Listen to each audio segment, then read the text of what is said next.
What is up, YouTube? Okay, so I'm about to go live on TikTok, as I do. I've got I'm dual streaming here, so just bear with me. I'll get that going. I'm pulling it up right now. We've got our show today. We're going to be talking about influencers being paid, and the detriment. Thank you, baby. The detriment to society, etc. Should be a good show. Should be a lot of heated debate even with liberals, because I have a feeling they're going to disagree with me, and that's okay. Let me go ahead and get this started. I've got to refresh. There we go. It is showing me live. Cool. All right, let's get this TikTok started. Democratic influencers paid. And we'll go live. What is up, everybody? It's your boy, the Liberal Loudmouth, and we are ready to go. We are starting the show. It is, what's today, Friday? Yeah, Friday, August 29th. Should be a good show. We got older millennial out there slinging shit, talking shit about, like, Aaron Parnas, because they got caught accepting money from quote-unquote dark groups. And I'd love to talk about that because, it's a problem. I think it's a problem. But I actually think it speaks more to the base, the Democratic base, than anything else.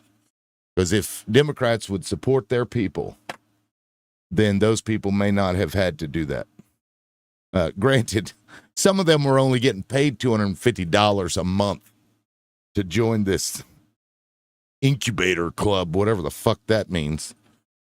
I don't know if you guys have heard the story yet, but Aaron Parnas had put out it was like, I got information here a year ago.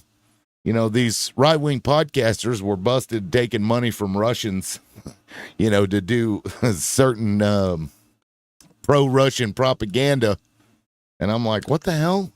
And then I catch older millennial. He's like, we got the receipts on you. We saw the text messages where you were receiving this money. It's kind of ironic, I wonder if he's still pissing on himself, though. That's really what I want to know. I think that's what all inquiring minds want to know. Has he stopped urinating? I don't know the answer to that. But maybe somebody in the comment section might know the answer to that. Can you guys hear me okay in the comments? Am I coming through okay? Babe, will you check the YouTube stream and see if you can hear me? I just want to make sure. I don't know why, but it just popped in my head that maybe people can't hear me. What's good for the goose isn't good for the gander, apparently. Right? Yeah, no, Republicans coming out pissing and moaning about this, I thought was a little ironic, especially given the differences here with this. And I don't know if you guys are familiar with it, but there was this group called Chorus that was paying up to like $8,000 a month to these, like David Pakman, for example. I don't know how much he was getting. I've known that dude was a shill since the first time I seen that motherfucker talk. I mean, he was just my shill brain went off when I would see David Pakman. But there were several others in there, and it was interesting because the conversation that Wired had posted, they were basically bitching about the contract that was offered to them. Aaron Parnas is like, seems like a take it or leave it deal to me. And, they were more irritated about it. There were a lot of people that were like, no, I'm not going to do this, because one of the stipulations was that they, it's like Fight Club. You can't talk about Fight Club, right? They couldn't talk about it. So this lack of transparency, in my opinion, made it look worse than it probably was. And that alone is problematic. And that's why, I'm going to struggle as a creator, because I would have told them to go fuck themselves. I would have turned right around and reported that to the news, exactly as somebody did. Because, you ain't going to get me to sign a fucking NDA and all of this shit in exchange for money, like just to, make sure I'm making money. Taylor Lorenz, in your opinion, is stirring shit. I'd heard something about that. My wife had brought up something that that she had said about Yahtzees being nice because they can get people on board. I didn't see that. I just saw the reporting on this. I believe, didn't Taylor take some of the money or not? They are not paid. The PAC does not decide what they report on. They are paid, Snap, Crackle, Pop. They are paid. They aren't paid to say a specific thing, but they did have to agree to Chorus telling them to remove stuff. So in that way, they are somewhat editorialized. I mean, obviously, this isn't the same thing as being like Tim Pool, for example, having somebody, tell them what to say with transcripts that were given. Much different problem. Still a problem either way. But this speaks to, in order to support influencers, because these platforms don't pay shit. They don't pay anything. Like, I make nothing off of this, basically. And to do this for hours a day and to spend your whole existence doing this and to be able to do it for free, only certain kinds of people are able to do it. It has to be in a circumstance where you can do that. And if you can't, then somebody comes along, they're like, hey, we'll pay you up to X amount of money, but you can't talk about it. You have to give us control. And one of the other stipulations was that if they were to interview any politicians, it had to go through them and not, they couldn't just make that decision on their own, which, fuck that. I wouldn't agree to that either. So Robert says, you ain't doing it for free. I mean, basically, Robert, here, why don't you come up here? Robert, we can talk about this. But that's the thing. If you guys expect influencers like Aaron Parnas to do this and not be paid, what does that mean? You expect somebody to devote their entire day to report to you and maybe entertain you in exchange for nothing? Somebody has to pay them. Somebody. Because it's work. It's work. I mean, for a lot of these people, from the moment they get off of their show, they're doing research, they're prepping for the next show, they have to cut clips, and some of them even have production teams. So it's not like, this is just something that people do out of the goodness of their heart, or at least that they shouldn't be paid for it. That's weird. $15,000 a month, and I can be bought. If you're out there, let me know. Slide into my DMs. That's funny. But that's my point, is that if they aren't making any money, if you've got a creator who, is talented, what have you, but it just isn't making money, and they're like, I can't keep doing this if there's no nut at the end of the tunnel, and somebody comes along and offers them money. I mean, how many people would take it? Probably a lot. Yeah, work is 24/7 for creators. It is. And for people to like bitch about them being paid or, oh, you're just grifting.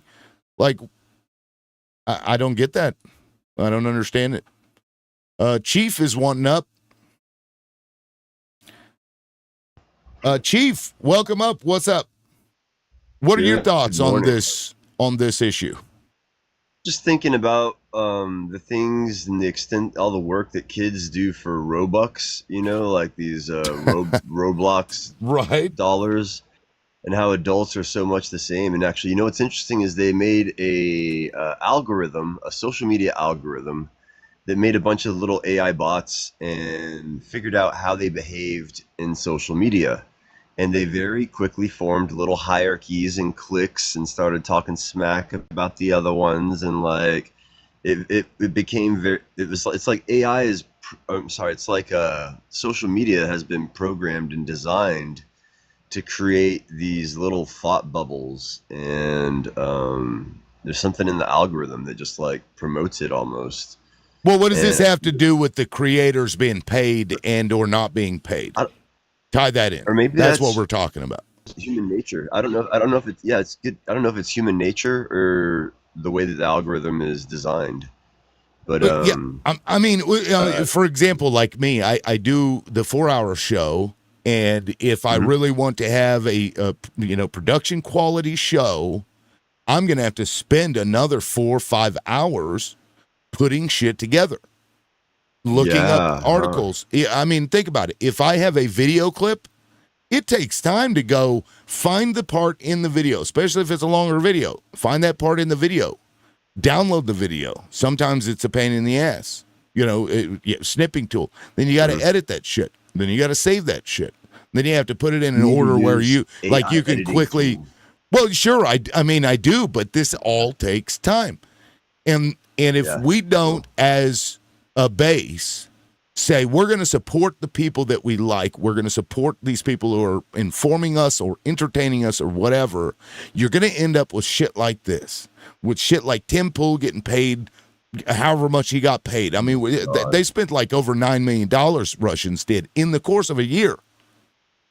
So, and now Democrats are signing on to this. Like the conversation I read in that Wired article was like, man, we're kind of getting fucked here. And they didn't like it. But ultimately they were like, well, and I don't know how much money those people make. Some of them probably don't make anything.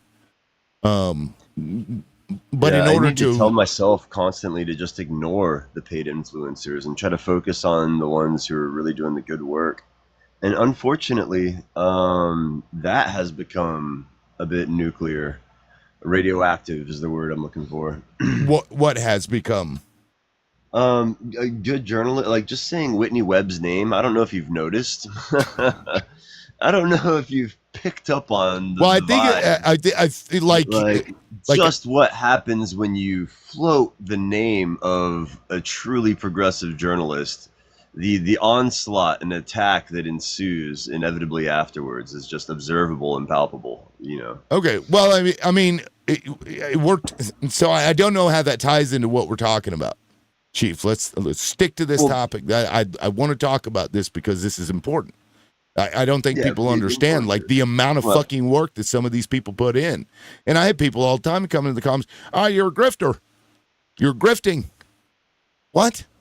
Oh, no, your show is valuable, dude. You really, and it takes a lot of your time. I see you out here every day giving us this is honestly one of the freest platforms to speak on this whole fucking app. And one of the only lives that I even bother showing up to anymore, honestly. Well, I appreciate that. Let me address a comment real quick. Thomas Brousseau, you said, "Are you dense? If it's paid for, it's not grassroots like they claim. Paid for by who?"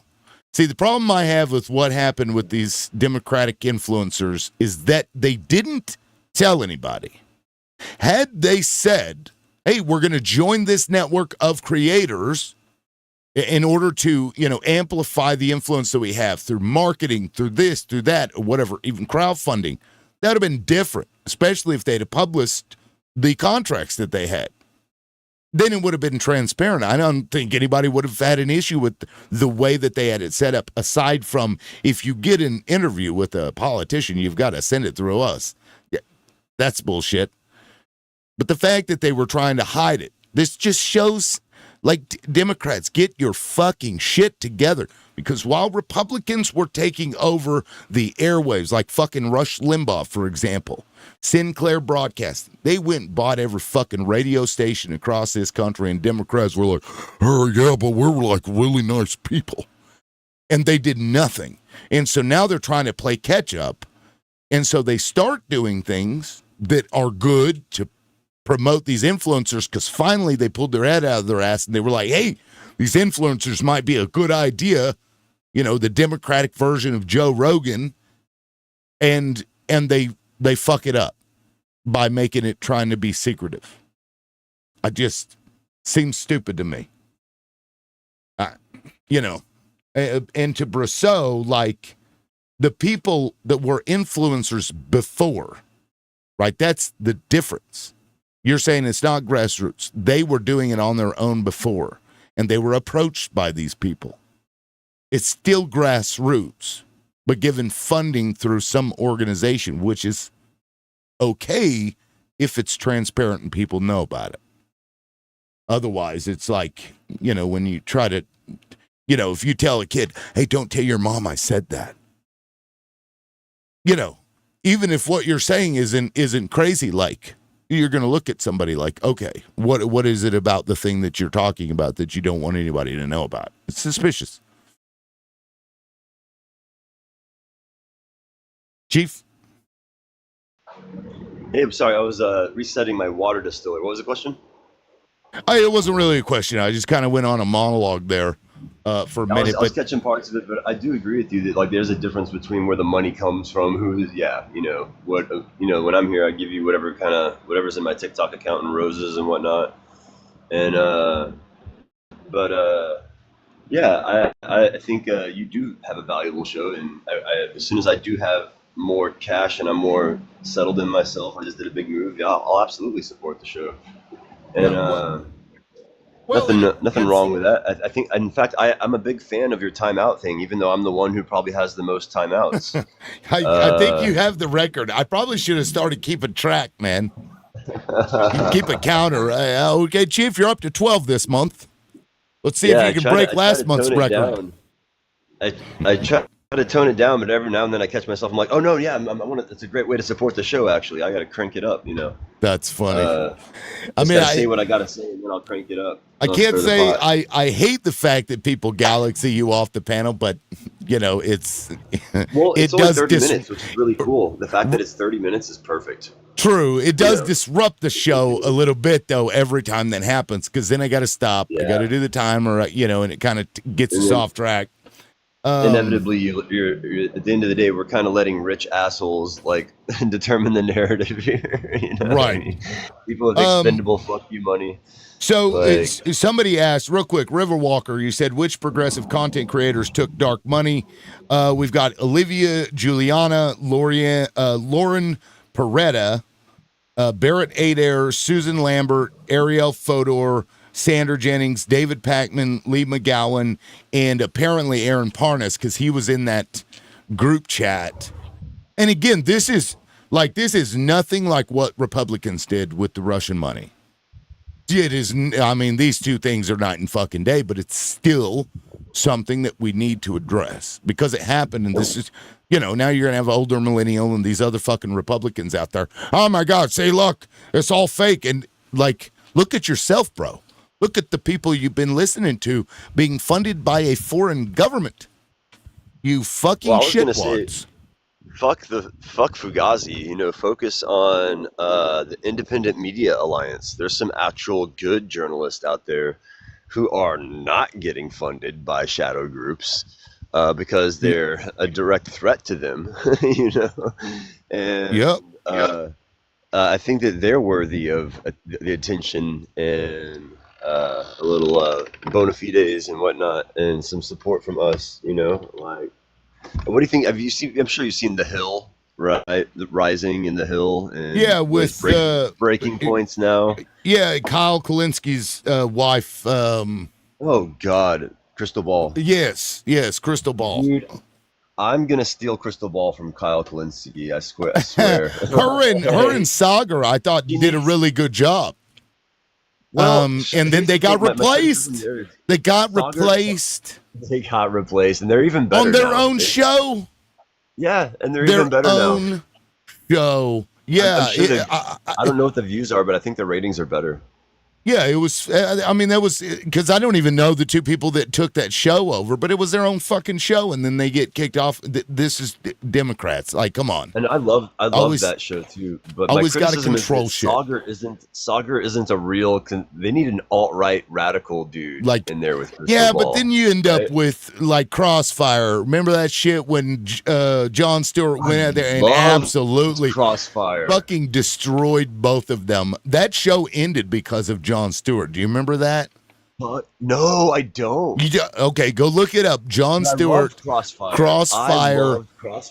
Just go watch that interview, and Dude, he just looking out. That sounds good. He obliterates them both. Fucking hilarious. He's like, I don't know why you looked at me to be the voice of reason here when I come after a bunch of puppets doing crank phone calls. And you look at me like I'm supposed to be the serious one. Oh, I know what you're talking about. Yeah. I did see that interview. I did Fucking see that hilarious. That shit was awesome. But Chief, I'm trying to do something a little new. I'm just gonna have people up for a little bit, talk to them for a minute, drop them, and just come in one at a time. I'm tweaking things. I'm just trying to see what works, and it actually plays into this. Run the experiment. That's cool, man. Best of luck to you, dude. I love the show. You. Keep it up. Whatever works. Appreciate it, man. Yeah, and I mean, you're welcome to request back up later. Yeah, appreciate it. So okay, guys, I would love to hear from a Trump supporter and or conservative. You don't even have to support Trump anymore, but, if you are a conservative, I would love to hear your thoughts on this, because I haven't really seen, other than older millennials bullshit that he was spewing about Aaron Parnas. And again, I still wonder if he's pissing himself, as you do when you are running from the police. I'm sorry, I still think that's funny as shit. I like Aaron Parnas as well, and it was pretty funny because when they started coming out and they were like, "See, we got you. We knew you were being paid by somebody." He does a video about that old, the story about the Republicans the Russians paying the Republican influencers. It was like, "Yeah, we got some news here. Remember a year ago when they brought up on charges?" It's fucking funny. Do we have any Trump supporters that would like to come up? I would love to hear from you. I want a new Dan Rather. Yeah, I mean, yes, like Walter Cronkite. I mean, we need somebody like that. Somebody that people respect, is a fucking journalist, isn't, but I don't know if we're going to get that anymore because of social media. I don't know. I don't know that we will. Maybe I'm wrong, but I just don't see it happening. Let's see. I'm going to get through some of these comments here. You couldn't steal a single woman from the depths of hell. Is that to me? Was that directed at me, Pyre? I'm not sure who you were referring to. Chief, maybe? It's always the have-nots that stay mad at the haves. I'm not sure what that means. Let me get through. If you're not paid, I'm done with sponsoring pundits.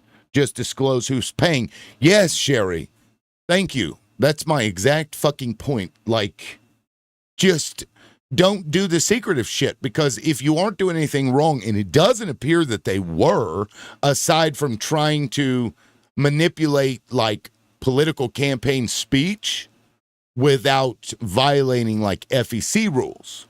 I think that's what they were trying to do, and I think that's why they tried to keep it quiet, and it was because it was funded through other means. Like, for example, there was this company called 1630 Fund. It was a fiscal sponsor of Chorus. Now, their lawyer said that they shared some talking points implying that members could talk publicly with prior consent, but the contract language that Wired had reviewed dismisses that claim, saying that there was an NDA involved in this. So if you signed up with them, you couldn't talk about it. You had to run all of your fucking interviews with politicians through them. They were allowed to tell you what to remove, if they didn't like something. They also, when you went to events, you had to coordinate that through them. It was just a means of controlling these influencers in exchange for a little bit of money, because some of them were only getting paid $250 a month to sign up to this. Democrats got to get their shit together, guys. Mix up the panel styles, depends on what makes you feel comfortable. Connection, let's see. Yeah, ADH, I'll probably, I'm going to bring in Hybre first, because he's been waiting for a minute. Let me get through some of these comments again. He said he was going to steal someone from someone else. Dragon Chains, I'm not sure what that means. I've never trusted Aaron Parnas, too many family skeletons. Yeah, I think he's, he supports Israel is what I've heard. I don't know that I've seen it for sure, but this is what, people talk about. Makes fun of Republican women's makeup. Nobody is paying her to do that. Well, if that's the first rule of Fight Club, right? America's undoing. That's a lot of times. Some got $8K a month. Yes, it was up to $8K a month. But that was part of a separate program. It was called, I think I put it in here. It was some other part of the program. So I don't think most of them were. Aaron needs AP alerts. It's less about what he's saying versus what is absent. Correct. Yes, and that also that goes into, we can tell you what to remove. It's the same kind of, lie by omission, if you will. Let me bring in Hybray here. Hybray, what's up? How you doing this morning, Tim? I'm okay. It's I've just been listening to you talking about this. I don't know, $250 a month to sell out your soul? I know, right? How cheap are you? Crazy. God. I mean, if they had been transparent, do you think it would have been an issue at all? No, and I agree 100%. Like, it's the transparency, especially. Especially from the Democrats, who always claim that they're so much better. Right. And want to hold themselves up on some sort of pedestal over the Republicans. And then they pull a stunt like this and give every Republican influencer online the talking points of, see? Yep. Like pew-pewing yourself in the foot. Different. Yep. Yeah. And for what? And for what did you gain from that? To me, it felt like the Democratic Party tried to find a way to enhance influencers while maintaining control at the same time. I think that's what they were trying to do. It's some semblance of control, Yeah, I think it was all about control from the sounds of what you're saying. I mean, my God, for the Democratic Party, $250, that's like, I can't imagine that's even petty cash. Yeah. So I mean, this is chump change to basically sell yourself out and give away the control of your show. Yeah. And I'm sure they thought, I'm going to get famous and down the road I'll be rich for doing this, because I'll get to interview presidents and et cetera, et cetera. Right. I'm sure sorry, Tim, go ahead. No. I was just agreeing with you. Go ahead. I'm sure some of the, there must be that what would you call it? Envy, I guess you'd say, of looking at the some of the podcasters' success with getting access. And I'm sure that some of the other TikTok or the influencers on other platforms looked at that with a certain amount of envy slash objective or hope that they could get to that level. Yeah, I mean, it opens up networking opportunities for them, but I mean, to what degree? Because if Chorus, for example, was allowed to, like, if they had an interview with any, representative or whatever, they had to schedule it through Chorus. That isn't really like, okay, yes, you have a network, but you have a middleman, liaisoning between you and this representative, and that is not how. And they're not. Should and work. That middleman isn't bringing anything to you, are they? Right. You're doing all the work, and they're like giving you just a little bit of something in exchange for, quite a bit. Not everything. Certainly not to the degree that like the Russians were doing with Republicans, but it's, I don't know. I think they were paying them a lot more, though. Oh yeah. I mean, if you're going to sell out, you might as well make it worthwhile. Right, $100,000 a pop to do political, like it was political transcripts, like for example, to blame shit on Ukraine and stuff like that. And these people are like, I didn't know that it was the Russians that were paying me. I just thought it was this other company. And okay, to me, I'm like, wait a second. Somebody came to you and said, I'm going to pay you $100,000, but you got to read off this transcript.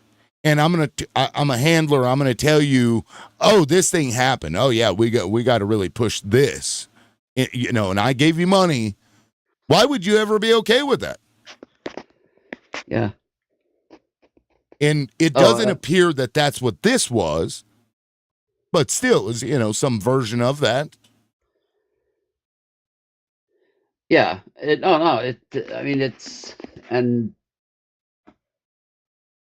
I don't know, just lost for words. We're running, I don't know where we're at up here, because our parliament's coming back in another couple of weeks. So of course, and the election is over in Alberta. So the leader of the Conservatives got reelected. So he's already ramping up. This guy who pledged through his entire campaign how he wanted to work with the Liberals and cooperate with the Liberals, and he's not back in Ottawa a week, and he's shredding them and tearing them every chance he gets. So I'm certain that there's some of that going on in Canada, although I don't know that we have any of the national influencers like you have in the US. You guys don't have social media influencers that are on your pages like that?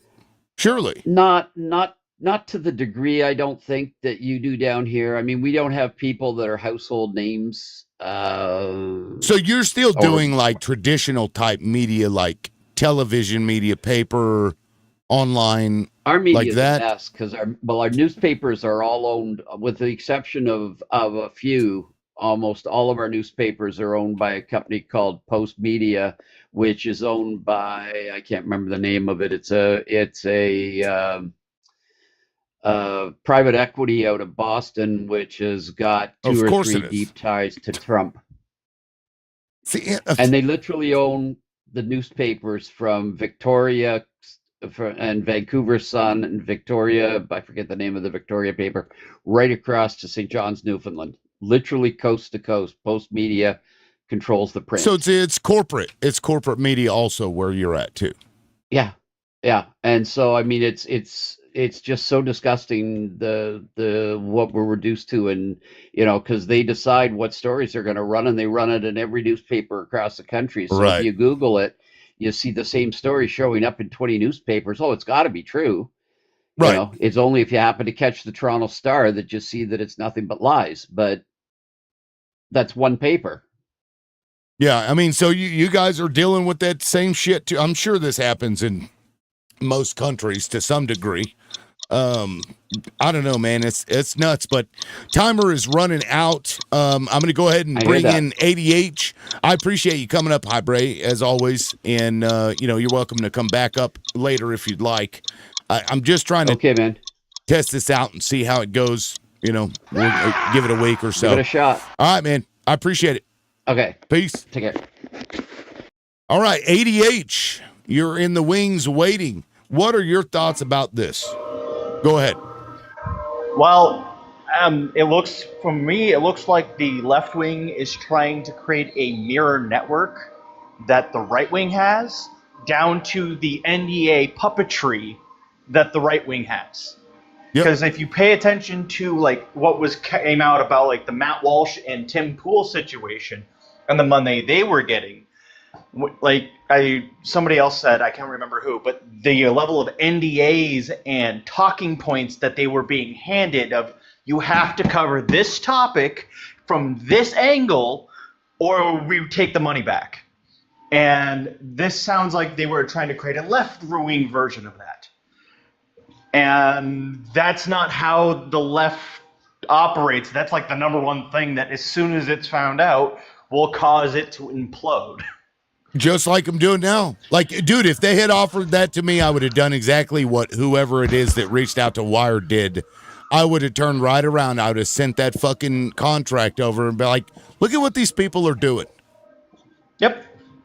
And, it's like, yeah. I want to see libertarian and left-wing social media pundits be created.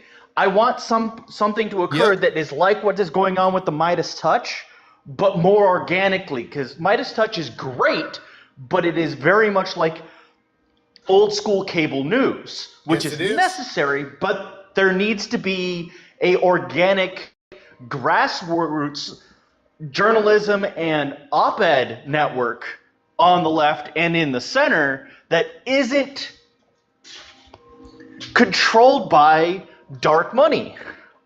Right. And that's the thing that like a lot of people aren't grasping is since Reagan ran for office the first time, there has been a concerted effort by conservative figures in both the financial space and the media space to consolidate power over both the social media, the newspaper, and the cable networks. For example, did you know were successful? CNN is now...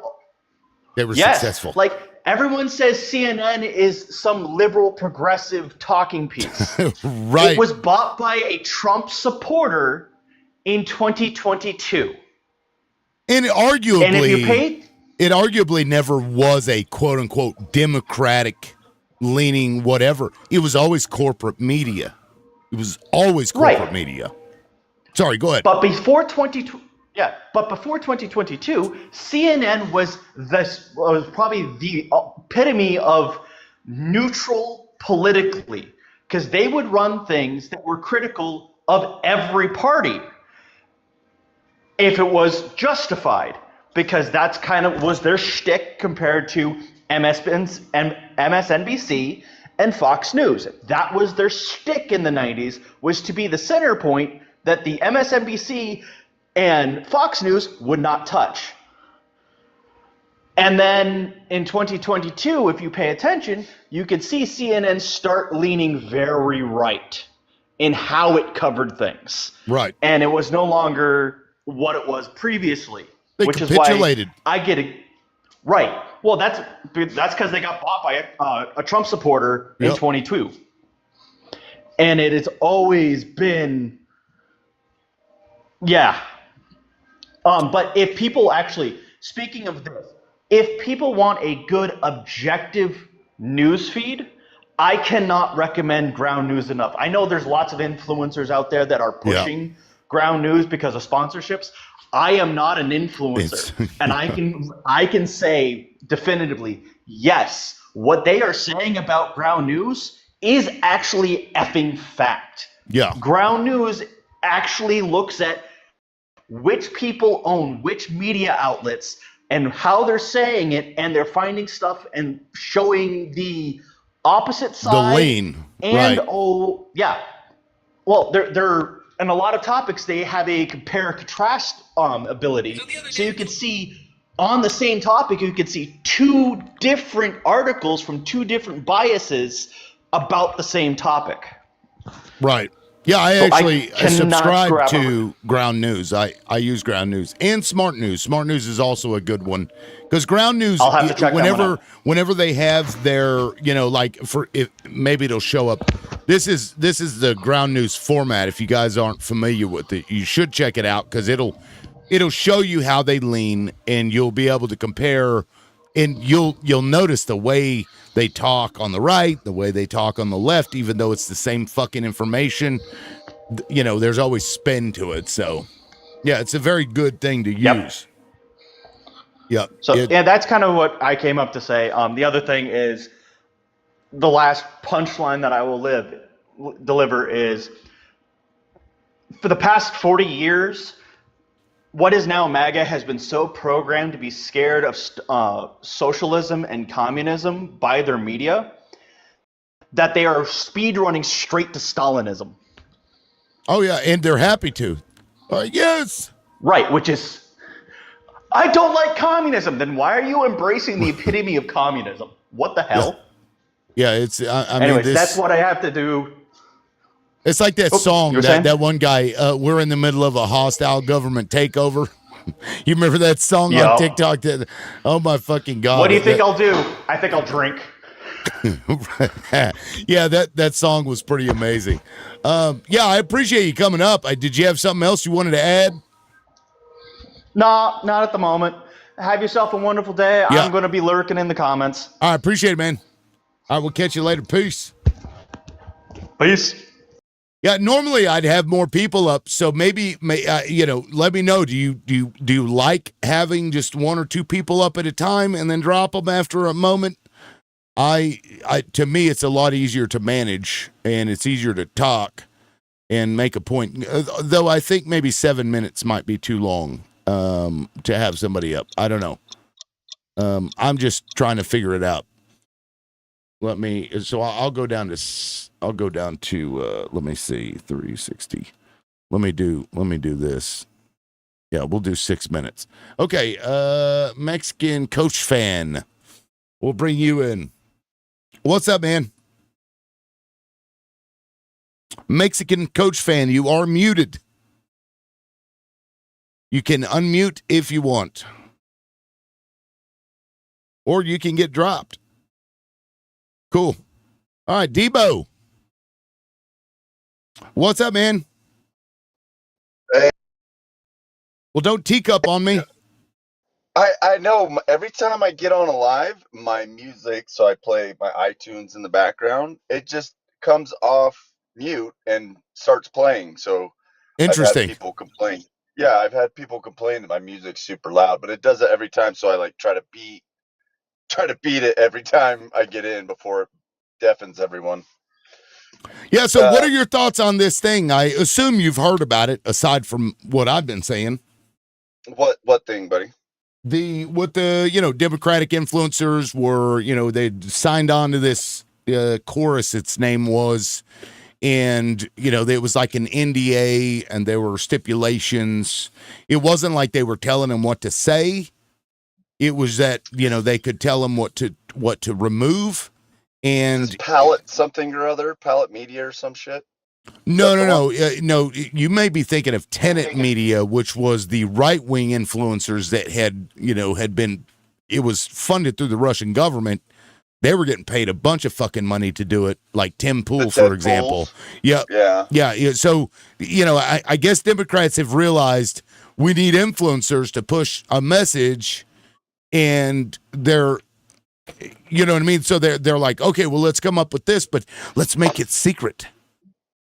Let's tell people not to tell anybody about it. It's like Fight Club. To pretend that either side doesn't have so-called paid actors or media, fucking social media people or whatever. Like, I mean, dude, the amount of propaganda I think both sides push out would be staggering to anyone that actually got a peek behind that curtain. But I mean, I think Democrats have been dominating media for decades. If I'm honest, I mean, how many? There's like maybe two mainstream media outlets that are right leaning, and I wouldn't say that they're like uber right. Well, I'll rebut that, because when I drove a truck, you couldn't find before Sirius XM came along and Air America was there. There wasn't a single fucking Democratic news channel that you could find anywhere across the U.S. On the radio? Yes, on the radio. Everywhere that you went, every city, Rush Limbaugh. They would play this dude at different times in different areas. So I'd be driving down the fucking road. You'd go from one radio network to the next, as you get out of fucking Rush Limbaugh's playing again on the next radio. They started this in Reagan, and then they ended up with Sinclair Broadcasting. Sinclair Broadcasting ended up taking over all the fucking local news media. What's bigger, radio or TV?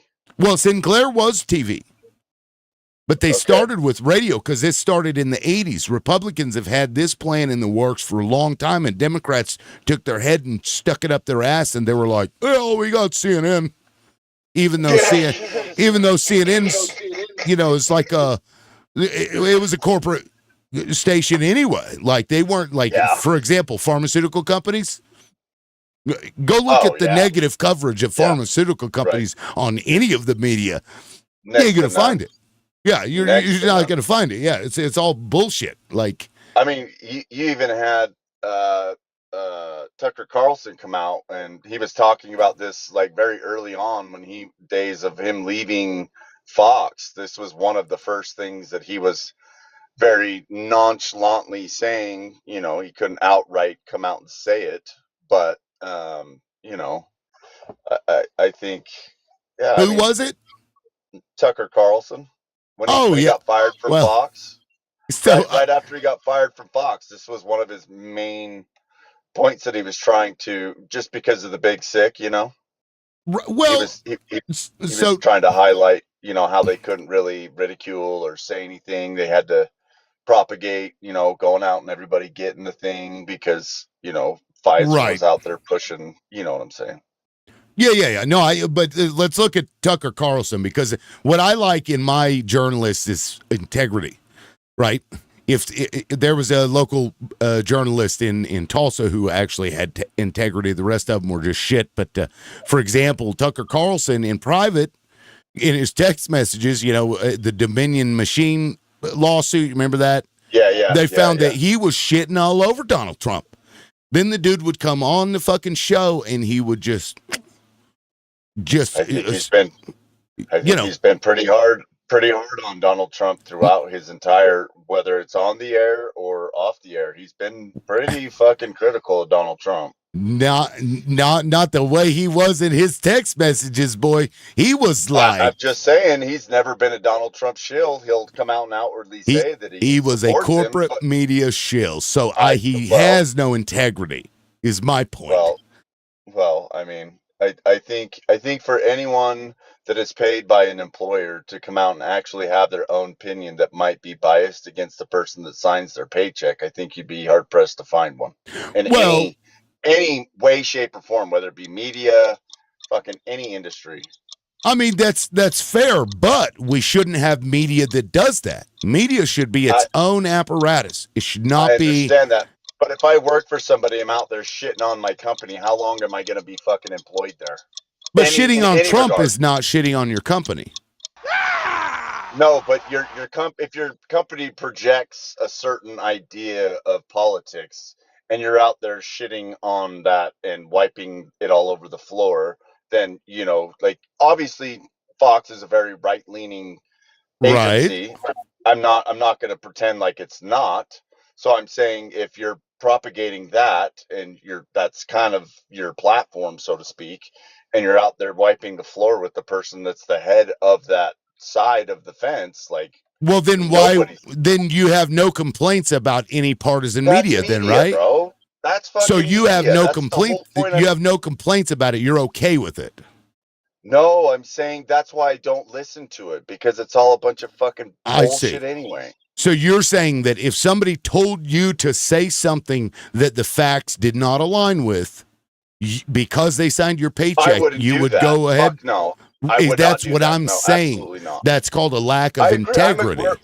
We're sideways agreeing with each other. We're just kind of not really agreeing in the way we would like the other person to agree. Well, but we just came full circle with that, because we are agreeing, but it took that little turn to get there. A little different. Yeah. I agree with you. Yeah. I mean, and I think that's a lot of the things that you and I talk about. We do agree more than we disagree. You know what I'm saying? Perhaps. May not say it in the terms that the other one wants to either A, hear, or B, accept. Right. And I find that a lot when I do more of these one-on-ones with people, instead of, because there's 7 other people trying to fucking get a chime in. Right. That it's hard to do that. So yeah, no, that's why I'm like, maybe I just do it one at a time, because like, if you listen to a talk show, and I'm going to drop you after this, but if you listen to a talk show on the radio, that's how they do it. They'll come out with the news article, and then they'll bring in callers, and they'll say their piece, they'll get dropped, and then the next person. So I figure maybe that format has worked for so long. Maybe I should try that. So that's kind of what I'm doing here. If I may, real quick before you drop me, I just about yesterday. I was literally with that gentleman before I left. I'm not sure if you remember everything, but I was actually trying to help that woman. I was not insulting her in any way, shape, or form. I'm not that person. Talking about saying, yes. What was her name? Tracy Ann, I think. What I was trying to say to her was I can understand that this is an emotional topic, and I know that this is a hard conversation. I'm not trying to criticize you in any way. The other gentleman kept talking over me, and I completely misconstrued what I was saying, what I was trying to say, and all of that. And I think that was extremely disingenuous by that person. I'm not sure who he was, but I just wanted to come up and at least like straighten that out a little bit. Because well, if she's in the comments, then you're speaking to her, because that great. is. I hope she can hear me, and I sincerely apologize if you misconstrued or misunderstood what I was trying to say to you. Yeah. I apologize if you felt like I was being offensive. That was not my intent. So I do apologize. I didn't hear everything. So I can't speak to if I thought you had said, maybe I should go back and listen and we could replay this shit to see what actually was said. But it's either way. What was hard is he was talking. I was talking to three people at once, and he was conflating the argument that I was making to him that I was saying it to her, because it transitioned like super quick. Because I came up to. Oh, we lost you. We lost you, Debo. Well, I'm going to go ahead and drop you anyway, because time's up, and I've got somebody else that's been waiting for a minute. So I do appreciate you coming up, and you're welcome to come back, especially since you're opposition. Guys, I will say, if you are opposition, you will get first dibs at coming up here. So if I have somebody who I know is on the left, and you come up as opposition, or you say something in opposition in the comments, I'll bring you up before other people, because disagreeing is far more entertaining, I think, and maybe fruitful than agreeing. Tony, what's up, man? Brother? Not much. Let me get your timer going. Go for it. Oh, I'll do speed dating with you. Is that what is that how that works? How long do you get on a speed date? You're asking an old guy. I don't know, man. I've never been speed dating. I've been with the same woman since I was 17, so thankfully I haven't had to do the dating thing. Yeah, actually, no, I hear you. I've been married a while too. No, it's the first I actually heard about what you were just explaining, what was going on with, I guess, the messaging or whatever, or those influencers. Yeah, there were over 90 that they know about, but they only named, in that article like 7 or 8. So, but don't you think we should be playing? I don't care what kind of, if it's good, bad, or indifferent. Don't you think we should be playing some sort of like secretive type thing? Don't you think somebody with money should be like have an app or something that we all, just us, are at, and somehow figure this thing out? Well, so yes, I mean, like, I don't disagree with what they were trying to do. I disagree with how they went about it. Because to me, if you're doing something in secret, it's suspicious. Even if your intention is good, the optics of that look bad, and you end up, when you get busted and everybody's going to get caught, it turns into this, and it gives fuel to these fucking fascists to turn around and say, look, they did the same thing, even though we know it's not the same thing that they were doing. But that's, you know what I mean? It's important that we do it in the right fucking way. There's nothing wrong with having a creator network that helps to fund them, because, like, for example, on this show, I don't make anything. Like, I barely make anything. And it's, if somebody gets to the point where they have to go to actual work instead of doing this, then you end up losing a creator that may otherwise have done something good. Right. I just think that, it's, I don't really care. We don't really want to hurt anybody. We just want to change things, right? We just want to kind of get things to normal or better than normal. So I really don't care what they say. Oh, who cares if it comes back? We're getting our asses whooped every minute. Well, I mean, think about it this way. I bet you dig far enough, you're going to find the DNC up in this. Right, some political leader had worked with Brian Tyler Cohen, who founded this thing. You're going to find that they were trying to control it, and this speaks against the party. Because if that's the case, for example, those influencers, if they got an interview with a representative or senator or president, whatever, they had to do it through Chorus. They had to work that out. So Chorus was like a middleman.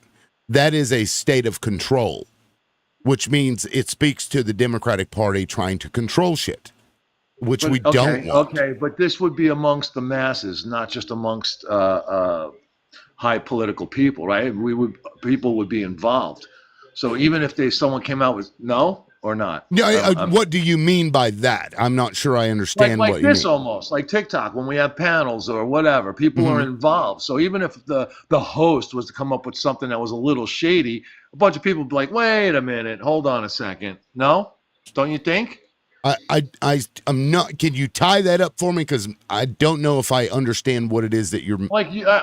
Maybe I'm understanding everything differently. They're looking for a messenger, like kind of like how the Russian, they did it with right-wing people pushing messages, right? Yeah, this is a little different. They weren't. No, that's the way they weren't creating messages. They weren't saying like go out and say these things, right? But they would, or at least that's not my understanding from the Wired article. They didn't say that they were saying, "Hey, we're going to give you a transcript and you got to read this, right, to get paid." It was an agreement to not talk about it, an agreement to let all of the interviews that you do with the politician go through them, and that they had a right to say you need to take that content down, and if you didn't, then you would get expelled from the program. Right. Okay, gotcha. I thought it was more involved with the masses like us and stuff. No, it was just a way to, offer, and it was as little as $250 to $8,000 was the upper part of that a month, which I mean is a lot less than what they were getting paid by the Russians, but whatever. Right. They were getting big bucks. But yeah, but they should have something though, where it's the people and we have our own private type thing and shoot the shit about it, like kind of like go through things and privately. I don't think we should have it publicly with these people. I think we should be focused instead of debating. We should be focusing on trying to solve problems or come up with solutions, reform type things, whatever, for whenever the time comes. I just think it's more important, more useful time spent, in my opinion. To like for policy purposes, is that what you mean? Anything that we need to do, anything, whether it's future policies, reform, or just what the hell are we going to do, where we're going to meet without letting everybody know. Why can't we have our own private thing? Yeah, I mean we can, but the people that want to control shit are always trying to find a way to control shit. Yeah, and that speaks to this, this thing. It's like I don't want that. If an influencer is doing a good job, then we should support them. And they shouldn't, they shouldn't need to go and get money elsewhere like that. They shouldn't. Those politicians should be wanting to go onto those programs to get a message out that they want. And it shouldn't be done through a middleman. It's my opinion. I mean, people are welcome to disagree, but that's how I see it. They should be coming on panels.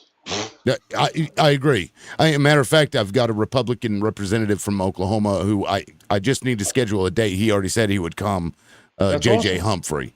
Yeah, I mean, he's that dude's quite a character. It reminds me of Yosemite Sam.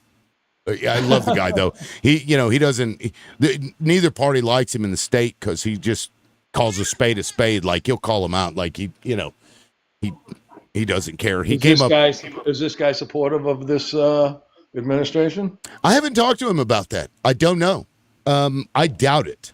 I seriously doubt it at his core. Now, from a party standpoint and a strategy standpoint, he may not make a stake about it at the state, or he may just stick to state issues. That's what a lot of them do when they don't want to get into, the federal side of it. Well, when you lock that down, let us know somehow. Yeah. No, I'll do like a week of promoting it. Prior to that way everybody knows, what day it's going to be on. I need to go ahead and do that because, he's an interesting guy and he's all about prison reform. He's a Republican he destroys these people. That's interesting for a Republican to be into prison reform. Yeah. Yeah, big time. Very interesting. Yeah, like he All right, worked I with know you the. gotta drop me down. I just wanted to let you know one more thing. I'm a Scorpio. I like long walks on the beach, and let me know how we did in our speed dating. That's funny. ADH said he's heard that it's only 2 minutes. So maybe we go down to 2 minutes. That's not long enough, I don't think. I think 6 minutes is a good medium, maybe Yeah, 5. you went over on everybody anyway. Good Yeah. luck, brother. All right, I I'll talk to you appreciate later. it, man. Yeah, you have a good Take one. care. You Peace. too. Bye. Bye. All right. Now, here comes my OG of OGs. I have a feeling she's going to disagree with me on this one. But don't be too mean to me, Paula. Oh my God, I didn't know you were going live today. Yeah, I didn't either until like last night. So I'll just tell everybody this now. Guys, I will be gone tomorrow. I won't be doing a show. If I do one, it will be from the road and on my phone, so it'll probably suck. Or at least for me, it'll suck. And I may not be on Tuesday or Wednesday either. I got a family reunion, so I'll be doing that. I was supposed to leave today, but we're just going to leave in the afternoon and then, get halfway there or so and then make the trip in the morning. It could be fun to interview your family.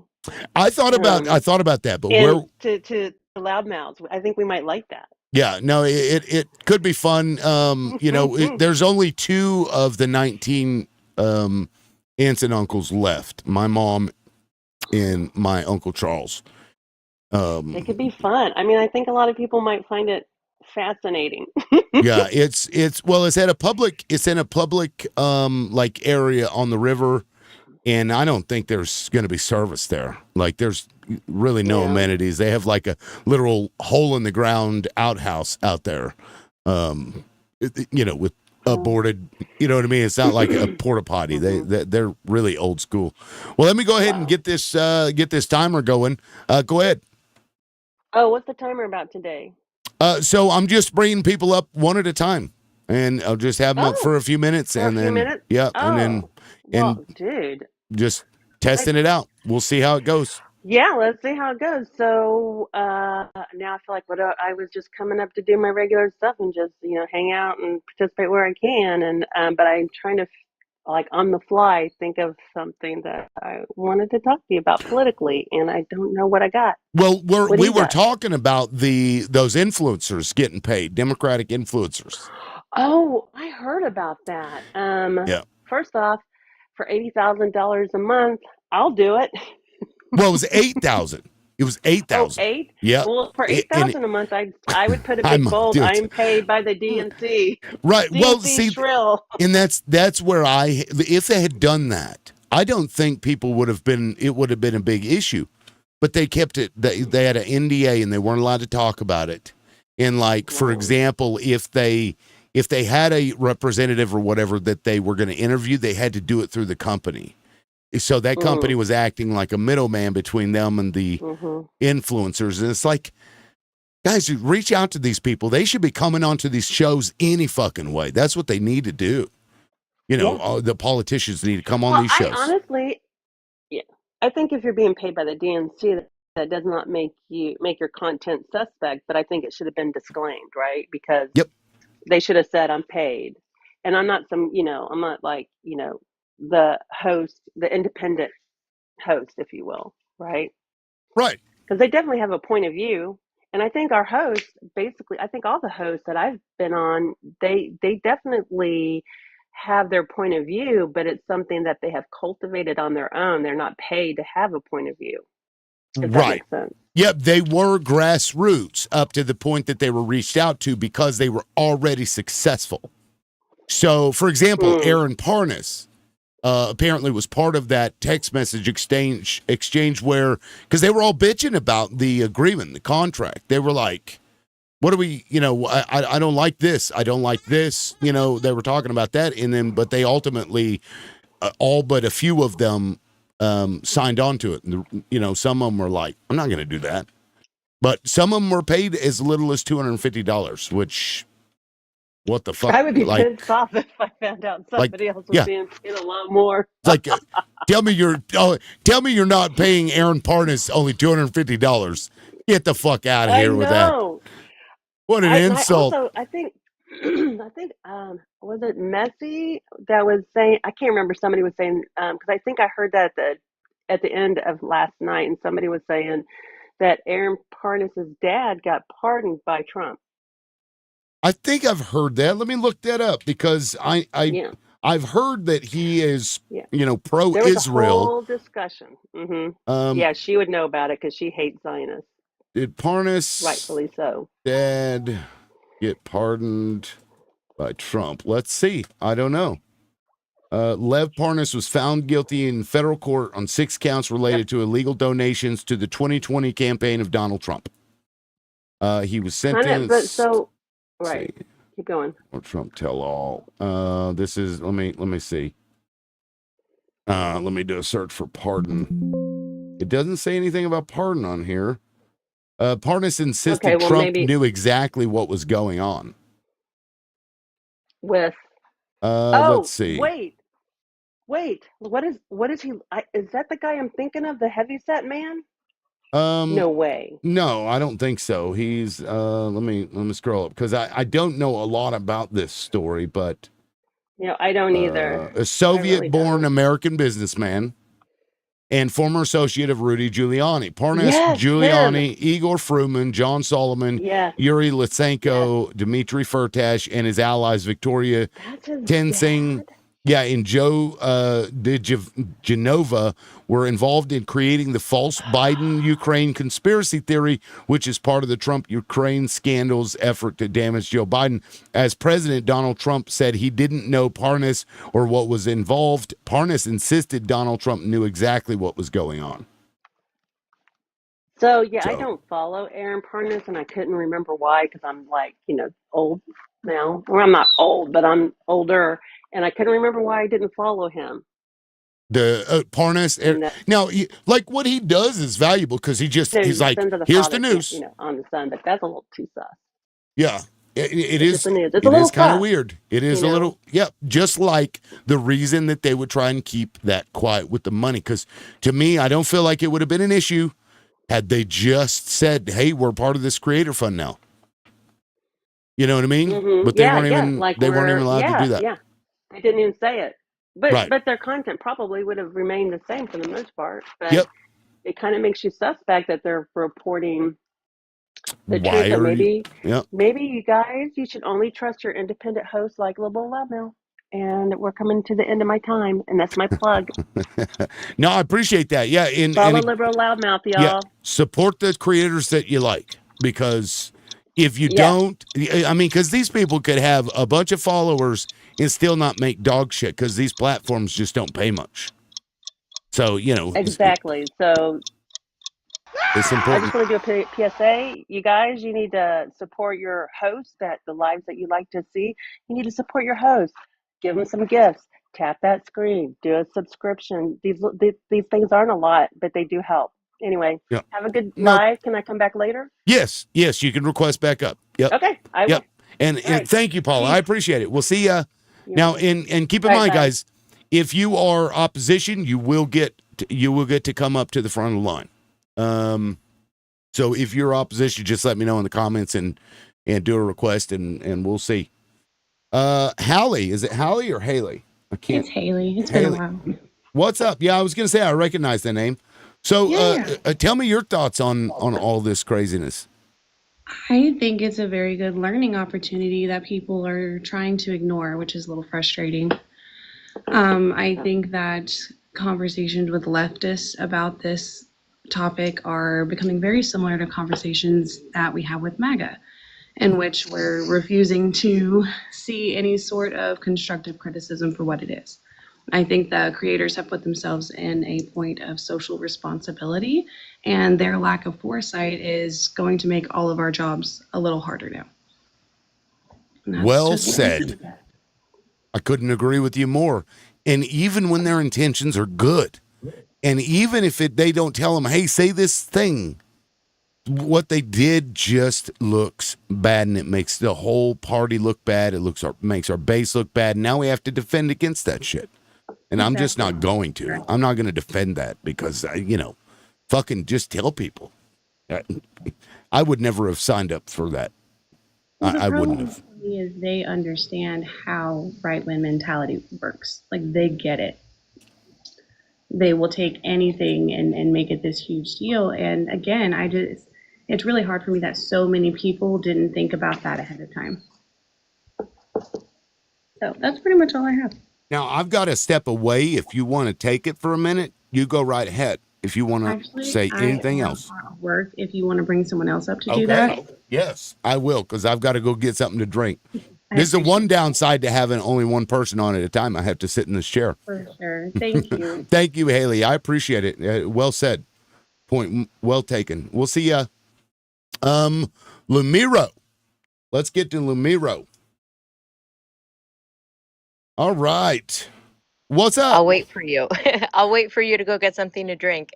Well, I'll go ahead and reset your timer. I just want it because I can still hear you when I walk away. So just tell me what your thoughts are about it. And we'll just do that way, and then I'll be right back. I'll come right back. Go ahead. Okay. Well, my thoughts on it is I've watched a few of it. I'm not about that at all. I think they're trying to I didn't come up here honestly for that. I came to bring attention to a couple of things that are happening right now to Americans in Gaza and in the West Bank right now. There are Americans still stuck in Gaza that have not been able to come out. And it's the same with the West Bank. They're trying to leave to come home to America. These are American citizens. And Israel won't let them come home.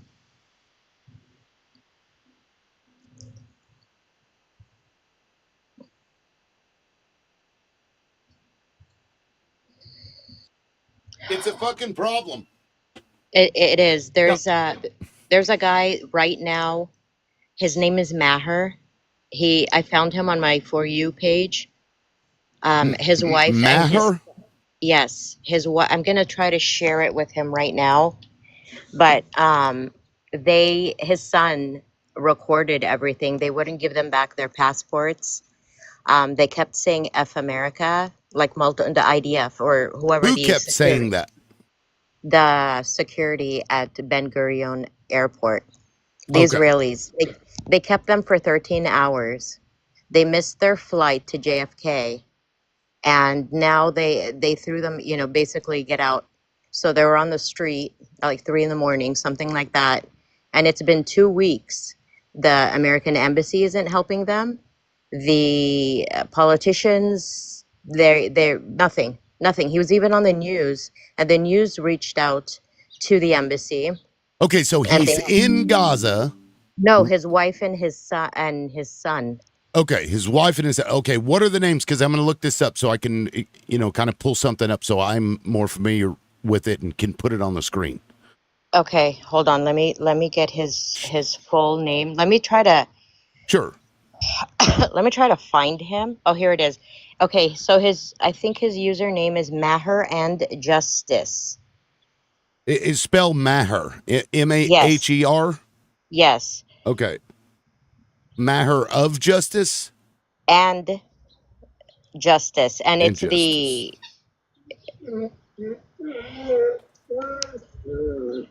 Okay. Do you have a link maybe that you can put in the comment section? I'm gonna tag him. But this isn't the first time. Bill Maher? Jerusalem. Let's see. Congress passed the laws. Yes. No, I'm still not. I'm asking ChatGPT to try and find it. So I'm going to need more information to find that. I think he's coming. I just messaged him. Oh, onto the panel. Yeah, I messaged him to come on to this live. Okay. And to see if he can come on here. But I wanted to tell you that I went through this in December of 2023. My father was in Gaza. He's a businessman. And nobody would help me until I lawyered up. And I went on ABC News. Okay, and he was on the news also. My dad was, yeah. No. This person that you would reach out to. Oh, yes. Okay. He was on NBC News. I believe it's in New York. Yeah, okay. So, Meridian. so the story is that he I'm not sure I understand. His kids and his child and his wife went to Gaza. Yes. But they couldn't leave. They wouldn't let them leave. They were who supposed wouldn't to let leave. them? The Israeli authorities. Okay, so in Gaza, when they tried to exit because it's surrounded by a fucking wall. They're in the West Bank, which you can. I see. Okay. Yeah, okay. you can go to. I thought you were Aviv. saying that they were stuck in Gaza. No, there are Americans still stuck in Gaza right now. Okay. Even though they have a valid passport, the Israel government will not allow them to get on the plane. Will not let them leave. Yes. And yes. what reason did they give? They don't give a reason. Okay. Somebody's saying he's here. Maher, are you here? Comment. Yeah, if you comment, I'll invite you up. I don't know anything about this story, but it's that's. Yeah, he is here. Okay. I don't see him. I don't see a comment. I don't have a request. And how long has this been? 2 weeks. They have their and what do you do internationally? You reach out to the State Department, you reach out to, your politicians in your state, but nobody has done anything for him. It's been 2 weeks. Right. I mean, this is Donald Trump. I don't think he gives a shit. Or is this family of dark complexion? I imagine that might change things for Donald Trump. Like, those people. Yeah, they're Palestinian, but they're American citizens. Jesus. Yeah, I mean, well, it's like, in Ukraine, Russia attacked a U.S. business. He's like, well, yeah, it happens. That's what happens. Yeah, so I don't see a comment or a request, but I'm happy to bring this person up, if they do that. So if you can get them to send a message or whatever, I'd appreciate that. But with that, I'll go ahead and drop you down because I do have another guest that is trying to get up. Sure. I really appreciate it. Thank you for coming up and bringing that up to our attention. Thank you. Problem. We'll see ya. Okay. All right. Okay, Gail. Gail is next in line. What's up, Gail? And now you can speak to that issue or the other issue that we've been talking about. That's I'll leave that to you. Go ahead. Gail. Hello, Gail. Nothing? Okay. Gail in 3, 2, 1. See ya. All right. So, yeah, I mean, it doesn't surprise me. And Donald Trump isn't going to lift a fucking finger to help any American that doesn't look like him. That's all I can say.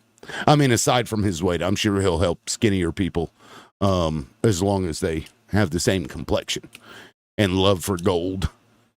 I mean, we're dealing with the fascist here, guys. This is, this is fucking gross. And I'm glad to see the Democrats have finally kind of pulled their head out of their ass a little bit as far as, doing something about the media landscape because Republicans have been kicking our ass with that. But it's just unfortunate they did what they did and made a good situation look worse than it needed to. But maybe it was a bad situation. And it would, we just don't know because they were so secretive about it. That said, thank you guys for making me hit my achievement. Kristen, I appreciate that. Andy, thank you so much. Bunny, I appreciate you. That was first, second, and third place in terms of gifting goal. Now, also, I don't know if you guys are aware, but he's trying to control the Fed. Donald Trump is wanting to fuck with the interest rates himself, has, been trying to get rid of the Fed chair for a while. So he aimed his sights on Lisa Cook, if you don't remember, and claimed that, she hasn't been charged with any crimes, but he's like, it's mortgage fraud. She claimed that she lived at, two places at the same time they overlapped, and therefore we've got to fire her ass and then put somebody in there. He wants to fill it with sycophants. I just want to point out to you guys that other countries do this. They've done this before, like Turkey, for example. Erdogan did this shit, Erdoganomics, as they call it. And when he did, their Fed board essentially slashed the interest rates for him, inflation skyrocketed by 85%. 85%. When you allow politicians to set and change these interest rates, it is not good for the country. And there are many, many instances of this. So again, if you guys are, to the Republicans out there that were upset about the interest under Joe Biden, just fucking wait. You let that dude get a hold of the Fed, you'll wish you had Joe Biden. All right, we've got Dr. John Galt in the house. Wait, did you change your name?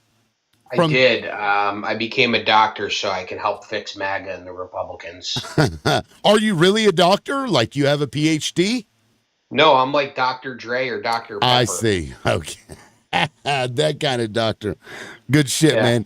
Well, let me I've changed my my format a little bit. It's the first day, so forgive me. But I'm just trying to bring in maybe one or two at a time and keep it kind of low key like that. Like more of a talk show, I guess, if you will say. Like talk radio. But go ahead, man. What are your thoughts? Well, yeah. So you were talking about the Fed, and I think there's some interesting things going on. So one, this to me is like the argument that the right makes against the left for packing the court. We don't want the left to create new laws or rules or go after political opponents to pack the court or pack the Supreme Court. The same should be said about the Fed. But also what I would like to say is this has been going on with both sides. Where you've kind of created this like criminal charge when you want something, and then you try to use that criminal charge to like basically you're not going to put anybody in jail. Like technically Lisa Cook should, or I don't know if her first name is Lisa Cook, she should go to jail. Like if you or I did this, we could potentially face jail time. She will not face jail time. They're just looking for her to step down from the board. Right. And again, if they would have lowered rates and also agreed to get rid of the interest on the IORB, they would never have done this. And that's my problem with this, is that they basically refused what Trump wanted to do. And then Trump said, hey, go find some dirt on these people so I can get the people in that I want them to do. Which is horseshit. Because, I mean, I guess you do what you can. But in Lisa's case, I haven't seen any evidence. But isn't this politics? Like, isn't this been what politics have been for the last 100 years? Well, maybe. I mean, but for example, when it came to senators, they did the same kind of shit when it came to appointing senators. Yeah, and that's why we passed a constitutional amendment saying, okay, we're going to let the people pick those.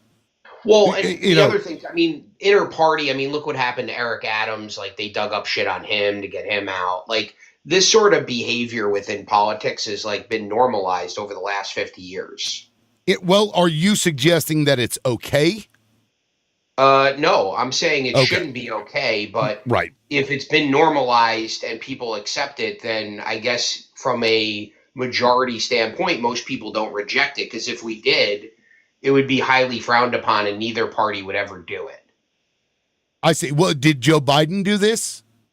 I don't have a specific, I'd have to look into it. Him specifically, maybe not, but the Democratic Party definitely did it to Eric Adams. To Eric Adams? What did they do to Eric Adams? They dug up some stuff from like 20 years ago to force him out as mayor. Okay, and what was that?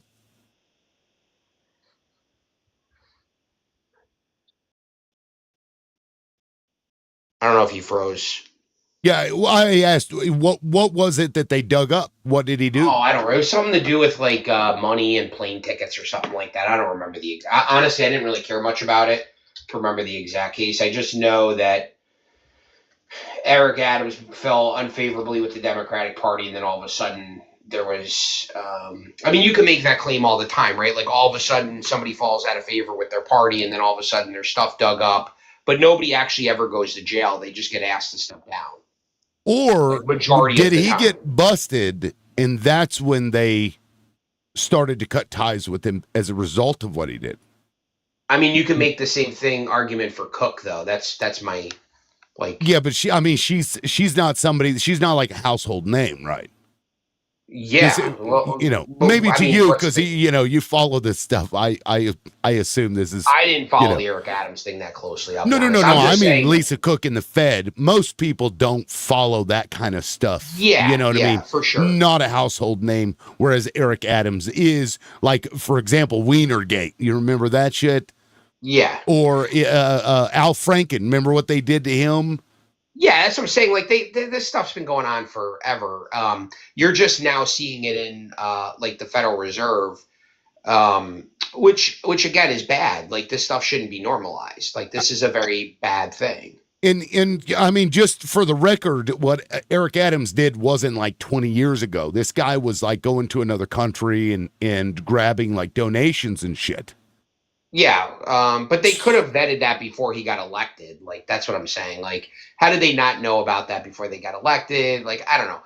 Anyway, nonetheless, I think the Cook situation with the Fed is bad, but also I think the fact that the Fed has this much control and there's still political influence on it that could go against the current administration is also a bad thing, which is why the Fed should not exist.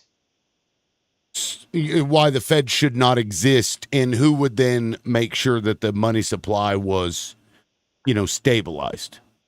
Somebody would. Yeah, I mean, you'd go back to what we had prior to you'd have it backed by gold, which would then limit the government from overspending. And that's so why the government removed the gold standard. Gold doesn't increase or decrease in value? No, it does, but it's more of it's a better control to like fiat currency, because when you don't back something, if you don't have something backed by, you can just print money at whim, which is what we're seeing. Sure, which can create inflation, yes, but they were doing it anyway. Even with gold, it was harder for them to do. I agree, but it was still harder for them to do it. I mean, in that case, if you're going to do it, because we're in a very unique situation in the U.S. where, we have the world's reserve currency, so our debt isn't as detrimental as it would be if we were any other country. So we kind of are able to do that. I don't like it either. I think they should, if they're going to run a debt, pull it back as soon as, as soon as you're able to. It did get out of hand, but at the same time, we're in a position to be able to do that. You look, and now when this bubble pops, man, it's going to be a fucking bloodbath. I think the problem is, and the reason why they're doing this, it's not even just about lowering interest rates. There's $3 trillion that's being held at the Federal Reserve on the balance sheet from banks. And the reason why they keep it there is because they're earning interest. That was created back in 2008, where they created legislation to allow the Fed, instead of doing open desk operations to control the interest rate, they control the rate by setting a floor with paying interest on basically savings accounts that banks have at the Fed.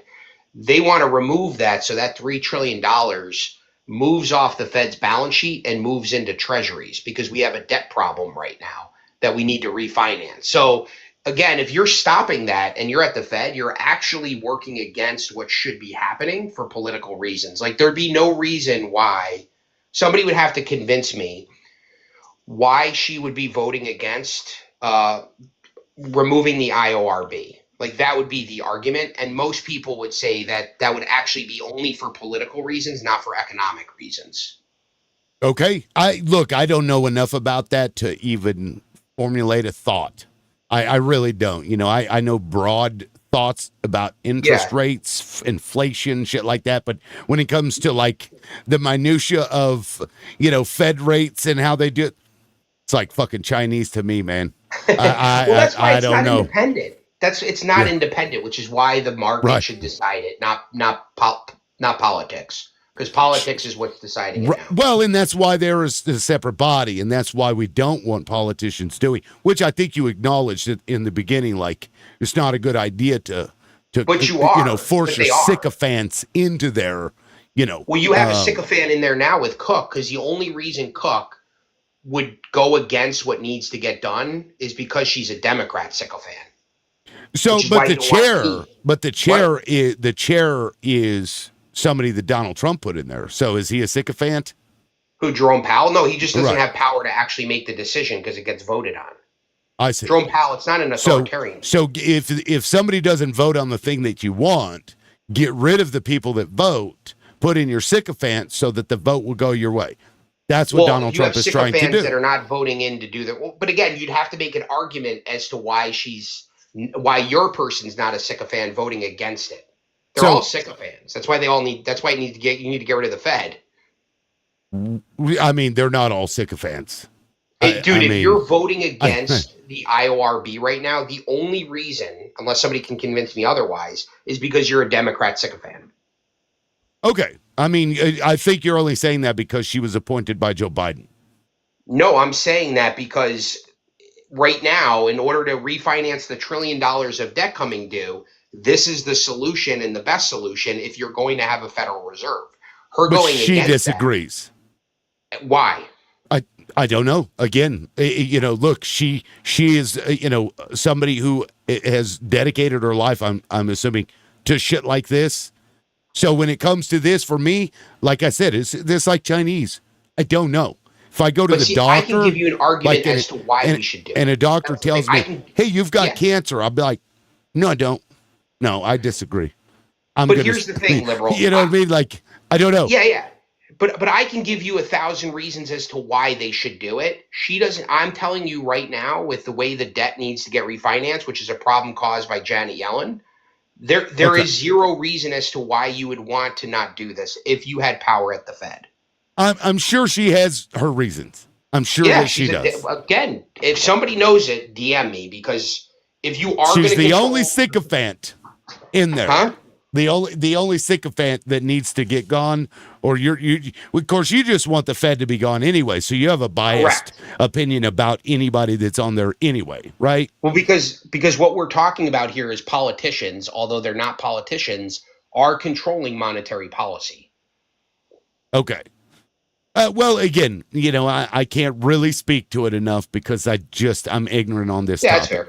But I will go ahead and drop you because your time is up, and I do have other people that are wanting to come on, and maybe they can kind of clear that stuff up. I know we have people that know a lot more about it than I do, but I appreciate it. Yeah, I'd be interested to hear their take as to why we should not remove or lower the IORB to 0%. Sure. I'd be curious. Well, hang around, and I know maybe in like 12, 18 minutes or so, that person I'll bring up. Okay? All right, sounds good. All right, thank you. We'll catch you later, man. Peace. All right, bye. All right. Interesting discussion. I don't know enough about the minutia of that stuff to speak on it. So if I say something, don't fucking listen to me. Balls in walls. Dude, every time I see you come up here, what's up, man? Hey, how you doing? Doing all right. Let me get your timer set. Go for it. Okay. What's up? Yep. Well, thanks for having me up. Yes, sir. Again, I appreciate your live. I think you have really good takes. I just wanted to come up and talk about just somebody who I'm tired of spewing complete garbage on TikTok, right? And her name's Maverick. That lady is so insufferable to listen to. She blames all of her problems on the evil white man and wants to take no accountability for any problem in her life. I think she just likes to shift blame. And I don't really understand why you give that lady a platform on here, because she's just, I think the majority of people, your audience, don't like listening to her because she's so full of crap that like my ears start to bleed when I listen to her. Well, let me stop you there because I hear the words that are coming out of your mouth, but I really want you to tell me how you really feel. Like, don't hold back. Okay. Tell me how you really feel. So when she talks, okay, it's like somebody is taking like a knife and just scraping it against a plate, and making that really squeaking sound, that really bad squeaking sound. Look, Maverick is a personality. That's a nice way of saying it. She is passionate, and look, she's sick of the bullshit, man. At some point, you get fucked for so long, you just get done with it. And I think she's reached that point. I can't speak for her. She's not up here, so I don't really want to spend 6 minutes trashing somebody who can't defend themselves here. And I don't know that you would appreciate the way that she would defend herself, because she would, obviously. But, you know, you look, I get people up here, and guys too. There are other people that are like that you accept people or you don't. And there are some people that just aren't going to get along, and that's fine. Yeah, you know I don't accept her because here's the thing, all right, is her response to like any kind of hard question or her getting challenged is, it's the white guy's fault. Oh, my people have been oppressed, when in actuality, her community of black women are the most educated today out of any other community. So she's literally full of shit. But they're also some of the most impoverished. So that disparity. There's impoverished white people too, but she makes it a race thing. You know what I mean? It's not a race thing. Well, you know, she wants to make it that. Racism has infected everything, and you may not even realize it. And it may not even be like purposeful anymore, but it's still there. For example, and I brought this up the other day, and it's kind of weird how it kind of like. Well, look at that couple of white people that got assaulted in Cincinnati, right? Yeah, and black people get assaulted by police. Black people get assaulted by white people too. You know, so it's not a race thing because it happens to everybody, right? We can't point to one instance and be like, look what these black people did, or look what these white people did, right? But like, for example, the term axe. You ever heard that? You know, a black person that says axe you a question. Like when they right. Yeah, so there's a stigma attached to that. Would you agree? Yeah, so is a smoke detector low battery alarm. There's a stigma attached to that too. Okay, but still, the word axe is often attributed to black communities, and the stigma and connotation that is there is that somebody is ignorant, they don't know how to speak, they're poor, they're dumb, etc. But the fact of the matter is that word axe is how we used to say that word. Long time ago, white people too.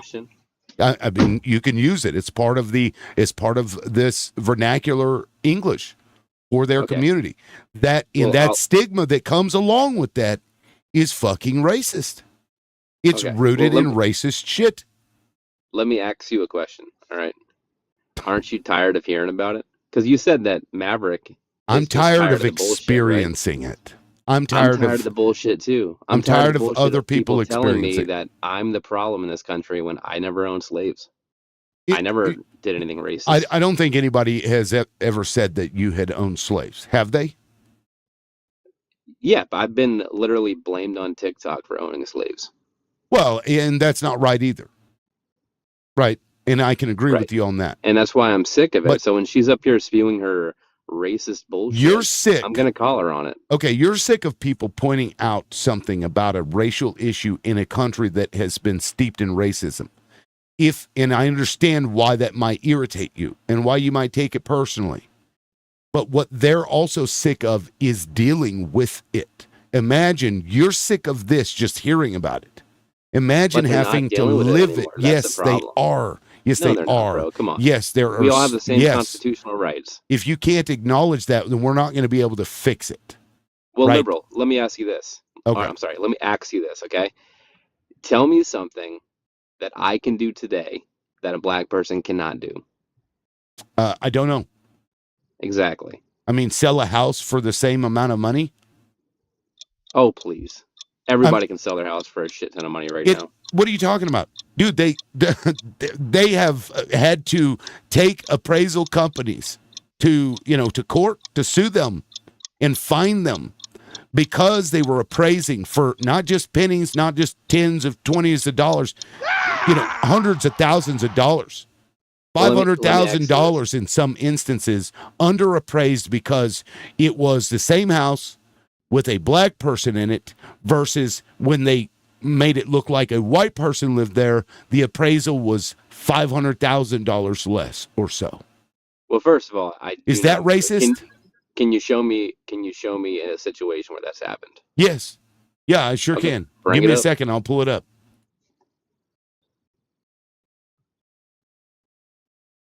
I mean, did the appraiser find that all the smoke detectors weren't working anymore, or? And what's with the smoke detectors? I don't understand that. Oh, come on, bro. No, I really don't understand. Okay, here we go. You've been on TikTok long enough to know. No, I have no idea. I have no idea. Okay, so let me pull this up. All right. And let me hide this timer. Okay.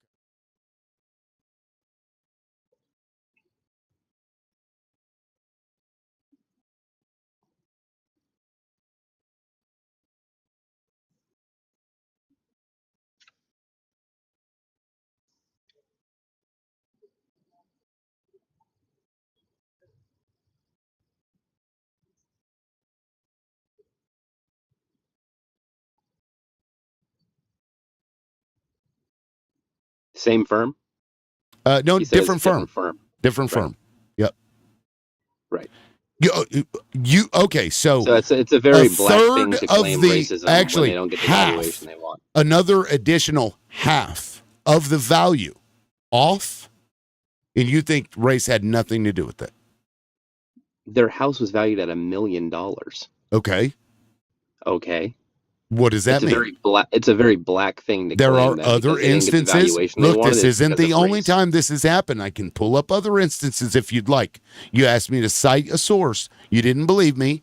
I proved it to you, and now you have issues with this, and you want to nitpick even though they won in the fucking court. The court found that it did happen.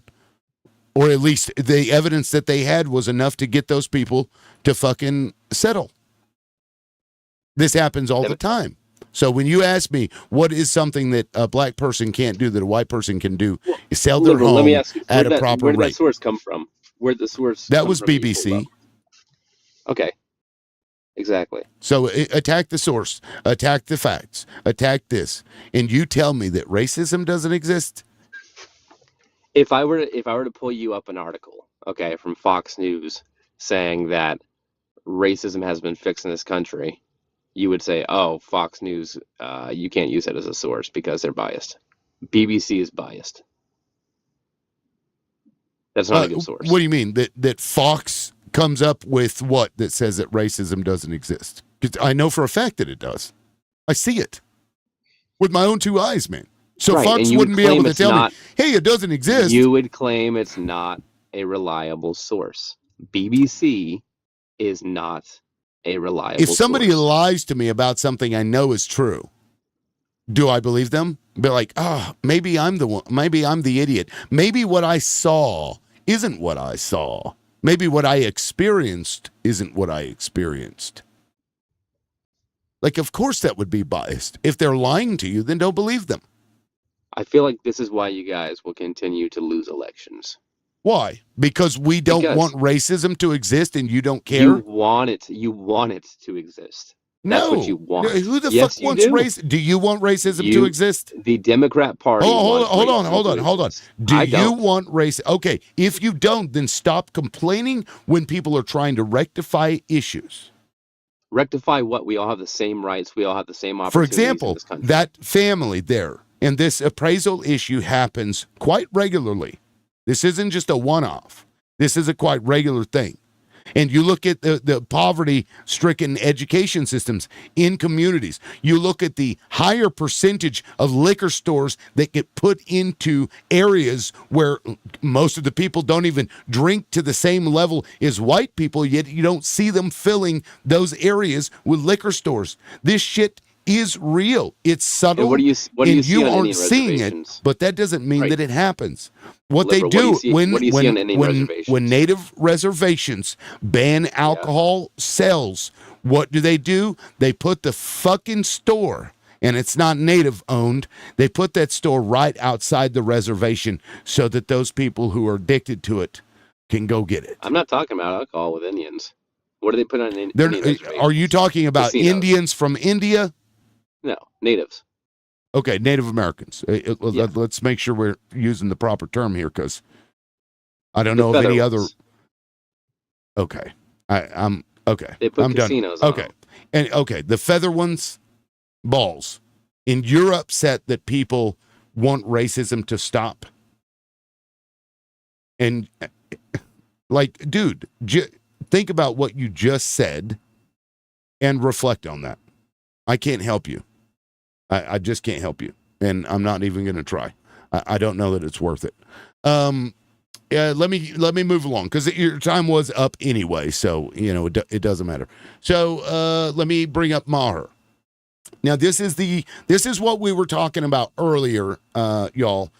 Maher, please, and I apologize. I had spoke to that other person. And I forgot to even look for you, so I'm glad you came up. Let me go ahead. I'm going to give you a little bit of extra time also. So explain to us what's going on, what you'd like to see happen, etc. Please. All right. Can you guys hear me? Yes. Go ahead. Okay. So I'm going to be really clear because I am emotionally attached to the situation, and naysayers without concrete evidential proof that I'd be lying would drive me insane. But every 2 years or so, based on how much money I'm making that year, I send my family to a vacation back home. As my wife and I have been married for 17 years. I married her in the West Bank, in the place she was born. Her mother, father, and siblings live there. Of course, it's very expensive to go to the West Bank.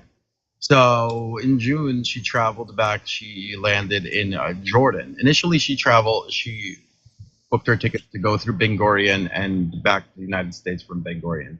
But there was issues with the Iran-Israeli issue to where they ended up canceling the tickets leaving out of Ben Gurion, and British Airways transferred the tickets to leave from JFK and land in Amman, Jordan. So because she's a dual citizenship, because she was born in Palestine, she entered through Amman with her Palestinian passport. While she was in the West Bank, the tickets were canceled again, departing from Amman. So she contacted British Airways again. Now, mind you, 2 to 3 times the tickets were canceled due to the war. So essentially, she ended up getting rebooked to leave from Ben Gurion Airport on June the 14th. June 15th at 12 a.m. So she ended up arriving at the airport at 7:45 p.m. on the 14th of August. When she arrived there, her name is Intifada. Okay, that's her birth name. Now, reason her name is Intifada, her father was in prison in 1988, and when he received the news of the birth of his child, he said, name her Intifada. Intifada means the struggle. Essentially, right. What ended up happening when she got to the airport, they ended up being extremely prejudiced and pulled her aside amongst many people, her and my son. They took her to the booth at Lufthansa, and they told her, look, you're going to have to pay additional money. And so they charged her like $500. Upon providing the tapes that go around your luggage, she noticed that they were putting red tape on each and every one of them. Then they pulled her aside, they took her luggage, and they already predetermined that they're going to withhold her. So what ended up happening, they started to ask her many questions. Why didn't your children come? Why didn't your husband come? What do you do for a living? Now, I'd like to step just for a second. And this is her trying to leave, right, when they're asking. Yes, this is her trying to leave. Now, I'd like for people to understand, I as an American, or you or any of us, the intel at the Department of Homeland Security knows everything about you, especially when it comes to travel, especially you guys understand after 9/11, the enforcements of all these laws that they put into place. So if you're traveling anywhere, any airport that you're landing in will know everything about you. Everything about you. So when they pulled my wife, they claimed that it was based on security. Now, mind you, that everybody that's Jewish, everybody that's Israeli is naturally traveling freely. But my wife is being questioned. Now, at the same time she's being questioned, people are laughing while they're saying her name. So they're already showing a prejudice. Wow. Now, they started to take her prescription. They started to take everything from her. She said, listen, it's a long flight. I have to make sure I take my prescriptions. They said they took out a couple of pieces of the prescription pills. They put it in a napkin. And they said, we're going to take the rest of the stuff. She said, I will not fly without the prescription because it doesn't prove what these drugs are that are with me. Right. The lady told my wife, then you know what you're talking about. So they took a couple of them out of the bottle and handed it to her for her flight. Correct. It's suggesting, hey, take this with you, this rug, without the thing proving that it is actually yours and what it is. That makes exactly. And now they're familiar with that. She's going to be connecting flights in Frankfurt, Germany, and from Frankfurt, Germany, traveling back to JFK. So when they started to tell my wife, you know how it works, my wife is feeling like, okay, they're trying to put me in this situation. Now, I want to mind you, we live in a different world. Now, imagine, it's very hard to explain to people, especially on TikTok, the devil of prejudice, right? When somebody like myself, Palestinian American, is complaining about the treatment of the Israeli authorities, the people on that side, or the pro people on that side, would assume I'm extremely lying. But if you're on that side, of course, you're never going to face the same prejudices we have. So therefore, it's going to be easy for you to call us a liar.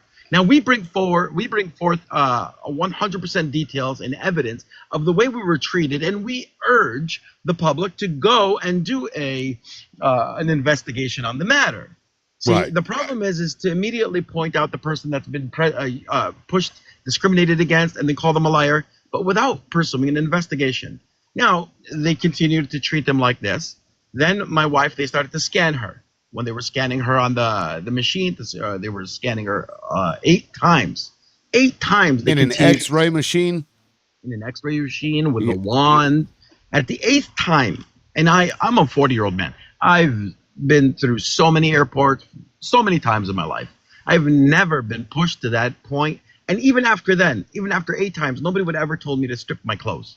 Okay. Wow. Now, based on the degradation and the humiliation, this is how it works for Palestinians. They ended up taking her into a room. They told her, you need to undress your clothing. Now, in front of them, male authorities were standing there. My wife is a very dignified woman. She stood there and she said, I will not undress for any man. You can take my life. I am not going to undress for any man.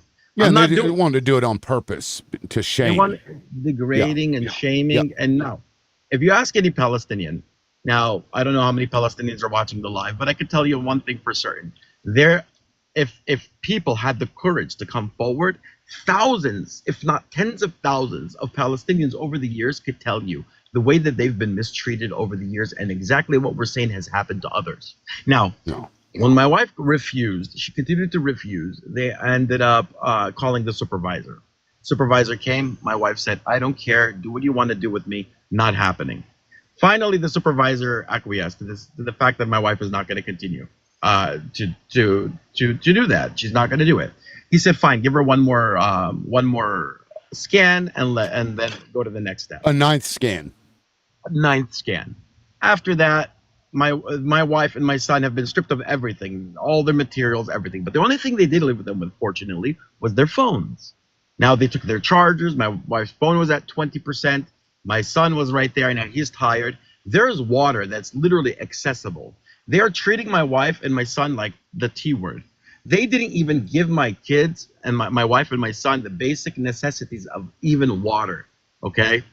Then when they continued to tell my wife, why didn't your husband come? What does your husband do for work? They did that over and over again. Now, the point of this, and I've been through it myself, I hold one citizenship. I hold one passport, and that's the American passport. I did a video several years ago, and it went viral. I think it got about 700,000 views, and people from all over the world agreed with me of how they treat you at Ben Gurion. They literally held me for 5 to 6 hours, asking me the same repetitious questions in a closed room in order to drive me completely insane. Yeah. What is the response from the people that are pro-Israeli? Oh, this is on the basis of security. Brother, I promise you, the Department of Homeland Security has every information that is necessary for them to know everything about you. This is even proven. Go ahead. Okay. This even proves, furthermore, that this is the way they treat people. Now, when they said to my wife, you have other kids, she said, yes. Why didn't you bring other kids? She says, financially, it's a burden. Secondly, the situations that are happening in the world. Then what they started to do is try to coerce my wife to speak in her political mind. Now, good for my wife, she doesn't speak politics. Now, the only problem here is for my wife that I have been very vocal about my opinion on politics. Okay. So they find you. Okay, so what I've been noticing on my Facebook and on my TikTok, I've had a lot of IDF soldiers and people of that nature following me. Especially on Facebook, it's odd because I've never had an IDF member following me. So what I've realized is that they have this specific group. When they see somebody speaking, they actually send it to a specific group. I don't know where it goes, what database they have, but there's probably names in there. Now, when they do this under the guise of security, for example, they are legally, by international law, allowed to call it security. any other means by saying, oh, we were prejudiced, it's because they're Arab, it's because they're Muslim, it becomes illegal under Oh, we lost you. Yeah, somebody from Washington, D.C. is trying to call me. I have the State Department involved. I have. Should you answer that? I mean, no, I'll call them back. I'm bombarded by all of them. The reason that they're bombarding me now is because I ran a news story on NBC last night. Now everybody wants intervention. This is the thing. And I'm telling everybody, if you guys think I'm lying, come back to me, and I'm willing to do anything talk in front of anybody. I'm not afraid. Anyways, we're on everything that I was talking about. Then they tried to coerce my wife to speak in politics. She refused. And then he got even more enraged. Now, at that point, when they continued to do this, it's like the 7th, 8th hour. She said, "We're tired. We've already missed our flights." They made my wife and my son miss their flights. Right. For security. Said, for security. For security. Okay. They made my wife and son miss their flights. So my wife and son are tired. They want to leave. They're asking for their passports. They told them, no, when we're ready, we will give you your passports. Now, is her dual citizenship with Israel? No, her dual citizenship is a Palestinian. So based on the Palestinian Authority, I see. Her dual citizenship. But now, the United States, there is something called a visa waiver program. I don't know if you've heard of that. I mean, yes, I've heard of it, but I'm not, too familiar with it. Let me give some information on this. In around July 14th to July 15th, the visa waiver program took effect of 2023. Now, under the Joe Biden administration, alongside with the State Department and the Department of Homeland Security, they made an agreement between Israel and America that that this visa waiver program would allow Israelis to travel from the United States for 3 months. No questions, none of that.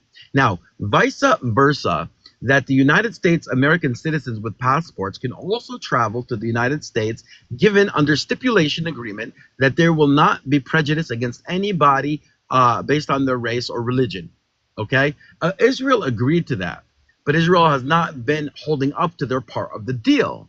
Because on that stipulation, it's enforced by treating Americans equally. But Americans have not been vocal about the way they've been treated. Now, again, there will be many people that may inbox you if they're hearing this and they've experienced this, that they have been mistreated by Ben Gurion. So now my wife has is supposed to be, whether she has their Palestinian passport or American passport, they're supposed to go by her American passport. They're not supposed to even look at the Palestinian passport. So basically what they've done is they've devalued the American passport. Now, again, it doesn't make sense entering in. It would make more sense if it was her entering into Israel on the guise of security. But leaving it doesn't make sense to leave, right? Yeah. Right. So then I was communicated with the State Department. I told them, listen, I'm an American. I've done nothing wrong. I have a perfect record, any of that stuff. My wife has never, we've never been problematic. I said to them, I love my wife, but if my wife has done anything wrong, I would like Israel to contact the Department of Homeland Security and tell them to pick my wife up and charge her with any crime she's committed to the full extent of the law. Okay, so under the security. So she missed her flight, and this was August 14th. Is that this was August 14th. 14th. Okay, so then after that happened, they didn't technically say you can't go. They just held her to where she missed her flight. So when she tries to book again, so now they told her under security. Now, while my wife was trying to get her passport back, okay, and now we have a witness at the American Embassy. My wife called me crying. She said, this is what they're doing to us. I told her, contact the American Embassy immediately. So she contacted Jake. His name is Jake from the American Embassy. Jake called the authorities at the airport. They continued to ignore the call. Then he ended up back on the phone with my wife, and she said, I'm in front of them right now. At that time, when she was trying to get her passports, the supervisor for the authorities walked in, realized that she's on the phone with the American Embassy, and told her, F you and F America, we don't give an F what they say. He was outraged. So now, the American Embassy heard that. Right. Now, presumably. Jake said, I've heard stories over the time I've been doing this. Never did I ever witness it for myself until now. So now the State Department is really involved in this. Okay. After that, they still didn't give them the passport. I have a video up on my videos. My son courageously, I would never have done it. He pulled out his phone and he recorded how they were speaking to them. They were sitting down acting nonchalant because they have all the time in the world and they're on their payroll. They don't care. Sure. Now, my son says, stop playing around. Give us our passport. We want to leave. He says, you cannot leave. So then my son, please, we want to leave. We're tired. We want to leave.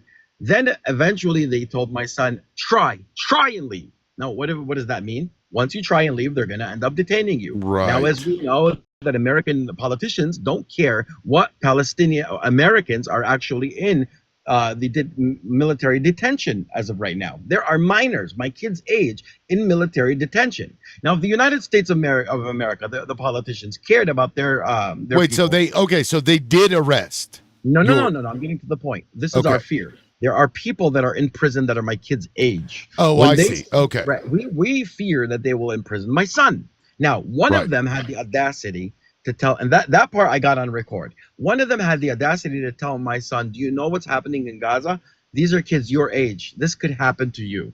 Now, people will think this is insane. Is that video on your profile? This one, he didn't pull that one.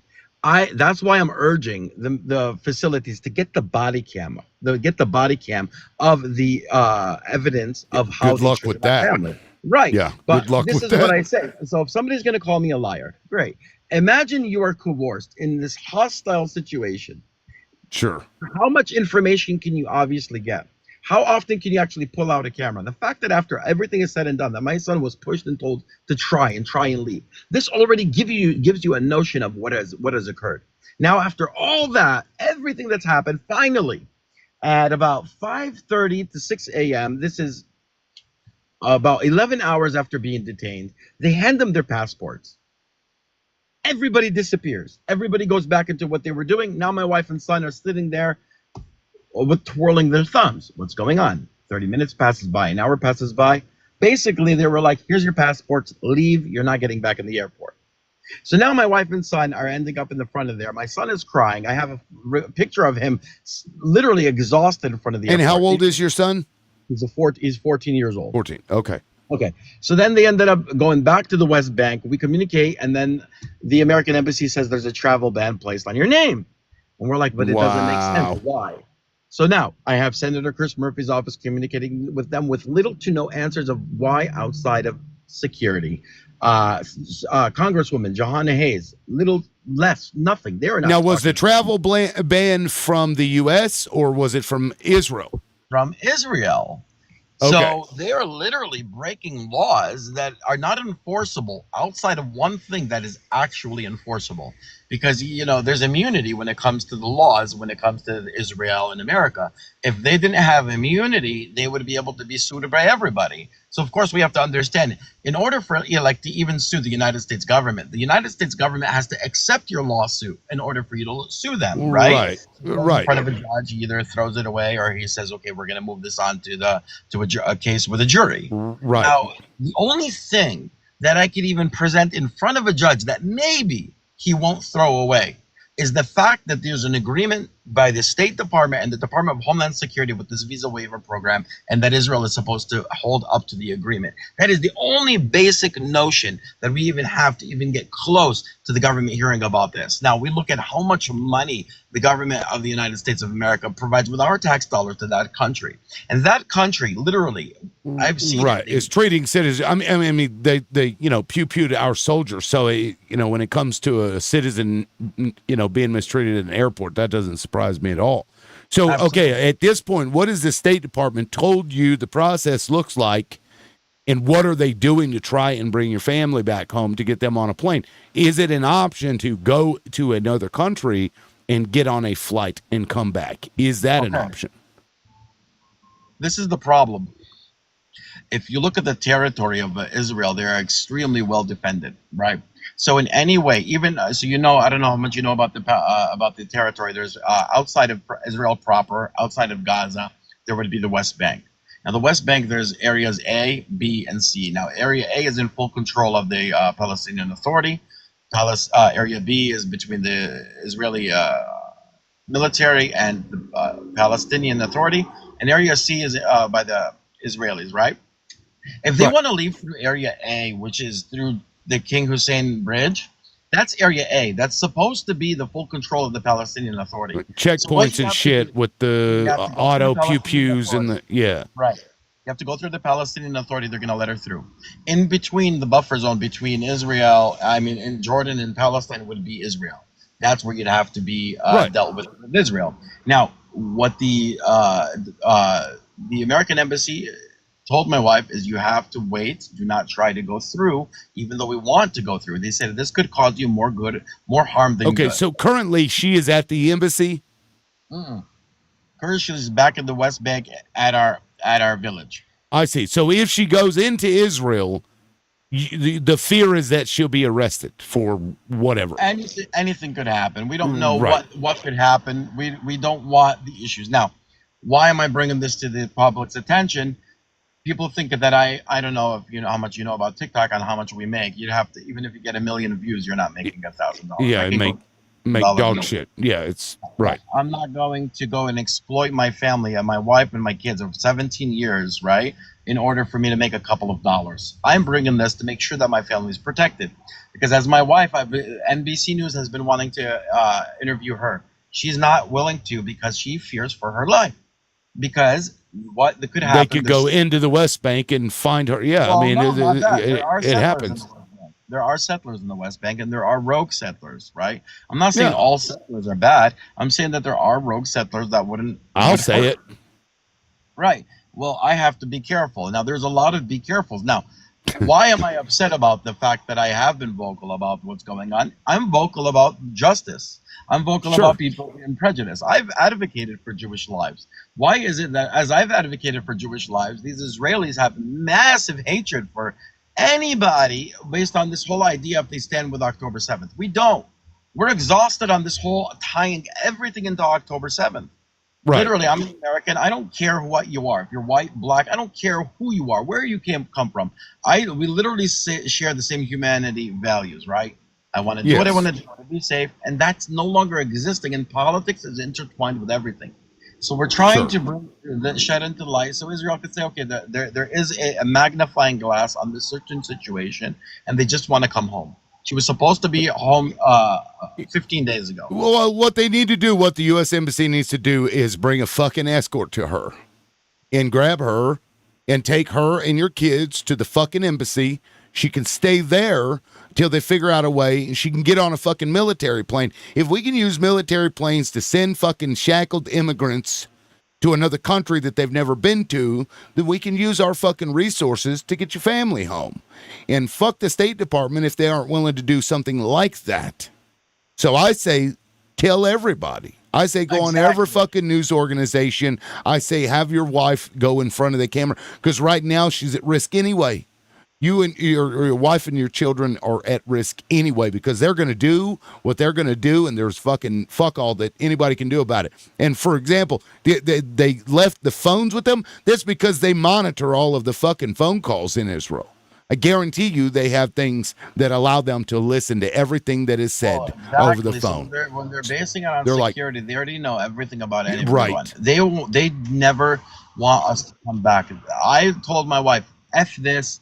I don't want to experience this anymore. All of the headaches, all of the degradation. Let's just sell our condo and be out, because I can't go through this. My wife was like, this is my homeland. I was born here. My parents are here. Yeah. I can't sacrifice that. And I'm exhausted because I get that. And a lot of people tell me, you're a liar, you're this, or I have Palestinians tell me, it's your fault. You've spoke up. I tell them, listen, I'm doing this for the cause of the people that are oppressed. I could easily sit back, call myself American, put one leg over the other, and say I support Israel. The hell with everybody else. Listen, now there's a lot of people that are going to take the easy route out, right? But the fact is that I'm standing more alone than not. And the people that should be standing with me, if they joined, we'd be a majority of people speaking up. But it's easy to target the lone wolf. It's easy to target me, right? Now, some people are having a hard time finding this story. And you said that you had had done an interview. Where can I direct people so that they can see this news story that was run that you did yesterday? I posted an interview on my page. It's about 2 videos ago. If you watch that, you'll see my video. If If you want to see the NBC, the story, they just put the image, and then they're going to be dropping the actual full story. There's already people saying, "Oh, Don't I listen bet to what Let me see. I'm Right, trying to. before. So you said NBC because I typed in NBC News Mar Israel It was right Airport. before that one. Where you were, go to the video right before it. Right And so before I'm it. wearing it's all black. So I have the news station coming over to talk about The my next wife. one They're going to after air it that tonight. one. That's before. The next one after, yeah, Don't is listen to what they this say. Watch what they do. In the West Bank. one? Yeah, that's after that one. No, the most recent to the last post I did. Most recent to the last.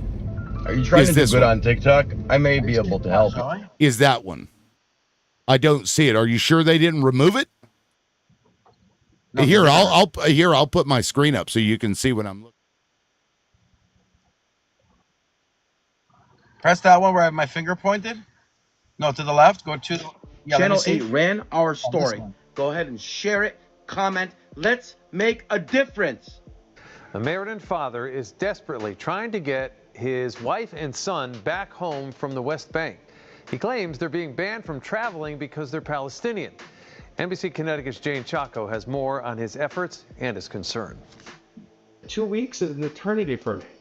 I don't like it. And the fact that somebody is keeping my wife there against her will is even worse. Mahar Abdelghani says his wife Intifada and his son were supposed to fly back to the U.S. on August 14th. They're American citizens and travel to the West Bank to visit family, a trip they've taken many times before. Abdelghani claims security at the Ben Gurion airport in Israel are not allowing them to fly because they're Palestinian. They were pulled aside, interrogated repetitiously with many questions. They did many different scans on her to check if she has anything, and after the 7th or 8th time, they told her that we're going to have to do a full body security on you, basically undress her. Abdelghani says his son was cleared to travel, but his wife isn't. He says she was held for 13 hours in the airport the day they were supposed to leave and was not told why. It's very demeaning and degrading when you're treated in such a manner that you're held in a room for 7 hours as if you're a criminal. The family has lived in Meriden since 2013. Abdelghani has reached out to Congresswoman Jahana Hayes and Senator Chris Murphy, along with the U.S. Embassy in Israel for help, hoping his wife and son can come home soon. The person that gives my life purpose is my wife, meaning that when I look forward to tomorrow to spend time with my wife. So when somebody is telling me it is what it is, it's not what it is. We reached out to the U.S. Embassy in Israel for more information and have not heard back yet. Abdelghani says his wife is expecting an update from the U.S. Embassy on Sunday. In Meriden, Jane Chaco, NBC Connecticut News. Well, I'm glad they ran that. And to the people in the comments that were like, I don't believe this until I see the video, you just watch the video. So please stop with that. You see, and this is the thing. I grew up in California, right? And I didn't grow up in the safest places. So you had to watch what you said, if you understand what I mean, right? And so I always made sure that every word that came out of my mouth, I was able to deal with the consequences of it. I always understood to be pay attention to my surroundings. And as living in the United States, I'm a 40-year-old guy. I'm mature enough to understand how to back up what I say and what I do with credibility. So if anybody wants to come to me and say, "Oh, you're a liar," I'm here. Let's have a talk. You want to converse? Let's Man, talk. I'm not hiding. fuck those people. It doesn't matter. There's always going to be some jackass out there that's going to say that stupid shit. I dealt with it when I was in the fucking news. You're just going to have to push that to the side. Every person that goes on TV is going to deal with jackasses like that. It's just the way it is. Just fucking put that to the side. I think you're doing the right thing, and the Trump administration needs to pull their head out of their ass and take care of this. Like America first. You got an American citizen over there trying to come home. Fucking figure it out. Figure it out. I'd like to address Bubbles. I'd like to address Bubbles. Sure, go ahead. There is nothing that is more to this story. Listen, imagining. Okay, so listen. I'm not a rape victim. Let's just say, right? I am a victim of prejudice based on the fact that my family is of Palestinian descent. And you must understand that it doesn't always mean there's more to the story. If I have been vocal about Palestine, that's all it takes. Now let's just take certain celebrities or certain people that have spoken as for a free Palestine. They have had their lives destroyed. Is there more to that story? No, there isn't. There are powers. Oh, we lost you. Yeah, somebody tried to call me. There are powers that be that have more enormous power and more enormous strength that could destroy your life based on a simple word, right? So when I'm saying this, they can destroy you in one phone call, right? So no, there isn't more to the story. What there is that it's almost September, right? I want my wife back with me. That I am the type of person that will give my life for my family, and I don't say it by words, I will show it by action, and that I would never sell my family, that I've had many opportunities to get rich by giving away my dignity, and that I haven't, and that I've always been morally dignified and a good person. And the fact that I'm actually speaking out now when I've never wanted to be the center of attention, but now I think I have to be, tells you that, hey, look, if you believe there's more to this story, go and find more to this story. Bring it to me, and I'll address it with you then. If you just want to say words without any credible evidence, shut your mouth, other than if you're going to go and find that evidence and bring it forth. Right. And that's the honest truth. No matter what additional information that there may or may not be, the fact of the matter is this: there's an American citizen that is not being allowed to leave, is being treated like shit over there. And as an American, if you're over here and you're like, yeah, but what about if they did this or that? Doesn't fucking matter. This is an American. Bring them home. Bring them home. America first, right? We're supposed to do America first, make America great again, and we can't even handle our American citizens when they're mistreated elsewhere. Fuck that. Yeah, and again, I want to finalize this with this because I've been getting calls. I got CARE, the Islamic American Association, basically, is helping get involved with this, and they're national. I don't want this to be a fact that, listen, there's always good content, everybody, right? Right now, I don't give a shit about content. Right now, I give a shit about getting my family back, right? So for those of you watching, whether you are pro-Israeli or pro-Palestinian, I'm an American. If you believe in the American values, if you believe that we deserve our rights, you owe it to your fellow American to speak up to get this person's family back, my family. Absolutely. If you don't, you oppose America. You oppose what we are built on. I tell you what, I have hundreds of people around me. Not one of them would I ever have a prejudice or disregard to. I would care for them if they needed help. If somebody needed help, if somebody was being harmed, I would step up to the plate. Not because I think I have to. It's because it's a part of me. And if it's a part of you to care for somebody, if you have somebody you love, and you thought about that, and if you have a vivid imagination, if you imagine your mother or your wife going through this is exactly what it is to understand and put yourself in these other people's shoes rather than to be just morally dead, if you guys understand what I mean. And so I urge you, hey, let's be American. Let's stand with one another. Because if you guys want to look at the qualities of what it is to be American, I think that I could pretty much beat a lot of people when it comes to just at least having some kind of emotional connection to those people that are abused. If you're going to stand with the oppressor and blame the oppressed, there's something wrong with you morally, right? And I hope you guys can understand where I'm coming from this. No, I do. And look, man, I'm of the opinion you do what you want. You make your own decisions. But I honestly believe that she should go on the news and report what, from her own firsthand experience. She's afraid. Absolutely. She's afraid. I get that. I'm just saying, if it's public, it makes it more difficult for them to do anything. Because if they do something, now you've already got news of her in there being introduced. And that's just my thoughts. Again, it's your family, it's your situation. I had a talk with her. She opposed it. My son, he might do it. He's 14. I just gotta get a check. I gotta get my wife to check okay on it, and then NBC wants to do a follow up. Listen, everybody's saying that it's a small channel. You have to understand once in NBC runs this, the affiliates are gonna start stepping up to the game to do it too. Right? And other people may reach out. Are afraid to speak up. I might be one of the first Americans, while their family's still healthy and alive, to speak up and speak strong. See, I'm not saying I'm courageous. I'm saying don't fuck with my family. And this is so serious. Like, find me an American patriot. Find me any of them. That's even whatever. I don't care what side of the spectrum when it comes to politics you are. F with your family. F with your wife. See what happens. F with your kids. They will show you what kind of American they are. That's all it is. Mess with my family. I will show you who I am. And that is the thing I love about people, because family is everything. If you don't disregard family, then I don't know who you are. And anyways, I really appreciate your time, and I'm hoping that we got something out of this. I do have people that have been calling me. I'm hoping to get somewhere with all this today. Yeah, man. I really appreciate it, man. I really do. Yeah.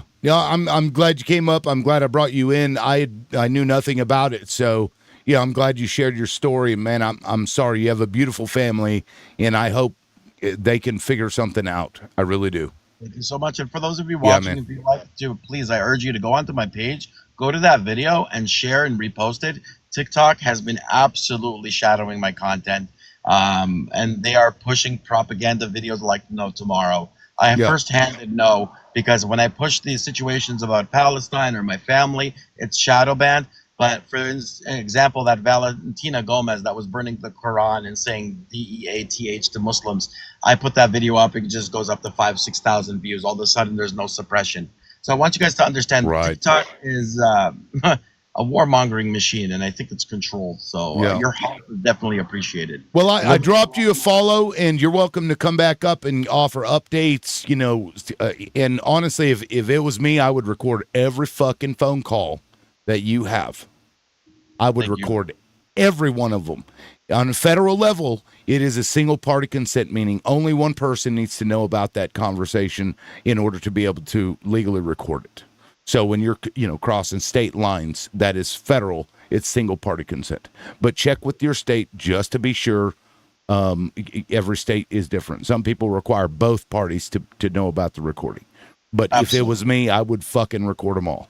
I'll see if I can be able to do that. I appreciate it. I got to see if I can be able to upload something to record them. I definitely appreciate it. I got to make sure I make some callbacks. Thank you so much, Liberal Loudmouth. Thank you. Yeah, I hope you come back, man. Please let us know what's going on. And best of luck to you. Thank you so much. All right, we'll see you. Yep, you too. See ya. Yeah, it's fucking terrible, guys. And anybody in the comments, I wonder what they did. Like, these are Americans, like, even if they weren't Americans, you should give a shit. You should care. I don't, people in the comments, like, whatever. Okay, Saeed, I really appreciate your patience. And look, my format's a little different. I'm just bringing like one up at a time, given 6 minutes. Now, I gave him a little longer because I knew the story that he, was going to require some time to complete. But I'm going to go ahead and start your timer. Go ahead, man. Yeah, hi, how are you? First of all, I just want to point something out about this guy. I understand why his wife is not willing to say anything. Because you have to understand she's not the only one in danger or his children in danger. Actually, they are the most safe people in the West Bank. But she have family there. I don't know if you know that. Didn't even think about that. Yeah, exactly. The Israeli force tactic, but like it's historically like we know that if they want to reach someone, first people they arrest is his parents, regardless of age. Like you can Google it. Just a couple of days ago, there was one wanted guy. They took his 92 years old grandma. They took her in custody until he come and hand over himself. And it's not like they take them to a hotel. They take them like in really bad places. They die in custody usually. Yeah, it's fucked up. I get it.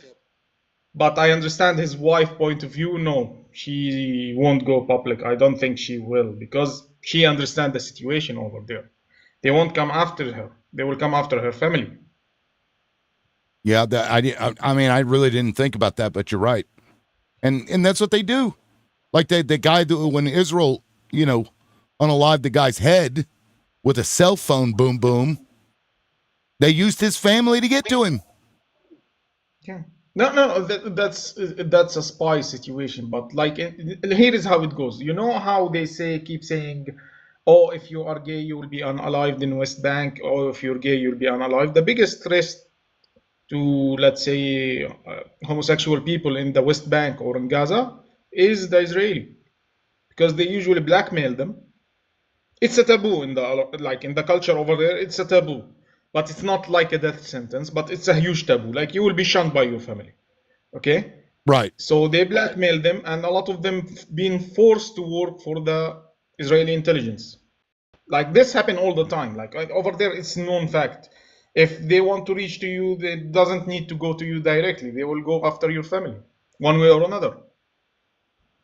Yeah, and I believe that's actually how they got that guy when they used that cell phone. Boom, boom, is they learned his cousin or something was a homosexual, and they did that because they monitor everybody's fucking phone. Yeah. They listen to all of the phone calls. I don't know if people realize the level of fucking, technological advancement of, monitoring that they have. It's crazy. It's not just advancement. You have to put in mind, I think right now in the West Bank and Gaza, it's only 3G. 3G or 2G. They're not allowed to advance. They're not allowed to have a higher technology over there. So you're stuck with a certain level of technology. You're not allowed to get anything more. I mean, this is why I found it funny when they say, oh, Gaza could have built. Dude, you're not allowed to import. You have a certain quota of sugar to import over there. Right. At one Little point, technology or something to build in. Didn't Israel at one point have a program where they would literally count the amount of calories that were allowed in just so that the people wouldn't starve? Yeah, because here is the plan. You need a certain amount of calories in there. Okay, so if war break out, they know that these people after a certain threshold they will starve, and this is what happened in Gaza. They know they don't have food. They have to be dependent on the Israeli government. You should see a documentary also on the West Bank. The same story, by the way. It's not very far from it. There is I don't know the documentary name. It's called the 6 Cows or something like that. So there was a small village in the West Bank. They wanted not to buy any more milk from the settlement because they're forced to buy most of their products from the settlement, the one that's stealing their land actively. So they brought a cow. They somehow manage it. They brought a couple of cows and they start producing their own milk. Literally, there was a hunt for the cow. Wow. They had to hide it in houses. Oh my God. I can't imagine. Hey, you get the cow tonight. Yeah, exactly. So because there is they keep saying, oh, they could develop, they could do that. The Palestinians are under siege. Cement wasn't allowed to enter Gaza. Cars wasn't allowed to enter Gaza. Literally, the tunnels between Egypt and Gaza that was highly. You know what they were smuggling? Cars. Sometimes KFC. Yeah, I bring that up all the time whenever they but what about the tunnels? I'm like, dude, they need to get their shit over there because Israel doesn't allow them to have anything. So what the fuck are they supposed to do? And here is the thing. When they say it have a border with Egypt, no, they don't. The border with Egypt, the Rafah cross is only for people, not materials. You can't enter anything without Israel approval. There is another cross-border, which is right now they're forbidding the aid from, is the one specific for trucks. Rafah border can only take people. They're not allowed to enter any kind of materials or export anything. Plus, and they have no dock, right? No major dock where they can bring in a bunch of supplies. Right. It was destroyed. There was an airport. It was destroyed. Yeah. And the naval blockade, anybody that tries to get in there is going to... I mean, guys, Israel used to pew-pew people that were sitting on the beach. Seriously, there's video of it, of them shooting at people on the beach in Gaza. And I believe they were journalists that they were shooting at. No, there is a famous incident, I think. I'm not sure which year, actually.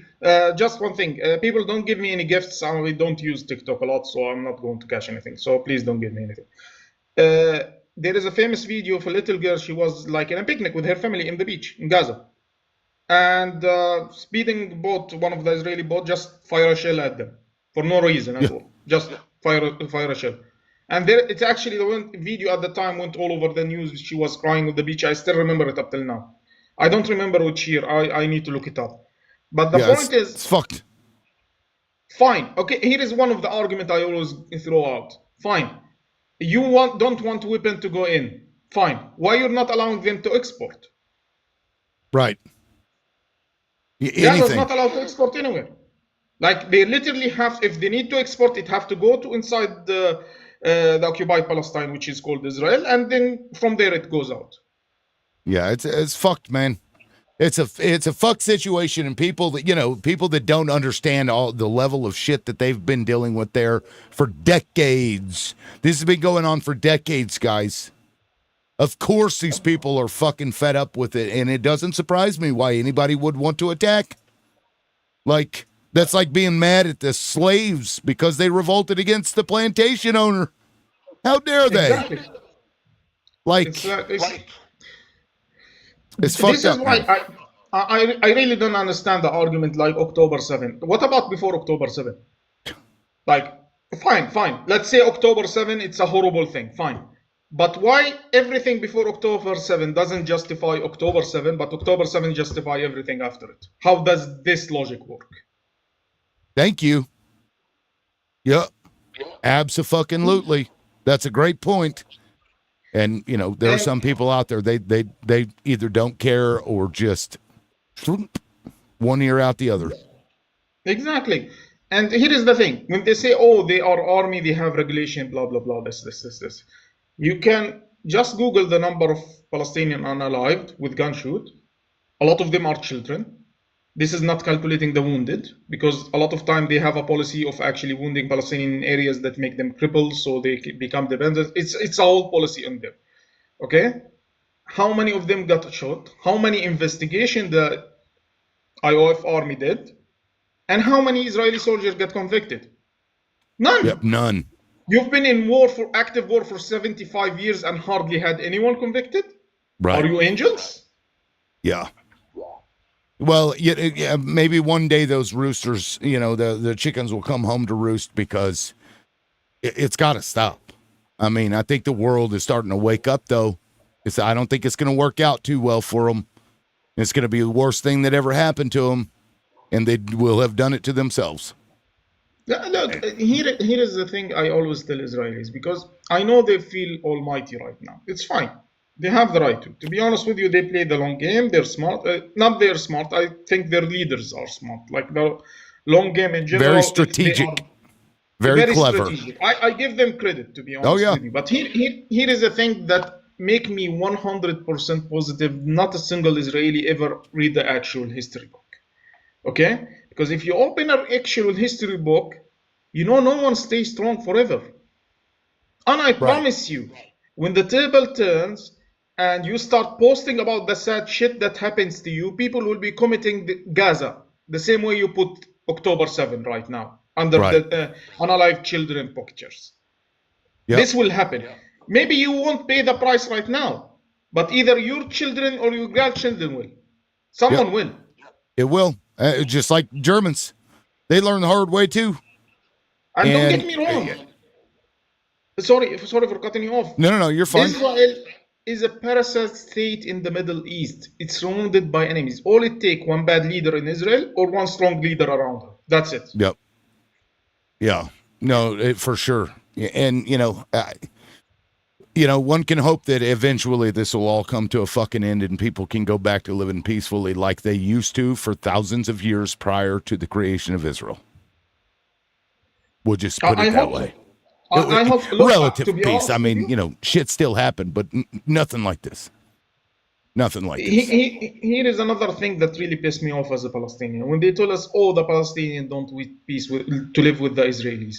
Don't get me wrong. They haven't given us a single reason since they arrived that we want to live with them. Yeah, I think that's important.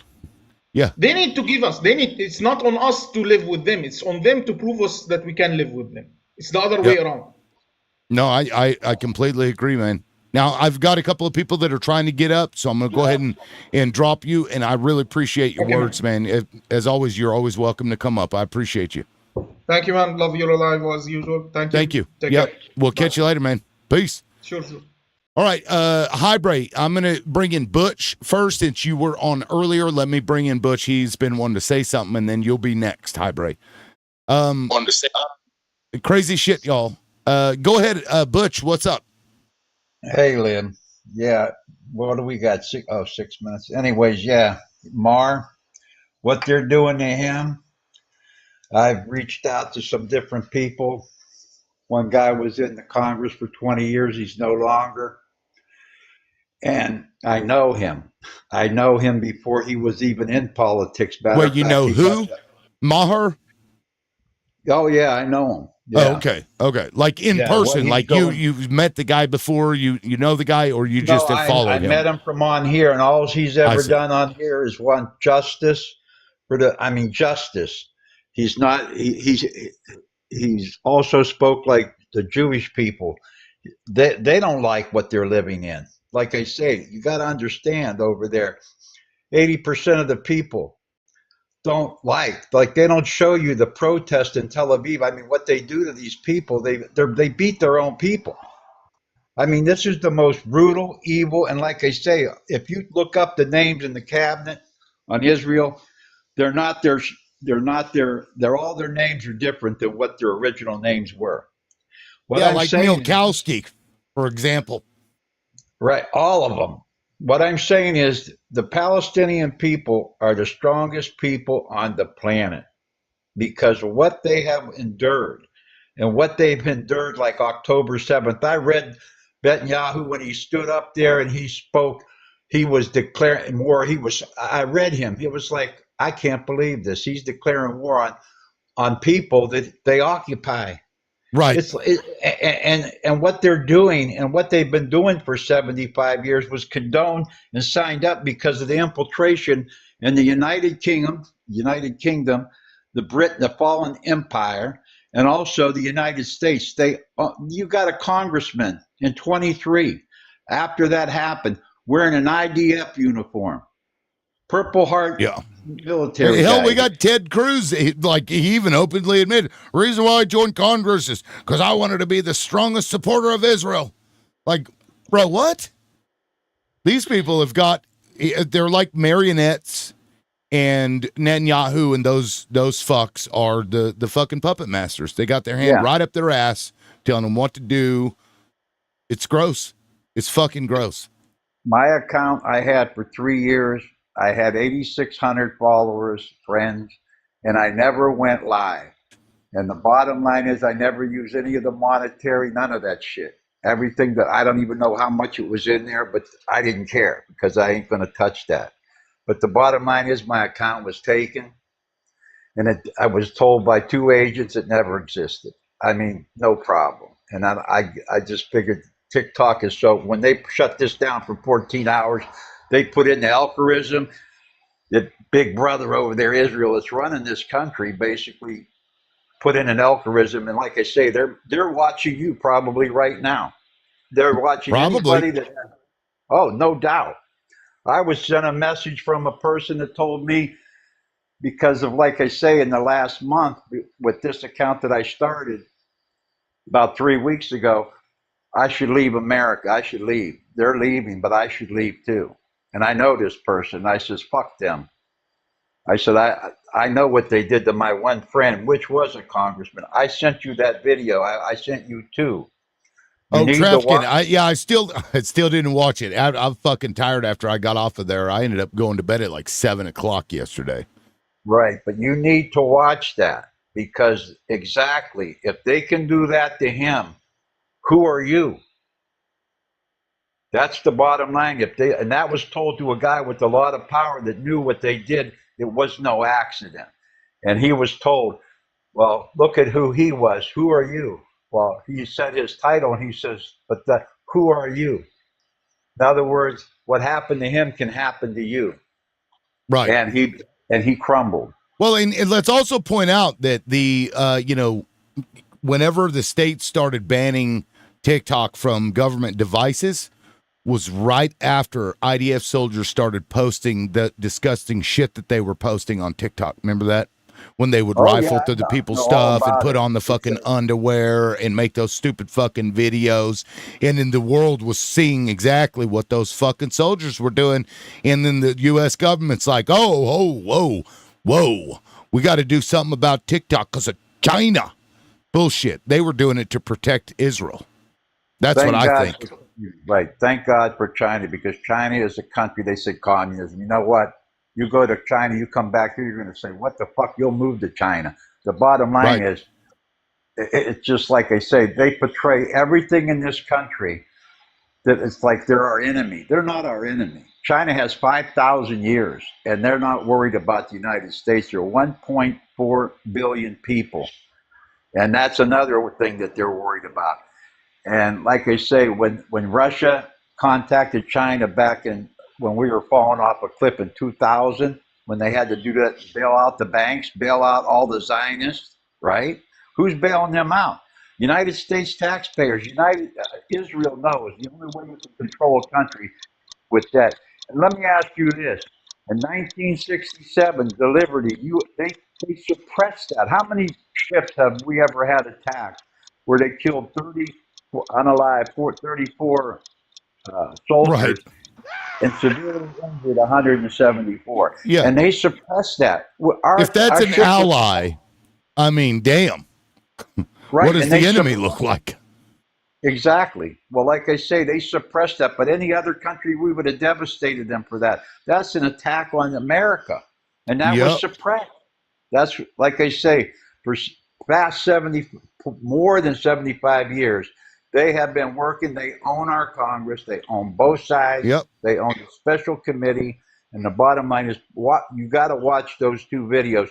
Then you got to go on YouTube and look up Congressman James Trafficking, because what they did to him was unconscionable, because he stood up, only congressman to stand up against AIPAC. Well, we've had others, like Ilhan Omar also stands up against them. Who was that? There was a black lady can't remember her fucking name, back in early aughts, I believe, maybe mid aughts. What was her name? About that lady up in Minnesota, the Muslim lady.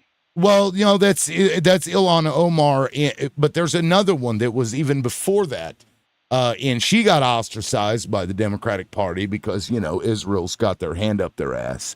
Either way, Butch, I really appreciate you coming up. Time is up. I'm going to go ahead and drop you. I got Highbray coming in. Watch those videos though, bro. And then, like I say, play them on your live or post them, because I'm getting people. They're starting to be posted, and a lot of other ones are now starting to come up again because they can't suppress them all. But they've done me. I do it. It's blank. But anyways, watch it and get it up. All right, bro. I appreciate it, man. All right, we'll catch you later. Peace. All right. Thanks. And guys, we're down to 70-some viewers and only 22,000 likes. If you like the show, please tap the screen. I'd appreciate that. Also, I have a gifting goal of 10 cowboy hats. If you want to support the channel, gifting is a really good way. If you can't gift, please tap. Let's get to 50K if we can. The show will be over in just over an hour because I do have to go. Again, I have a family reunion, so you won't see me until maybe next Wednesday, if that matters to you. I don't know if it does or not, but I mean, that also goes right into the liberals. They got to put their money where their mouth is, because you end up with these creators going and doing underhanded shit to get money because for whatever reason, like, for example, that guy that was doing his job going door to door with the utility company, that white guy comes out and says, we're going to hang you if you come back here, called him the N-word over and over again. And he was traumatized by this, didn't want to go back to his job, did a GoFundMe. Guy only raised like $80,000, if that. That woman that calls the black child the N-word raised over 800,000 within days. I don't know what we're doing. You got to support the things that you support. Highbray, go ahead. Hey, how you doing again, Liv?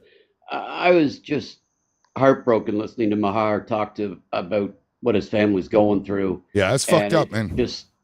It is, and it's so infuriating to read the people in the comments that are blaming him, talking about, why did you let your family go to Palestine? Like, her parents lived there, for God's sakes. Like, it was her home, and she's welcomed and has made the United States a home, and that's how your government treats her. I mean, it's just so immoral. These people get on these lives and talk about the AB and talk they always bring up the issue of morals. Where are they all screaming about the morals of this? And you know, if they don't believe them, all they have to do is Google anything about what's going on with the Canadians. I mean, Canadians that are stopping at the U.S. border when they're coming in to visit family, you know, because that's about the only reason anybody would visit the United States from Canada today, because we know how dangerous it is. And they stop to visit, and you know, ICE holds them in detention. Right. Now, if there's a problem with you coming into the country, you know, for all of my 67 years, 67 years, you know, they all they did was they said, "I'm sorry, you can't enter." Right. Usually it came Which with a Canada 5-year would do ban. to us as well. Like, you Yeah. know, as I a mean, truck both countries driver, did. yeah, you couldn't, if you had like certain misdemeanors, you couldn't go to Canada and they just wouldn't send you. So, you know, they were restricted on who could drive across, but, you know, Canada's been pretty strict as far as that goes. A few years ago, there was the biggest magic lettuce company in Canada. Two of their executives were going down to a convention in Las Vegas. They didn't have anything with them. They just worked for the company. And not only were they held at the border, but then they were told that they had 5-year bans to enter the United States. Well, that's a little extreme, but you know, they were just released. They weren't held in custody. But now they're holding these people that try to visit the U.S. in custody, and there's over 150 Canadians that are being held. And that's what, you know, what your country is doing to its closest neighbor. So I don't know how people can say that you know, cannot believe what Mahar is saying. If they think that, you know, if your own country will do it, what do they think that a country like Israel will do to a person with Palestinian heritage? Well, we already know what just- they'll do. I mean, Yeah. they're literally sniping babies in the head. But the fact that, oh yeah, but the fact that these people deny it, and that they still are in denial that this is happening, just boggles my mind. How do they claim to be, you know, intelligent individuals when you know, when they see the evidence right in front of them and still deny it? You know, claim it's all AI. Yeah, right. These news medias have all been making this stuff up. I mean, now at least there's some more. You know, for a long time during the G side, it was just Al Jazeera that was able to report. But now other medias are reporting this is going on, and they still deny what they see with their own eyes. I mean, people that do that, like earlier, we had balls in the walls or whatever. He was up here, and you know, like racism doesn't exist. Like, don't tell me what I see with my own fucking eyes. So they can see it, and you know, it's like January 6th. That's a day of love. And it's like, okay, yes, Sky Daddy, yes, thank you for telling me what I saw. It's fucking weird, man. Yeah, this country's full of, you know, sycophants. They'll make any excuse they want. They just make it up. If it doesn't fit their narrative, they'll just twist it. I don't know, man. It's hard to deal with that. What do you do? I know you're running quick today, so I'm going to let you run because I just wanted to make the points that I've made, so I'm good. Sure. And thanks for bringing me up. Yeah, no, thanks for coming up. I appreciate it, man. Yeah, we'll catch you later, and you're welcome to come back up if I'm still up. Yeah, we'll see you. Have a good family reunion, man. Yeah, thank you. Take it easy. Bye-bye now. All right, we've got in Bunny. Yeah, you're exactly right. Saying it doesn't exist while making racist comments. Right, like, thank you for making my point for me. Wild. Gunkle Johnny. Gunkle Johnny. Interesting name. Say, Gunkle, what's up? Hello. Gunkle Johnny. You are live. And apparently not. All right, well, let's bring in Matt. Matt, what's up? Hello, Matt. Yo, what's up? Not much. So what brings you up? Sir, I was trying to connect my headphones with the Bluetooth. It wasn't working. Well, I could hear you. You could hear me now? Yeah, I can hear you. Okay, that's perfect. Yeah, I could hear you. Loud Yeah, and go clear. ahead. I just want to get your thoughts on it seems like Gavin Newsom's like in the media a lot now, more than ever. Trying to be like Trump 2.0, but I don't know if it's really working or not. Do you think he's like the new leader of the Democratic Party along with like AOC and them, or is it still like old school with like Chuck Schumer and all them? I mean, so the DNC and the base are two different things. DNC does what it wants to do. So if you're asking, is that who the DNC wants at the top? I would argue yes. If you're asking, is that what the base wants? I would say fuck no. Wants Gavin or Gavin. On that. The DNC, the leaders, the fucking corporate bullshit wants Gavin Newsom because he is a corporatist. The base does not. The base is sick of that. Who would the base want? I don't know. We got several years left. Okay. You know, nobody has really shown themselves, although, you know, like James Tallarico seems like a decent option. I mean, hell, at this point, fucking, you know, people will vote for Newsom if that's who they force upon us. And assuming they'd go with like Trump Jr. or JD Vance or something like that. Like if Massey were to run, that might be a little different. Sure. Yeah, the DNC has been playing dirty for like past a decade almost. I mean, they essentially kicked out Bernie in 2016, and they also, I mean, there's a debate on primary, no primary in the whole 2024 election, but that's whatever. But people just seem very out of touch with everything now. It just I agree. I mean largely.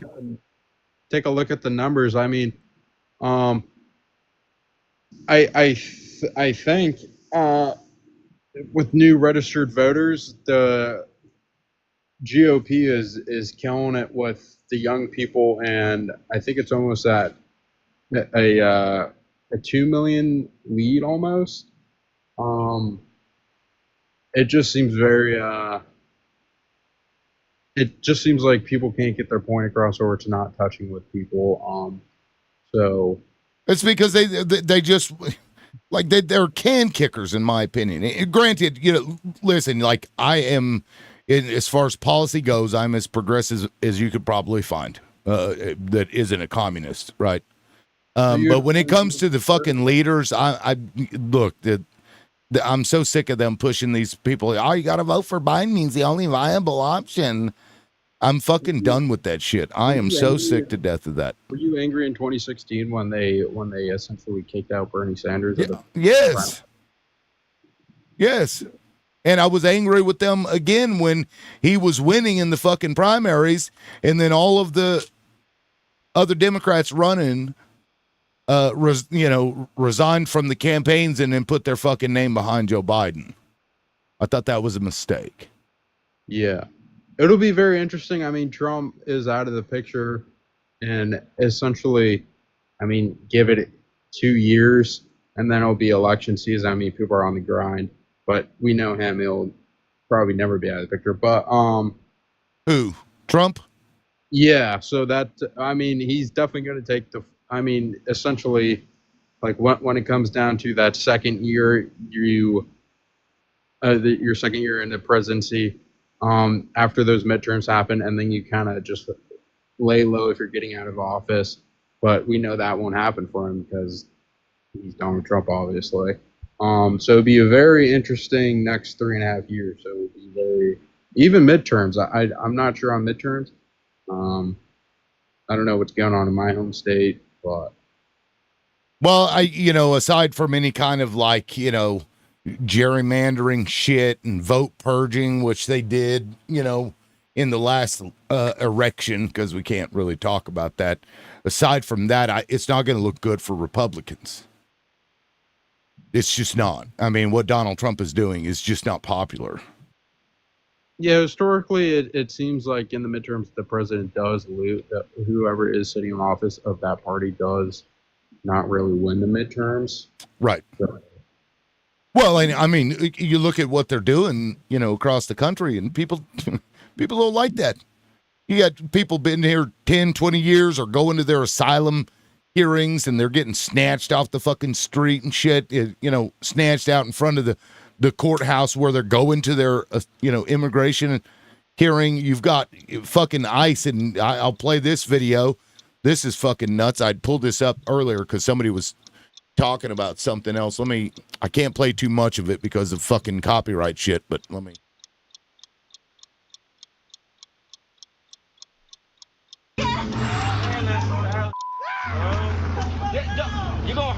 Y'all gonna hurt him like that. Garcia, open the door. Garcia, open the door. Open the door. Open the door. Open the door. Yeah, that's you. You guys see him? Garcia, I'm gonna go back to your dad. I'm gonna go back to your dad. This whole thing just escalated. These agents in. Let me go after the guy's family. Because I think it was a barber shop or something. And he wouldn't open the door, which he doesn't have to. They didn't have a warrant. And they're like, well, we're just going to go after your dad. We're going to go after your family. That's not popular. Nobody likes that. Yeah, it'll be interesting what the people think on regards to the whole ICE raids and everything in about a year and a half. Yeah, I mean, do you like it? Do you think like that is something that is good optically? Not like that. No, not in that. I believe in respectful immigration laws. I believe in trying to do the right thing and trying to become an American. But I kind of, at the same time, it's kind of, the optics don't look great when you're in a U-Haul and you see a bunch of Mexicans and then the ICE people run out of the U-Haul. So that's not very. Well, is it a good look when a bunch of white supremacists run out of a U-Haul? No, that's absolutely not. Because you know what I'm talking about, right? The fucking Patriot Front or whatever. They went in there. They brought in like 3 U-Haul trucks, and it can't be legal to transport people in that way. But there were cops around. Cops didn't say it. The cops were protecting these people. Is that Tennessee? It was. I can't remember what state it was, but there were, the videos running around like. That doesn't look good either, and those are the people supporting Donald Trump, and it makes this whole thing look like exactly what it is, which is white nationalist bullshit, and people generally just don't like it. That's why I don't think it's going to look good for them in the midterms, assuming they don't have some kind of hardcore fucking purge or, gerrymandering shit, Just one last thing, if I could add. Sure. I promise this is the last. It seems like the election, it came down to, do you really want the whole Biden regime again, or do you want to go back to Trump? And people obviously picked Trump, winning the popular vote and winning the election. But I think people this time around, they'll probably won't vote Republican and they'll probably go Democrat. So I'm probably with you on the Democrats will likely gain a couple seats in the midterms. Yeah, and then we will see when that happens. If it happens, if it doesn't happen, I think things are going to get really bad for the people.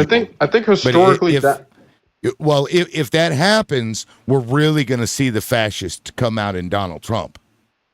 We're going to see going to see more of those unalivers that went to those Democrats' house. Remember that? The Belter guy, Victor Belter, that fucking Christian, hardcore right Republican, went to their house and unalived them. Remember that? Was that on like July 4th or something like that? Something like that. I mean, it was relatively recent, within a month or two ago. Yeah. I mean, I think we'll see more of that if Democrats win, because that's what fascists do, and that's what Donald Trump is. The guy's a it'll fucking be- fascist. It'll be interesting. Yeah. I mean, fingers crossed we don't see all that shit, but I guess we'll see. Time will tell. And when that happens, you're welcome to come back up and we can revisit this conversation. Yeah. All right, Maybe I'll man. come back next week. We'll check out. Yeah, sounds good. All right, Matt. Cool. Thanks for coming up. I appreciate it. Yeah, we'll catch you later, buddy. Peace. All right, America's Undoing. What's up, dude? What's happening? Not How much. do you do? Oh, not much. Go ahead. No. So I've been on a couple of lives today and talking about the Democratic Party writ large, and I hear a lot of themes like you're talking about here, which is the same. We're going to wait and see, and my assessment of is that we really can't wait. That we need to be running on a vision that competes with MAGA or what have you, right? As opposed to being picking up a few seats here and there. I mean, somebody in another live earlier was saying something about how bipartisanship is when we've done our best things, but I don't think that's true. I think some of our best changes have happened with really big Democratic majorities, trifectas and supermajorities in the House and the Senate. And, if you look at New Deal and personal democracy and fucking whatever, right? Or even civil rights movements and things like that, there was like big majorities. And I don't feel like the Democratic Party is trying to become one that can ever do that again. Like, that's not even considered a possibility in their brains, I think. So we're stuck in this method of trying to triangulate voters. How can we, do enough to, not piss off the immigrant population too much, but then also be a little anti-immigrant? How can we, talk about black folks a little bit bad, but not piss them off too much? And you know what I'm saying? Yep. And instead of And it like backfires. saying, hey, it fucking completely backfires. And we're stuck into this party that occasionally comes back into power for a little while, can do a little bit, but not really change much. And then you end up with, say, Biden's administration, which a lot of people will say was an amazing administration, but I'll say my problems with it are you had these big bills, right? Inflation Reduction Act, bipartisan infrastructure law, all this shit. And just the bipartisan infrastructure law was $1.2 trillion, which should be a transformational amount of money. And people keep saying, well, we didn't explain it well enough. We didn't talk about it the right ways. We didn't do this. But spending $1.2 trillion ought not have to talk about it, because you ought to be able to see it and feel it. And that's as much money inflation adjusted as it costs to build the entire interstate highway system. The whole damn thing. That's a great fucking point. And it only took 35 fucking years to do it, Right. And so the whole 41,000 original miles was built in 35 years. The whole Transcontinental Railroad was built in 7. Crazy. The TVA dams were built in 20, But now So we what I'm spend saying that is- money and it's like, where did it go? How did my life change in any fucking way whatsoever? Yep, you're right. And the rubber just never hits the road. It's like regardless of how much. And what's crazy is the media, I can remember Tapper and all these people telling you, oh, this is a transformational thing. This is like generational investment. This is one of the biggest things ever done. This is going to do this. This is going to do that. And then you walk out your house and nothing's different. It's not like you're seeing any. And then the problem is that the other side, they make promises. And then you can actually, you saw that video that you just played. You feel that shit in your life. You actually feel it. There is a connection between your government and their actions. Now, a lot of us don't like it, but by God, their base does. So the Democrats do things that theoretically should inspire their base and then ostensibly do, but then nothing changes. Nothing comes from it. And I think partly it's because you've got, consultants absorbing a lot of the money, and people spend, billions of dollars thinking about how to do the thing, and then they have getting paid. I mean, give me a fucking break. Dude, you bring up a great fucking point. I've never really thought about it in that way, but yeah, it's like, what did we do? And then that goes into the messaging. Like, Biden's messaging was shit because he didn't, the things that he did do, he didn't do a good job of like telling people what they did. But your point is that we should have felt that shit. and nobody felt I mean, it. if you can't feel that much money That's right. going into your life and into your economy and into your country, then what can you possibly do? How can you ever feel your government in a positive way? Yep, that's a And I think that's one powerful of the, and point. they've not wrapped their, and I think that's why something like, a Bernie Sanders, like a Medicare for all or public option, where, like, I think what if instead of saying, hey, instead of putting National Guard troops on the street, we were training a million healthcare workers, and every area that has a post office should have a clinic or a hospital, because Right. 80% of rural counties don't have clinics and hospitals, which is a statistic I thought was insane. Right. 80% Or dental work. And you can feel Yeah. the lack of dental work because everywhere you go, it's like 3 teeth, 4 Yeah. teeth. I'm It's a from bad rural joke. East Tennessee, and a buddy of mine had to pull out a fucking tooth with a pair of pliers one time because it was so painful. He had an abscess, and people think, well, that's not real, or there was there really was no option. That was what he Right. had to do to get out of the pain. But And that's what they used to have to do anyway. Was it literally Exactly. yank the shit out? Yeah. I mean, Exactly. that's what you do. You go to a dentist with that problem, they'll pull the fucking tooth out. Mm-hmm. And then the crazy thing is, you talk to the problem is the Democratic Party listens to the economists. They listen to all the people that'll tell them that life is getting better for everybody. I talked to Noah Smith the other day, No Opinion on Twitter, and I asked him, are Americans better off economically and financially now than ever? He's like, unequivocally, without a doubt, absolutely. And most people just don't feel that that's the case. So anyway, Yeah. I would love to see a different party that was trying to inspire us rather than fear bait us into voting for them. I totally agree. And that was certainly a misstep was, oh my God, look at Trump. Oh my God, Trump. And it didn't work because, one of the things that people did feel under Biden, even though it wasn't his fault, was inflation.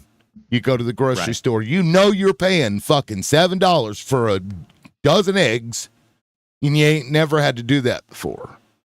And Exactly. it wasn't And his because fault, see but your you could fucking feel house and your rent went up so much that you really felt it. it. Your fucking insurance, my mortgage insurance went up by $300 a month. I have to pay $300 more a month now at the beginning of this year as a result of my fucking house insurance. And you feel that every day. Oh yeah. Yeah, I mean, and that's the thing. That's quite a bit of money. I mean, even for me, it sucks. Fucking, Yeah, and you're going to have people like Abigail Spanberger and all these people running on affordability, but they're not going to actually attack the real affordability crisis, which is, housing, healthcare, education, childcare, insurance and shit, Yeah, they're not going to go after the systems that make it that way. Right. We need big sweeping fucking changes, sweeping policies, and they need to run on that shit unapologetically. They don't need to go to these think tanks and be like, well, what do you think of this policy? Like you were talking about earlier. They need to just do it. If you believe it, do it. Don't do it because it polled well. Do it because you believe that that's what you do, because then your passion for doing that is going to be there when you get in there, as opposed to, well, I was just talking about it because we did a think tank and we did a survey and that's what people said.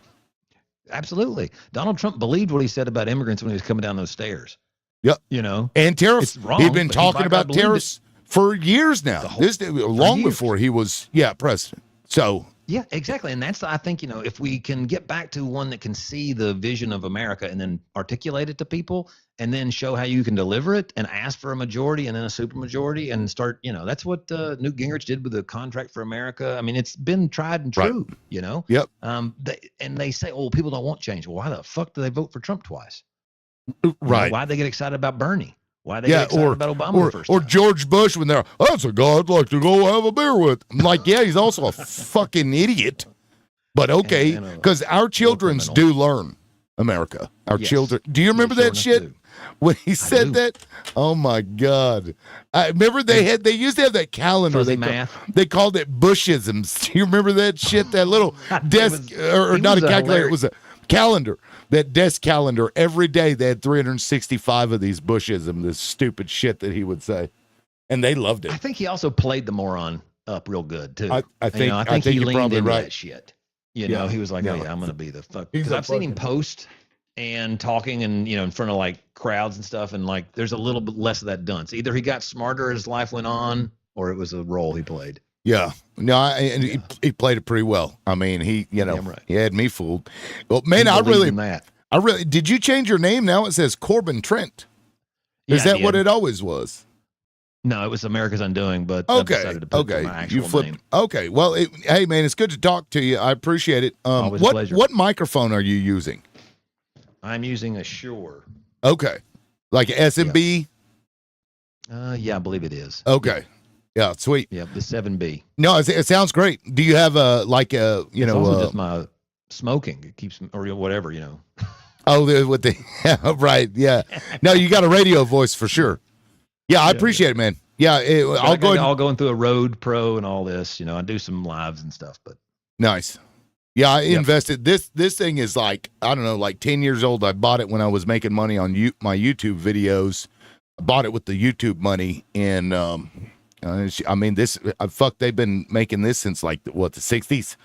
This microphone, yeah.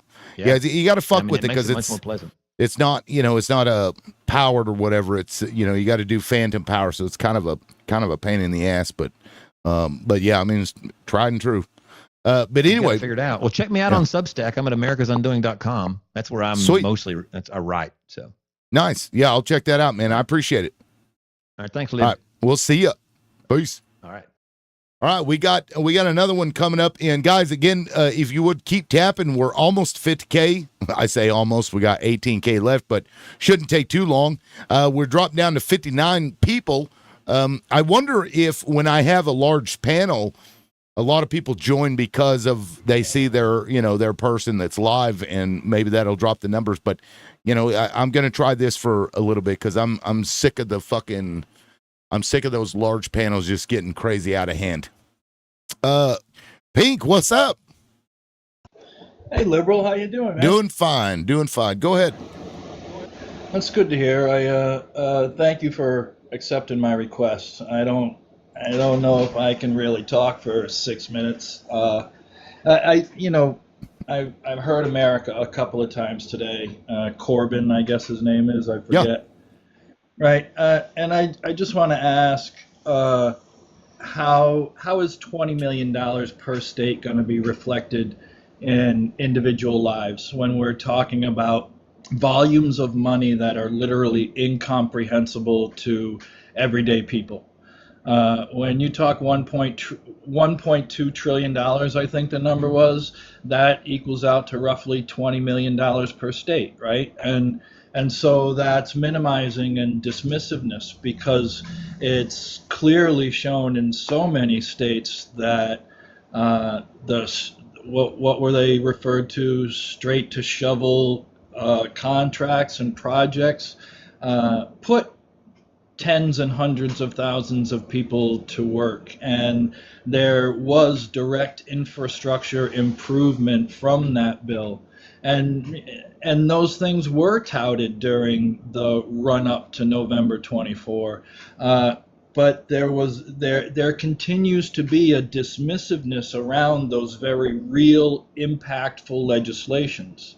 And I'm not singing the praises of the Biden-Harris administration, because that administration, although it stabilized us and it brought inflation down and created an economy that was the envy of the world, it established and maintained the status quo, which again, I say Biden has been a warrior for 50 plus years in Congress and in politics, but and I say this about Bernie Sanders too, they are warriors for the status quo, and there is great value and importance in stability and consistency, but there hasn't been enough push toward improvement and the equity of the quality of everyone's lives. Too many of these things have affected people individually. And so are you advocating for the status quo? No, I'm not. Okay. I thought you said there was, stability in that. I also want to point out that $1.2 trillion is not 20 million per state. It's 24 billion or something like that per state. Okay. which I is read the number wrong. I should have said 20 billion instead of 20 million. Yeah, I mean, I understand. Give or take a few billion. What's a few billion? Again, that's the scale of numbers that are beyond our real comprehension, right? A trillion in seconds is over 1 million years, right? So wait, no, I'm not positive about that. Yeah, I want to say it's 1.2 million years. A million, what is it? 1 million seconds is 11 days. 1 billion seconds is like 31.7 years. Something. Yeah, I've heard that before. Pretty crazy when you think about it that way. Exactly, and these are numbers that people can't really conceptually comprehend because the cost of living is so out of scale, and all of this money is just imaginary anyway, and it's being created to perpetuate the circumstances that we live in. And so we're seeing that what I was about to say was the skill of the. Go ahead. You look like you have a question on your face. No, I'm just trying to figure out where we're going with this. So go ahead. Like I said, I'm not sure if I would be able to speak for 6 minutes. You don't have to. It's you and I for 6 minutes. So it could be you. Okay. But I'm still trying to figure out what your point is. Well, my point is the skill of what the Heritage Foundation is doing right now is hiding the damage and hiding the harm and delaying the effect. So that it appears as though there are individual benefits being felt and realized, when the truth is the rug is being prepared to be pulled out from under us, and the suffering that we are going to experience has not yet reached us. Do you say that based on what Corbin was talking about how these things are felt? Is that what you're kind of referencing, comparing? Well, no, I only wanted to reference. I only wanted to draw off of his infrastructure bill and the money, right? How that was spread over infrastructure and those kinds of things, the CHIP Act, all of those things were to the benefit of everyone. And, the Democratic Party, so to speak, has claimed to be the big umbrella party, all inclusive. But there's so much what about me within that party that it causes the division that we're struggling with, or from my perspective, that's what I observe. I see. I think I understand maybe what you're getting at. I don't know. Like his point, I think it was very poignant that even though what we're seeing Trump do is shit, we know it's shit, and it's going to lead to fucking crazy shit. Like right now, he's trying to take over the Fed, which I don't think is a good thing. People feel it, like they see it. They see something happening, and they know it's happening because it's like transformational to their lives in some way, shape, or form. And then you spend $1.2 trillion, but you don't really know. Right? You can't really tell that it's happening. Yes, in the back of your mind, but it's not something that's tangible to the American people. And we have to, I feel like as a party, we got to figure out a way to do that, to do what he's doing, but in a good way.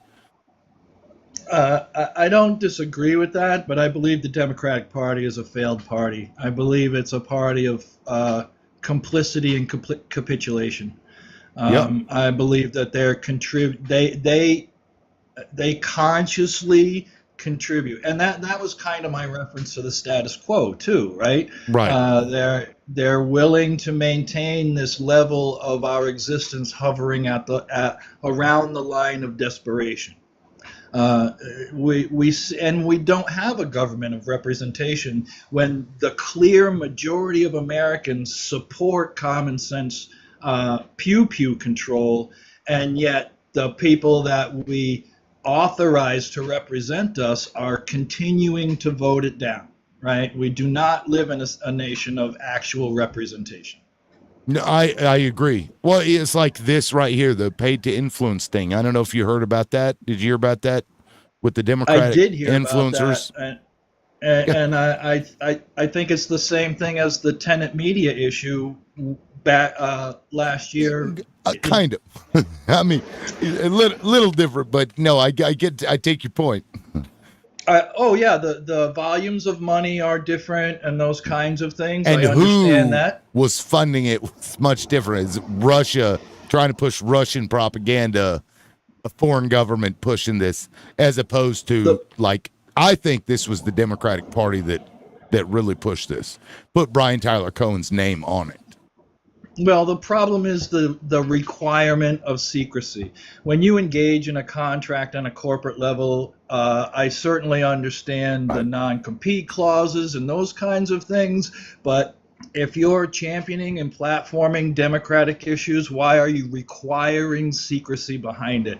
Exactly. And that is the definition of dark money, and that's why I equate the two things. Yep, and it opposes what most people in the Democratic Party are in favor of, which is get that fucking money out of politics, get the control out of it, let people do their thing. Like these influencers were already relatively successful, were reached out by these people to get a pittance, because it was like $250 to $8,000 in exchange for them basically controlling some aspects of what they were already doing successfully, if you will. I don't know how much money they've made, but I'm sure it's a lot more than I'm making.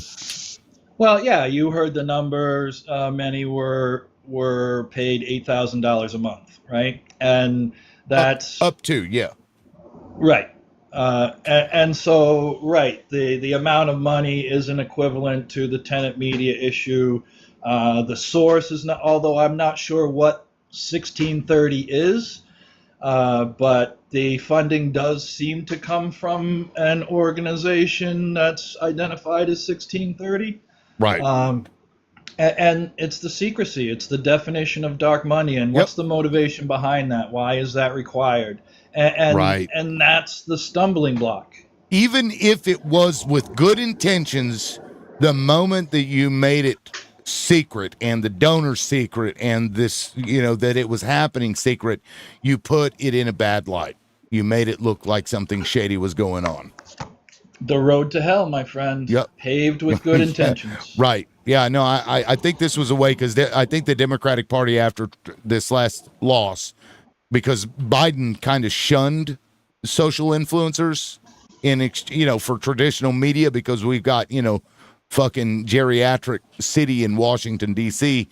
After that, they were like, okay, maybe we need to do that. So they're like, well, how can we control it? We got to make sure that we can control this some way.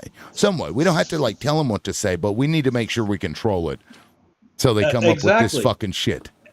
And we see that representation in James Carville, Nancy Pelosi, Chuck Schumer, Schiff, Booker, and we have to recognize and identify that and set those people aside. We literally have to push them aside and put these champions of our future in positions of authority and leadership, like David Hogg, like Max Frost, like Jasmine Crockett. Yeah, I mean, look what they did to David Hogg.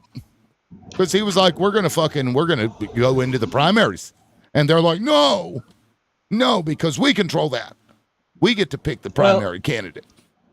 And my struggle, just this calendar year, my struggle has been, why has the Democratic Party blocked 2 impeachment votes in order to, under the guise of, there are going to be more charges, when a common man is arrested, right? His actions are ceased. And so the arrestable offense was the suspension of habeas corpus, and everything in our nation should have slammed to a halt. And when Schiff voted, or it was either Schiff or Schumer, voted to the continuation of the government, that was the time to shut the government down. That was the time for all of us to stand up and say, not one more fucking inch. Yeah, and these people have to go. This party, and if they do it again, like if they continue this shit, if they didn't learn their lesson from 2016 and then 2024, then they just all have to go, and we all have to hold them accountable. We have to stop being like, vote blue no matter who. Vote fucking, it's time to get out of this shit, because if we don't, they'll just keep doing it.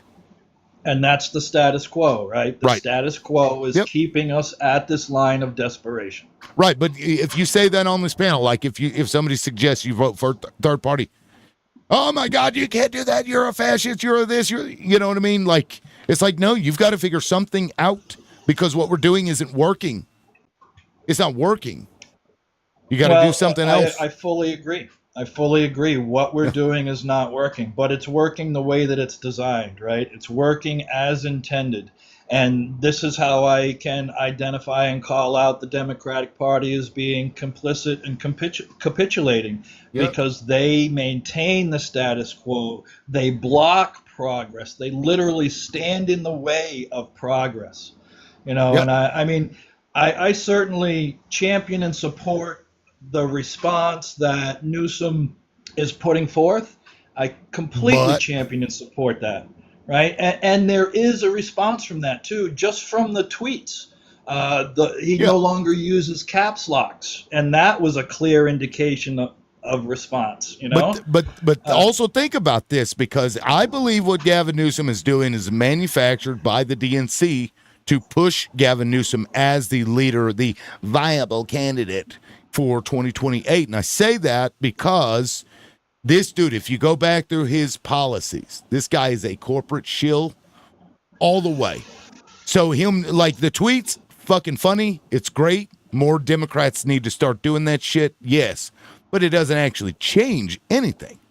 And his policies, if he gets put in there, his policies are the same shit that we've been dealing with. It's neoliberal bullshit. That's what it is. And I've been saying very similar things from the first time he started this behavior. I said I agree with what he's doing, but be wary of him, because he's a politician first. And the political theater and the political game and gamesmanship has what's maintained the status quo. It's what's gotten us to where we are. And absolutely, I believe we have to break away from this. I think we have to take the power away from the representatives, because they've usurped our actual power. We are the power of this nation.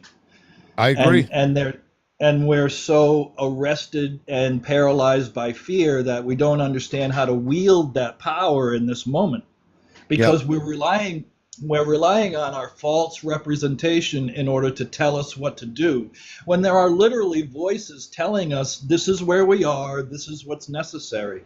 And we're seeing mobilization of tens of millions of people.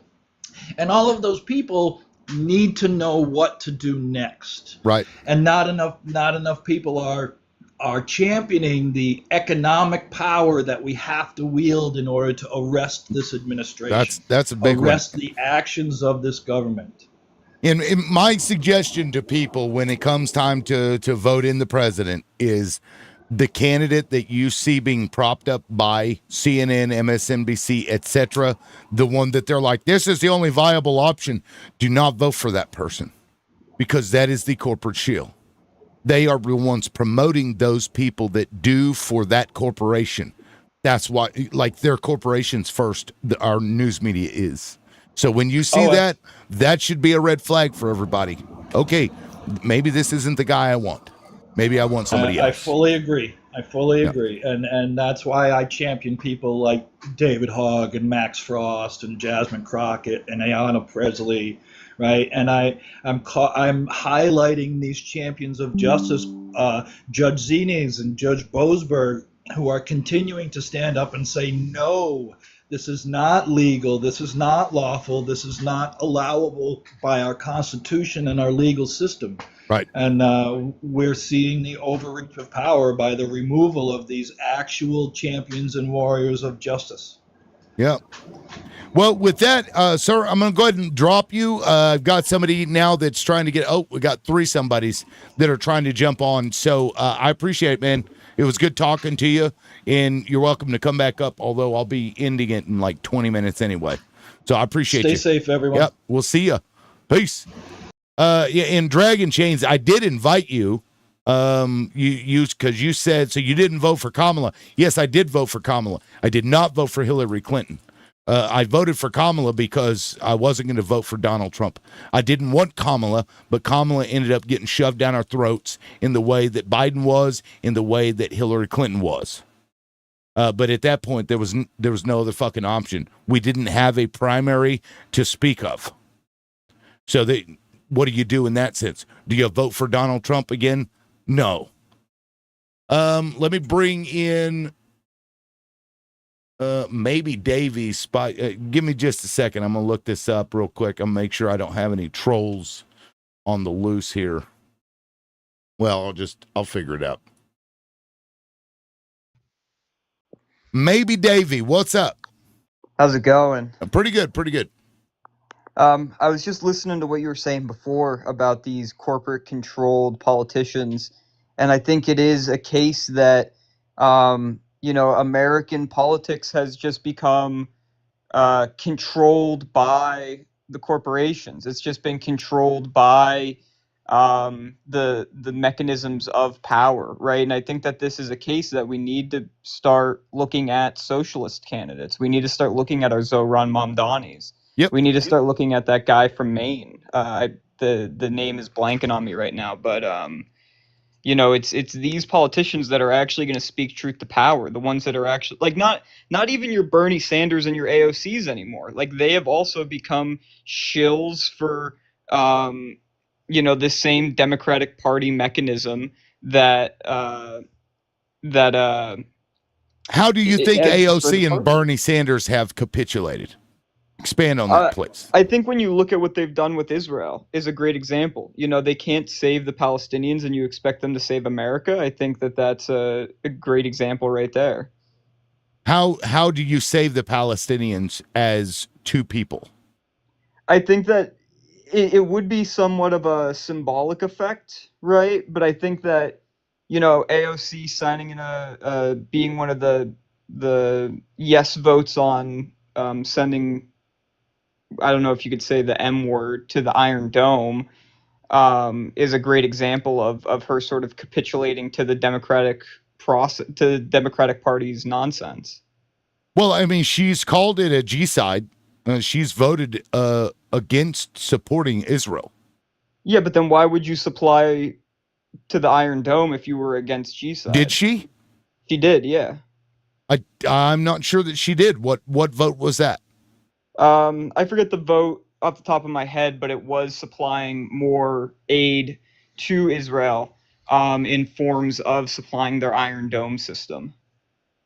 Well, okay, so that's for defense. Is it though? It is. That for defense? Yes, it is. If that's what she's voting on, there's a difference between that and sending boom booms to them so that they can drop them on Gaza. Yeah, but it still allows Israel to wage a protracted war or W against the Palestinian people without consequence. Right? I mean, I'm not saying I'm in favor of it, but that doesn't, to me, mean that she supports Israel. To me, that's a sign that she is willing to capitulate to the Democratic Party. And the same thing with Bernie Sanders not using the word G-side and sort of, sidestepping that. Okay, so I'm looking it up. And she did not vote for more funding. I cannot find a vote where she voted for more funding. That's why when you said that, I'm not sure what you're referring to. I would have to find the exact. I know I've seen it before, so maybe I am wrong. I'll capitulate on that. But I could have sworn I had seen somewhere that AOC had voted for funding for the Iron Dome. Yeah, I mean, I'm looking it up, and the response I got was that she's never voted to increase Iron Dome funding or for munitions for Israel. Never.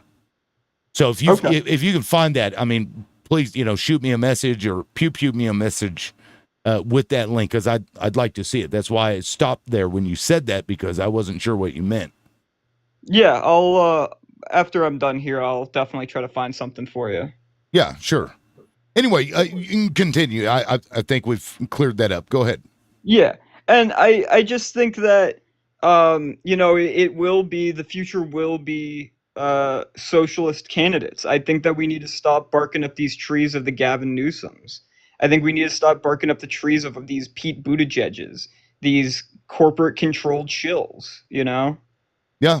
No, I agree. And unfortunately, you know, the people, the powers that be, what have you, I think are controlling the Democratic Party. They used to also control the Republican Party until Donald Trump came along. Oh, thank you for that. Thank you, Spicy. I appreciate the cowboy hat. And you know, and now it's the party of Trump. You know, so he was an outsider in that way because they didn't want that motherfucker to win. Do you remember that? Yeah. Like they were all against him. They thought he would lose, but yeah. Look where we are now. Holy shit. But I agree with you. We need to push more because think about it. Even if you get a socialist, for example, in the White House, you still have Congress and the Senate to deal with. So it's not like he's going to be able to push, there's no private corporations anymore. The state owns it. Nothing like that would happen. Yeah, and that's also like a worrying thing for me is that we've seen what Trump has been able to do as the executive, right? We've seen these deploying of National Guard troops to all these major cities, right? Like we see the power of the executive in this sort of coalescing of power around the executive that I don't think the Democrats would do anything with that. I mean, we saw it with Joe Biden, right? Like what's even the point of getting a Democrat into power if they're not going to use that power the same way that the Republicans are because of institutions, Right. They're like, oh, we've got to do it the right way. It's like, look, he's giving you examples of how you skirt this shit and, do it for the right reasons. It's one thing to do the wrong thing for the right reason. It's another thing to do the wrong thing for the wrong reason. Yeah, exactly. And if they're going to do that, I don't like to see that either. I'd rather have these laws in place and they fucking abide by them and that be that. But I don't think that's the world we live in right now. So we're going to have to figure something out. But Mike Garwood, please don't spam like that in the comments. I understand like you're actually saying something, but when you do that over and over again with a couple of words, it's just spam. Please don't do that or I'll mute you. But Davey, I really appreciate it. I hope you come back up at some point. I don't think I'll have time to have you back up today, but it was nice talking to you. It was good talking to you too, man. Yeah, have a good one. Yeah, you too. See ya. Okay, I've got several more people come in. Let me Sherry, you almost never come up on the panel. So I want to hear from you. Because you're always in the comments, and I really appreciate your support. Sherry, did you accidentally request up? Oh, hey, sorry. Was that an accident? No, it wasn't. I just okay. wanted to touch on the last guy's thing.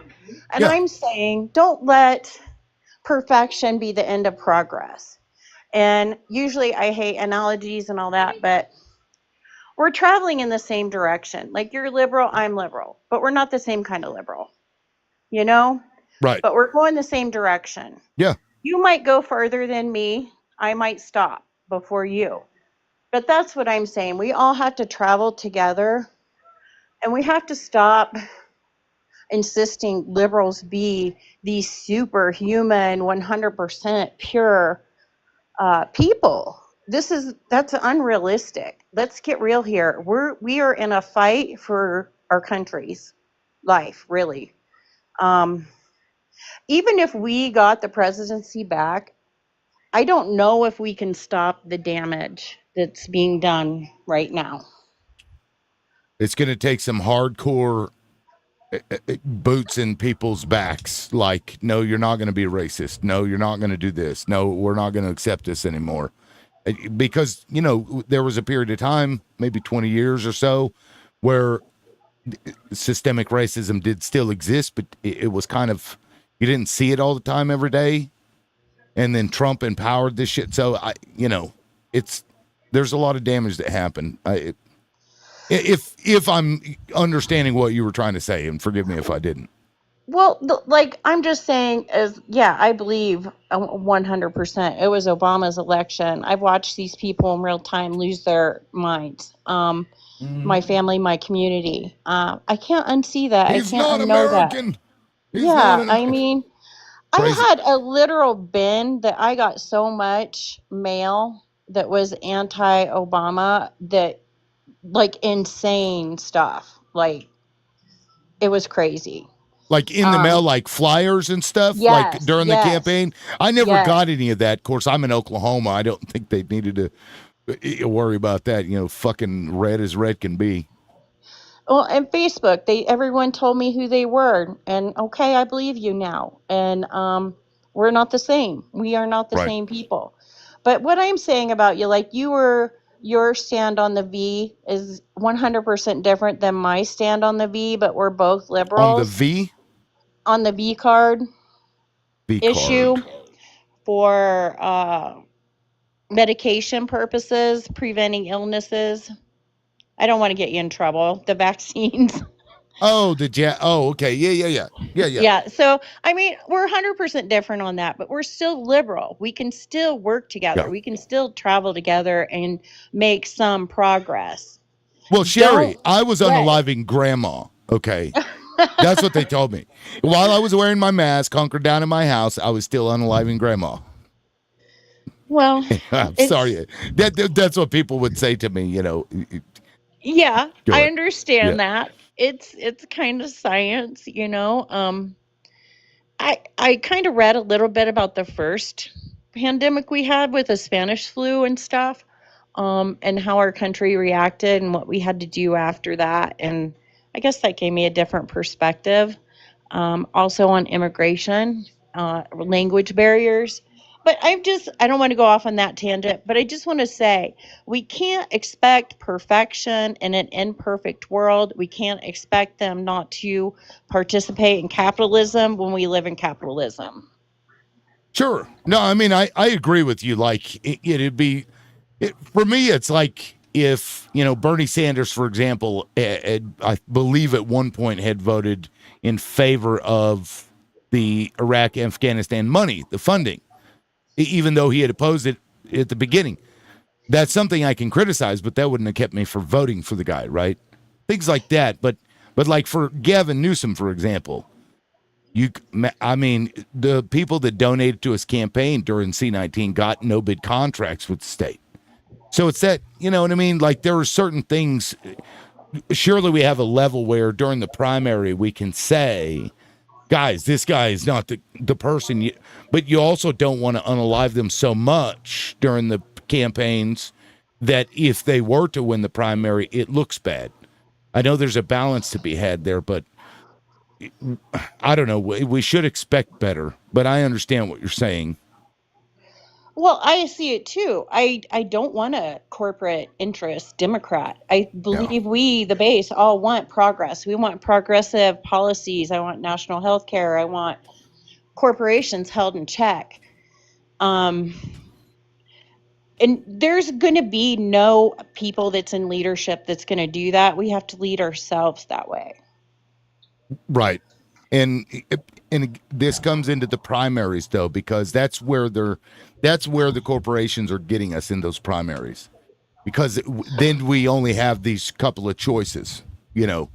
So, and they get to pick the corporate guy out of all of the progressives that may or may not have been running. I mean, we don't always have progressive candidates that are running, but you know, I don't know. Why would they, being taught about our system, we weren't taught how important primaries were.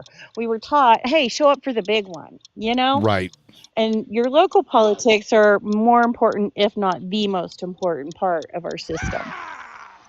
Yeah. Well, like Andy said, Appreciate your time. Yeah. Thank you, Sherry. I did want to point out, Andy said, what you have to do is make the DNC change their rules so you guys get to choose. I mean, yeah, good luck with that. Good luck joining a DNC meeting. It's not the easiest thing to do. They make it very difficult. But I get his point. But thank you, Sherry. I really appreciate it. It's good to see you up on the panel. Talk to you later. Yeah, we'll see ya. All right. Let me Let me go in. Okay, Spicy. You've been waiting for a minute, so let me get to you. What's up? And thank you for the cowboy hat earlier. I appreciate that. Hey, my pleasure. Yeah. Can you hear me okay? Yeah, I got you loud and clear. Go So ahead. I liked what you and Sherry said. Agree with you both. And I think one of the distinctions, I wanted to make a couple of distinctions. And you made one, which is, the primary versus the general. I voted for Nader, right? And Nader was all about how Democrats and Republicans were all captured by corporate money. And, it was a difficult election, right? It was arguably, he might have thrown it to Bush away from Gore. But the moral that I took from that was vote your hopes in the primary and vote your fears in the general. Exactly. So- That's a great way to put it. So let's be as liberal and progressive as we can in the primary, so we can get a candidate that actually is appealing, that we don't have to hold our nose to vote for, and then if we're successful, we get to vote for somebody we like. But otherwise, we have to vote for some corporate shill. But at least, right, we're not getting a Trump. And then my second distinction that I wanted to throw out was about, look, it's great to be liberal and want to have progressive change in this country, and I grew up wanting that. But as I'm 58 now, and my version of getting conservative as I get older is to say, look, while I want progressive change in a positive direction, stopping conservative, fascist, authoritarian change is maybe even more important, right? Let's stop the scary craziness at this point, and that's the most progressive thing you can do. Right. Rather than, like, maybe your pet project is cleaning the ocean. Well, good for you, but right now people's rights are being taken away, right? Right. And More and I love important the issues. ocean. Yeah, I love the ocean. I want the ocean to be there for the fishes, but for us. But man, let's keep people out of camps. Let's stop Americans from getting arrested without habeas corpus, without due process. There's Or having their there's some real families, serious- threatening to go after their families if they won't open the Oh my door, even though God. you don't have a fucking warrant. This is so nuts. unacceptable. Yeah, we need to stop the hemorrhaging. So, I'll elect almost anybody who is not doing this horror show, even if they're like my worst nightmare as a kid, right? A Ronald Reagan, I hated Reagan, right? But I'll put him in now over this fascist BS. Reagan didn't want tariffs. He thought tariffs would ruin the desire of companies to be better, because they would soften up our companies, with the protectionism, right? With a lack of competitiveness. Exactly. Right. Like, if we protect our industries, they'll become slack and fat, and it's like, okay, Right. well, I'll take that over what we got And more here, right? monopolized, if you think about it, because then they're like, well, you can't get it from anywhere else. Ha ha ha. That's right. Yeah, that's that's a right. good But Reagan point. was my boogeyman, and now I'll take him. Like, let's get him out of the grave, and put him in office. That's how bad things are, right? Things are getting worse. Yeah, Bush is like that for me, where I'm like, I never thought that I would be like, if I could take any of them, maybe Bush would be the one. I agree. Wild. Yeah, the Gulf War 1 is what got me activated, right? And I was a no blood for oil activist, and then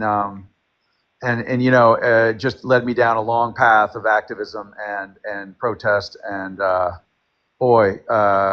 bring them back. I'll bring back Bush 1 or Bush 2 just to deal with what's going on now. Yeah, I'd certainly rather have that than this fascist fuck. I mean, this guy is. And what my hope is that this is all pomp, just bluster, just him being just outlandish, and that he'll go and he'll be gone, and that'll be that. My worry is that he actually wants to do exactly what Hitler did. Yeah. And he wants more, and I think there's a deep-seated second America that that the first America just didn't see coming.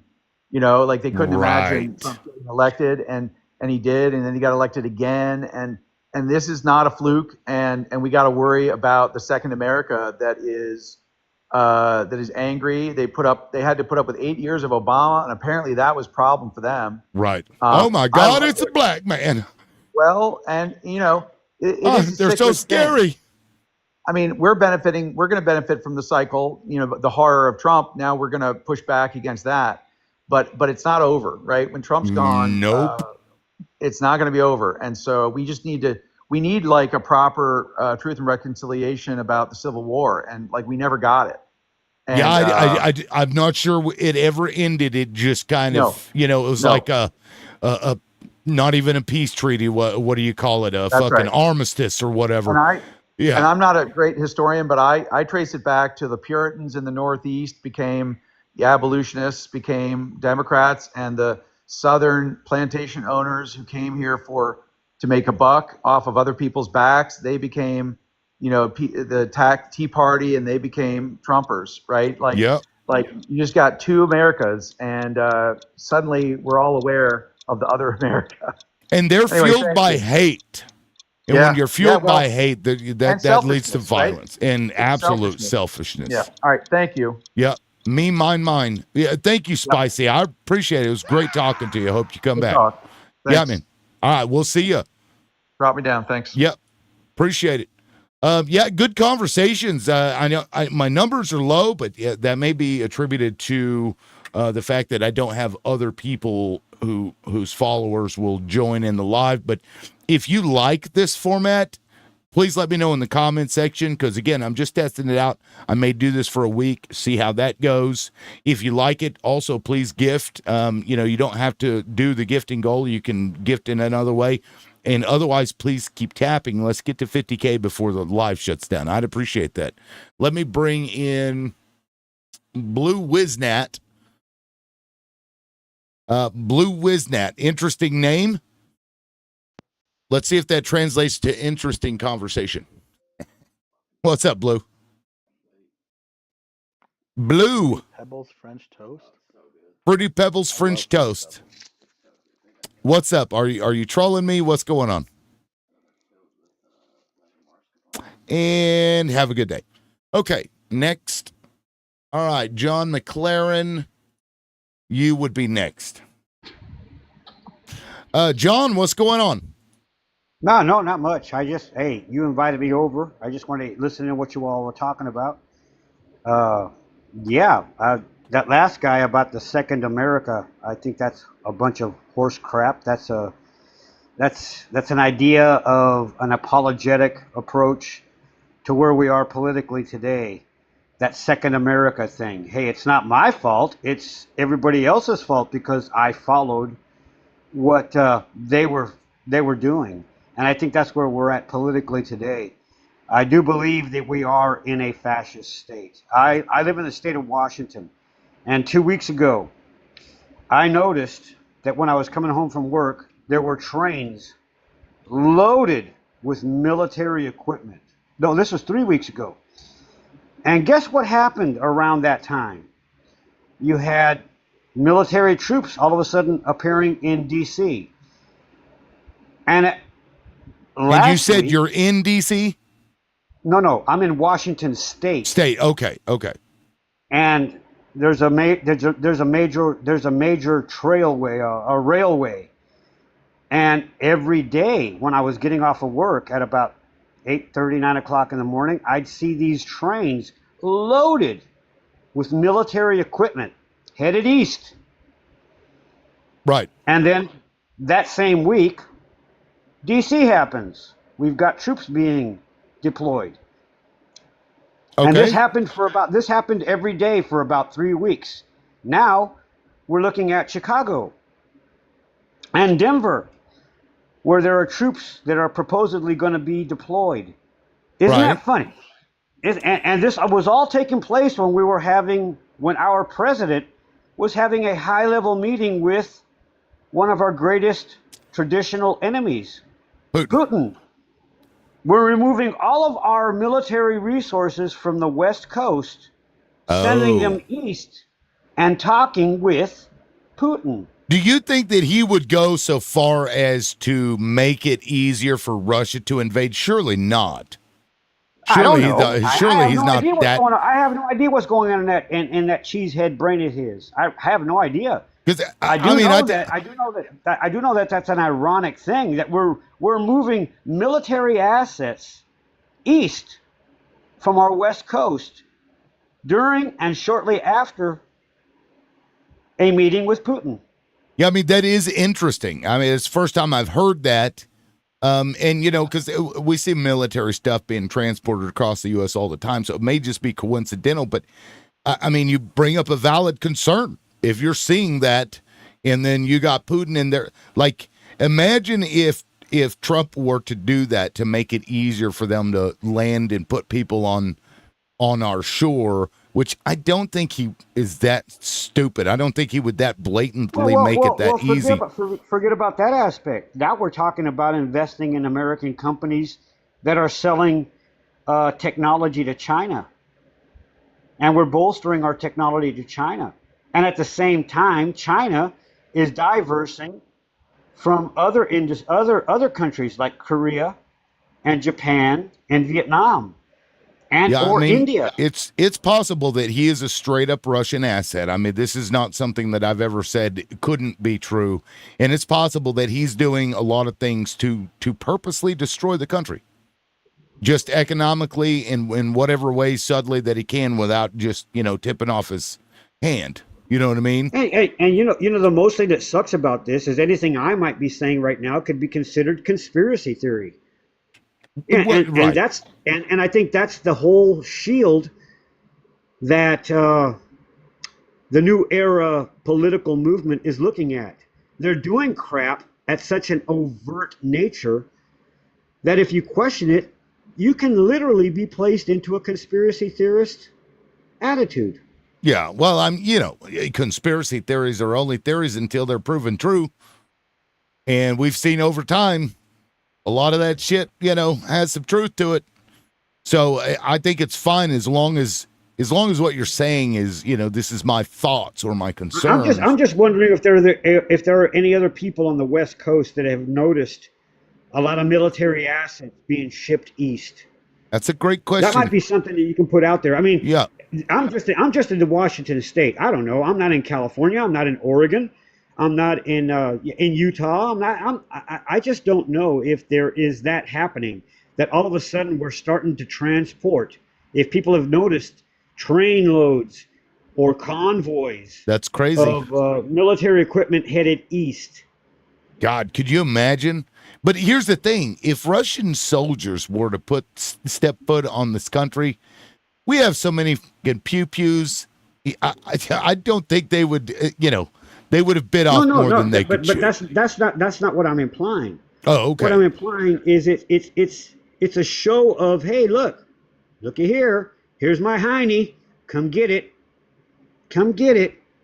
Oh, like you know, inside, like Pearl Harbor, putting all of our ships in one area to correct, like we did prior to Pearl Harbor when we were embargoing Japan and forcing Japan to actually take military action. Yeah, because if he did that, now there's no mechanism in this country to pause erections, and I don't mean that actual word. But this is something that Donald Trump would absolutely say had to happen. Look at Ukraine. Look what Ukraine did, even though it's written into their constitution that has to happen. So, you know, it's a little different, but he would absolutely use that. That I wanted to put out there.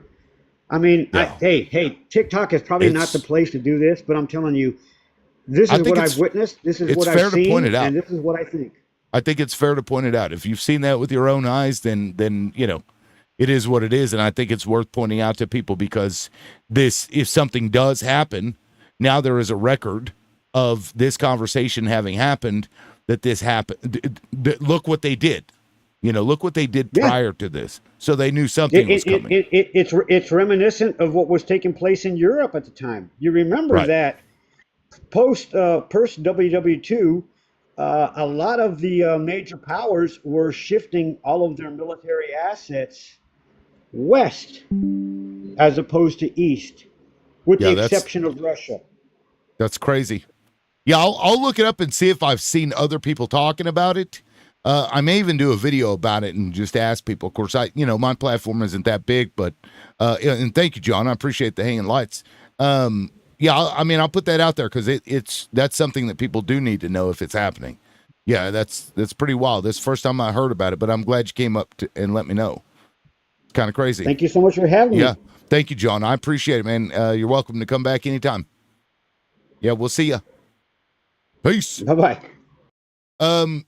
Crazy shit, guys. Let me know what you think in the comments. Do you think that this is something that Donald Trump would do? Is remove our military assets from the West Coast, either to invite an attack or to allow an attack to come in by the Russians? Do you think that's too low for Trump? I don't know. I don't know. I guess we'll see, but that's a crazy notion. Yeah, just type yes or no in the comments. Let me know what you think. Now, let me move on to, we got Scissor O. Will be, actually, let me get Dangerfield, actually, I think has been waiting for a minute. Dangerfield. Give me a second. Scissor, I'll come to you next. I'm doing fine. 6 minutes. Go ahead, man. What's up? Okay, I'll make this a lot quicker. We've reinvented the Gestapo and the Gulag. My wife was watching a film clip of these ICE agents arresting an 18-year-old boy who was walking his dog. And I don't give a shit about that. my wife says she doesn't give a shit. So she was this, because I forgot his name again. His last name was Cruz, this boy. And they arrested him, and they took the leash off his dog so that his dog would just run away. Okay. And they were bragging about how they just made $2,500 and how they were going to spend it. I didn't know there was a reward. For a dog? No, for each illegal that they pick up. Oh, right. Yeah, it's like $5,000 or something like that. Yeah. Or $1,500. Yeah, I remember. Yeah, so there was two of them, and they were $2,500 apiece. But anyway, getting back to the elections real quick. Well, okay, so it depends on how you're going to talk about it. Basically, we can't really talk about that. The elections. Okay. The elections, basically, we've got to change. You know, our government is 240 years old. They've got to be changes. Term limits being one. Corporations cannot get away with not doing the trickle-down economics. In other words, if you make $10 billion this year, you have to reinvest at least $5 billion or $6 billion, whatever the amount, back into the economy. You can't just take it and buy Picasso paintings. Yeah. No, I'm in favor of that, and we used to do that to corporations as well. Well, we did. When I came back from Vietnam, it was 70%. The tax rate on the top 1%. And now they pay an effective after deductions 8.25. Right. If anything at all. Fucking Jeff Bezos got a fucking, I think it was $4,000 child tax credit. Because he didn't make anything.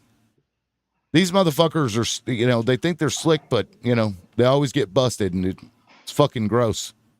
Well, that's, again, I'm thinking what the Democratic platform should be.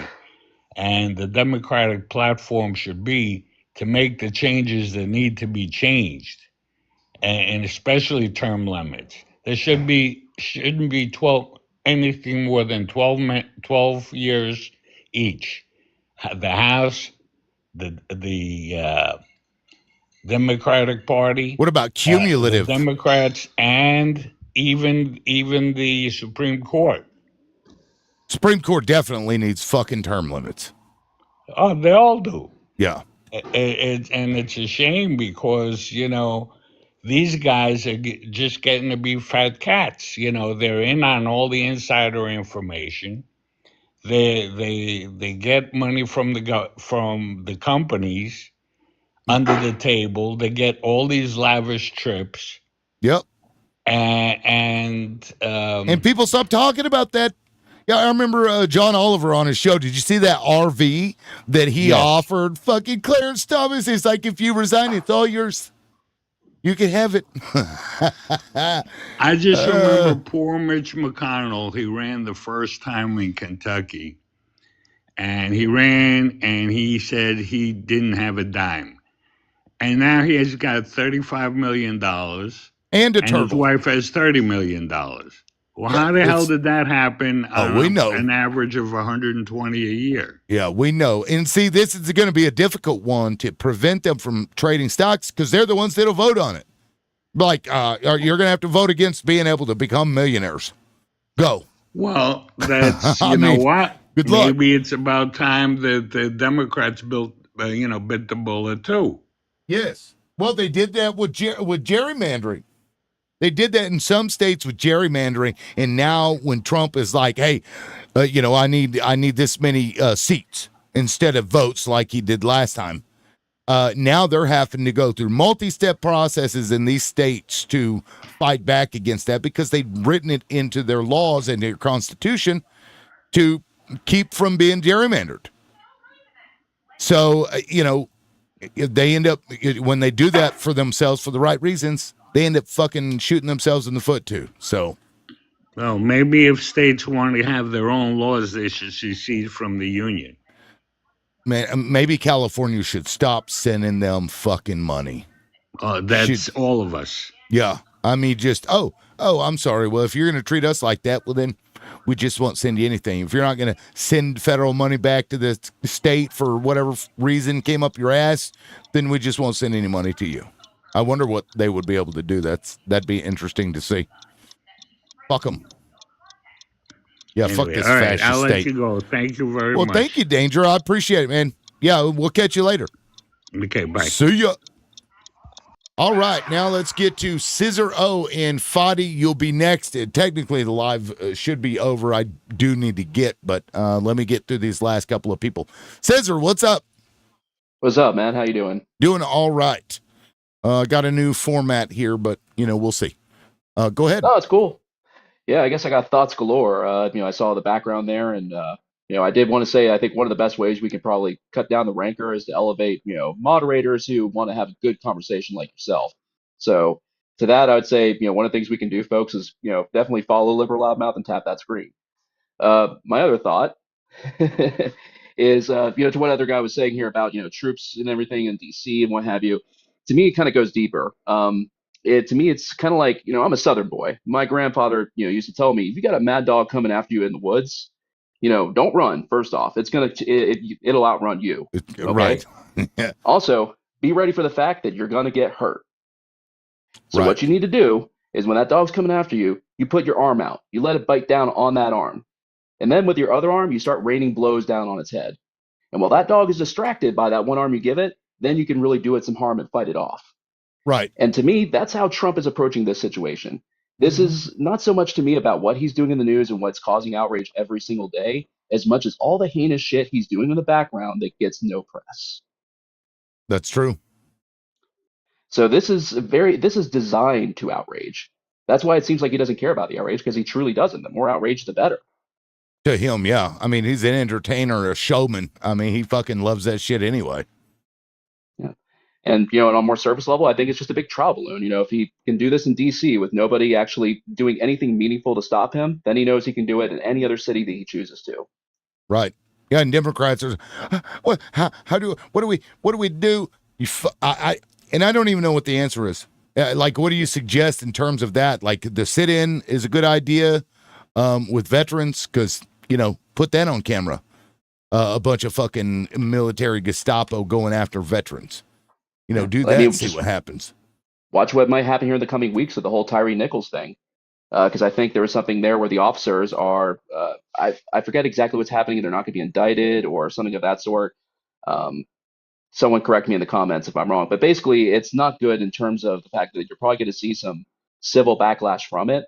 And this is just going to be a ripe case for Trump to basically be like, well, let's see what I can do now to, truly go after those that, I want to go after. Oh, yeah, he wants that shit. He wants absolutely. Democrats to fucking flip out. He wants to see protests in the streets and everything. And the moment there's one single smokestack coming off, a fire or something, they go in there goes the troops. And it's crazy because we've got Republicans running around unaliving Democratic lawmakers. They don't give a shit. Nobody cares. But the moment the people do something about it, he will freak the fuck out. Oh, absolutely. Do what I say, not what I do. Oh my God. I mean, what else do you think we can do, Scissor? Well, I hate to go to something so culturally hackneyed, but the speech that the character V gives at the end of V for Vendetta, I wish people would actually really take that to heart of what that means. And, it'll come to a point where I think he's both, Trump is both smart and also incredibly stupid. And he's going to miscalculate, and he's going to basically do something that we're all going to predict him to do, but it's going to be so fundamentally breaking to so many people that it's going to be a watershed moment. I think unfortunately, people have been calling for that to happen for years now, and it still hasn't happened. But I don't think that still doesn't mean it's not on the horizon. I think you're right. I think he may at some point overestimate what he can get away with. We were almost there with January 6th. Yeah, I mean, he said I could go down and unalive somebody in Fifth Avenue and get away with it. I mean, maybe he's right though. There's a segment of the population that would find a way to pretzel that to be okay. Like, I remember my dad, who passed a few years ago, lifelong Republican and everything, never voted Democrat ever. But his last political act on this planet was voting for Joe Biden. And then he was still around when January 6th happened. And I remember him seeing that on the news and was like, well, now I know I made the right choice. Yeah. No, I mean, we're definitely in a bad way. And it's, because fighting physically is going to result in full-on fascism and or, troops in the streets and shit. And, Republicans will justify it. Some of the base will justify that. So you have to be clever about it. I guess maybe more sub sandwiches for everybody. Absolutely. I mean, in a larger respect, when people aren't hungry and they got money in their pocket, they have no time for bullshit disagreements with each other. Well, did you see that guy that got the federal charges because he threw that sub sandwich at that officer? Fucking funny. I played that shit yesterday. Were you on the show yesterday? Were you here yesterday when I played that? Yeah, I think so. Oh my fucking God, dude. That deli assault with a deli weapon. That's maybe that goofy shit is what needs to be done because they couldn't even indict the guy in a grand jury. I think who's going to do evidence that? I think it's evidence of public sentiment possibly turning. Hopefully I can land this before the timer runs out. But breaking news today: Joni Ernst announced that she's not going to run for re-election next year. And the thing is, people leave Congress for one of two reasons. The first one is they unalive. And the second one is they receive convincing polling data that tells them they're about to get trounced.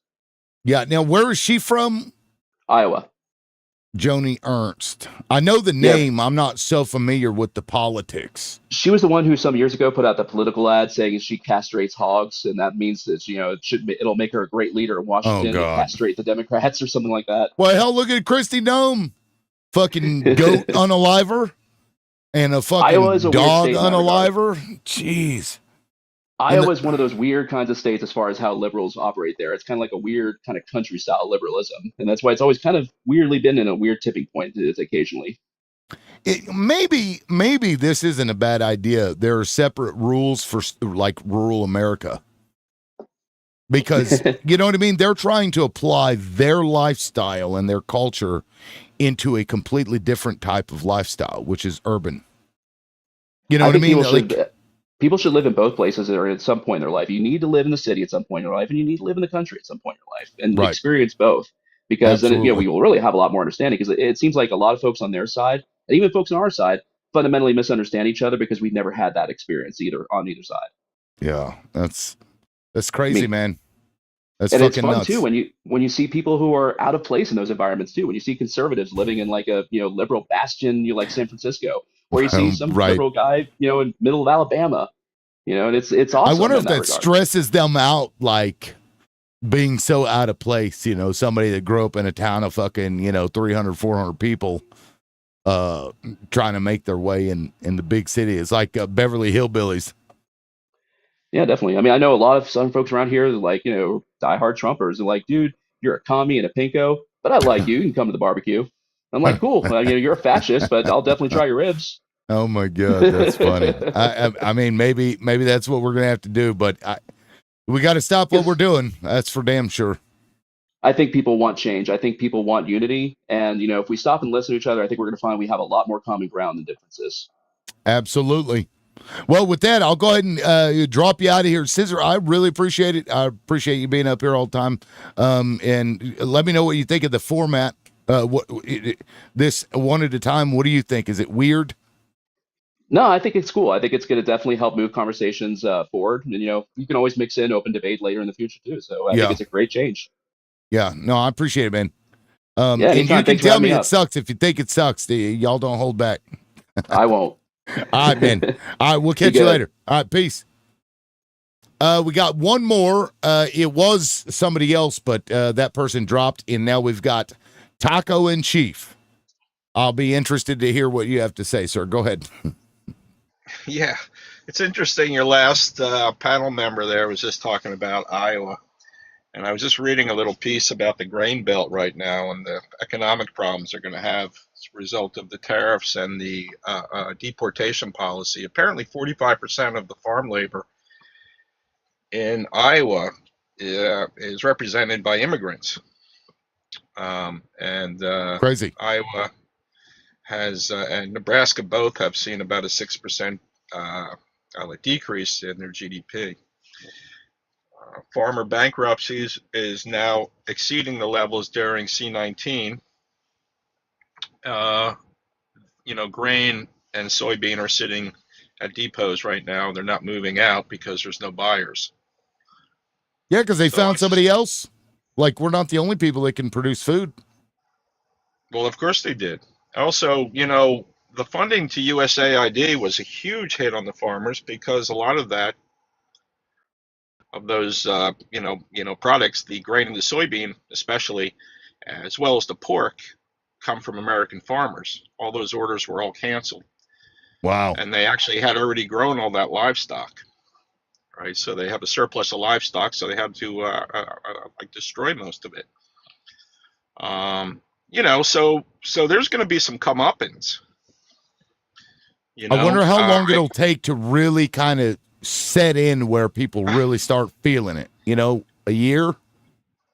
Well, what's interesting is Iowa, Nebraska, Kansas, South Dakota all had the same issues with Trump's first term with the tariffs against China when China said, well, we don't need you anymore because we'll buy everything from Brazil and from Argentina. The farmers, there was large bankruptcies then too. And they bailed them out. But I think Iowa won 85% for Trump this year. No, 65% for Trump this year. Yeah, I saw an interview of this. There were soybean farmers, and they had a fucking shitload of acres, right? And they just kept I think it was soybean. It may have been something else, and they couldn't sell it. The shit rotted in the field, and this was during the first term.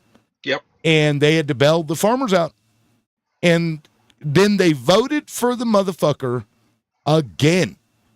Yeah. Isn't that the definition of insanity? Yeah. So it's really mind-boggling, but just like you said, we're going to bail them out again. We're going to write another $100 billion check. I'm fucking done with that. I'm done with that. I am too. People have to be, that's not how we do business. That's not how we should do business. Right. People have to vote in their interest. And they're not voting in their interest, right? They're voting with their feelings. Yep. It's those immigrants. It's, oh my God, they're taking all our jobs. Guys, I urge anybody to go look at other countries, and you're going to see that most of the farm labor is migrant labor. You go to Europe, you can travel Europe for free when you're a young person by doing migrant labor. You go there, they pay you, you get room and board and stuff, and it's for a temporary amount of time. So 25 to 40% of migrants being the farm labor is fairly normal.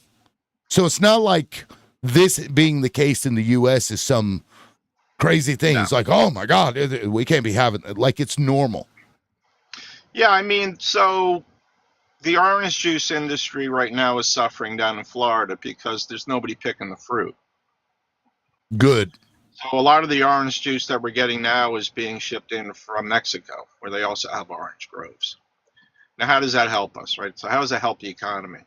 Right. I mean, it's just insanity. It really is insanity. It was interesting. I was listening to, oh my God, I can't think of his name now. He's a famous economist at the University of Chicago. I don't even know if he's still alive. I was Anyway, he going was to say talking Richard about Wolff. No, Okay. God, he's very famous. I can't think of it. I'm sorry, but he was basically talking about this was probably during the Reagan years. He was talking about the fact that the best type of free trade is basically opening up trade, like no tariffs, and certainly not retaliatory tariffs, right? Because that really solves nothing. So what we have now is we have a situation where we're importing goods from the EU and charging 15% for the importers. That's getting passed on to us, but we're allowing, but Europe is now not going to charge any tariff on U.S. goods coming in. So that's not right. So if they buy U.S. good, they don't have to pay any tariff. Where now we've got to pay 15% surcharge, and that gets passed on to the consumer. Anybody who Right. believes that that's not the case is just delusional. So, Right. So how does that help us, right? Because we're not a producer nation. Nope. And frankly, 15% is not going to move the needle. I mean, it's not like 15% is going to make all of these, U.S. companies move manufacturing back to the United States. Right. So It'll I just mean, increase prices. That's all. That's all it'll do. That's all it's going to do, right? Yeah, because they And may what's gonna even be willing to go outside and be like, well, we'll just increase the prices because what else are you going to do? And still export it into the U.S. Yeah. So we're looking at stagflation. First time since the 1970s. I'm old enough. I'm 62. I'm old enough to remember when people had to buy what was called the generic products. It was actually these Right. cans. If you look it up, it was really funny. Like the can labels were like black and white, and they said generic on it because That's inflation was so bad. That's how families had to feed their families. I mean, we're heading for another stagflation, and that's not a pretty thing because there's not much the Fed can really do about it. Because if they lower interest Well- rates, it drops inflation. If they raise interest rates, it's going to reduce jobs. Well, so I don't know if you heard about Lisa Cook. He's going after Lisa Cook. And, I wonder why. And installing, some sycophant bullshit because he wants to cut those fucking interest rates. If he does that, and I had talked about this earlier, like in Turkey, for example, Erdogan did this, and inflation went up 85%. 85%.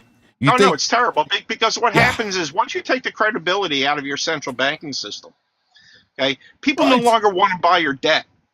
So the only way that you can entice people to come in and buy your debt is to increase the interest rate or the yield that debt's paying.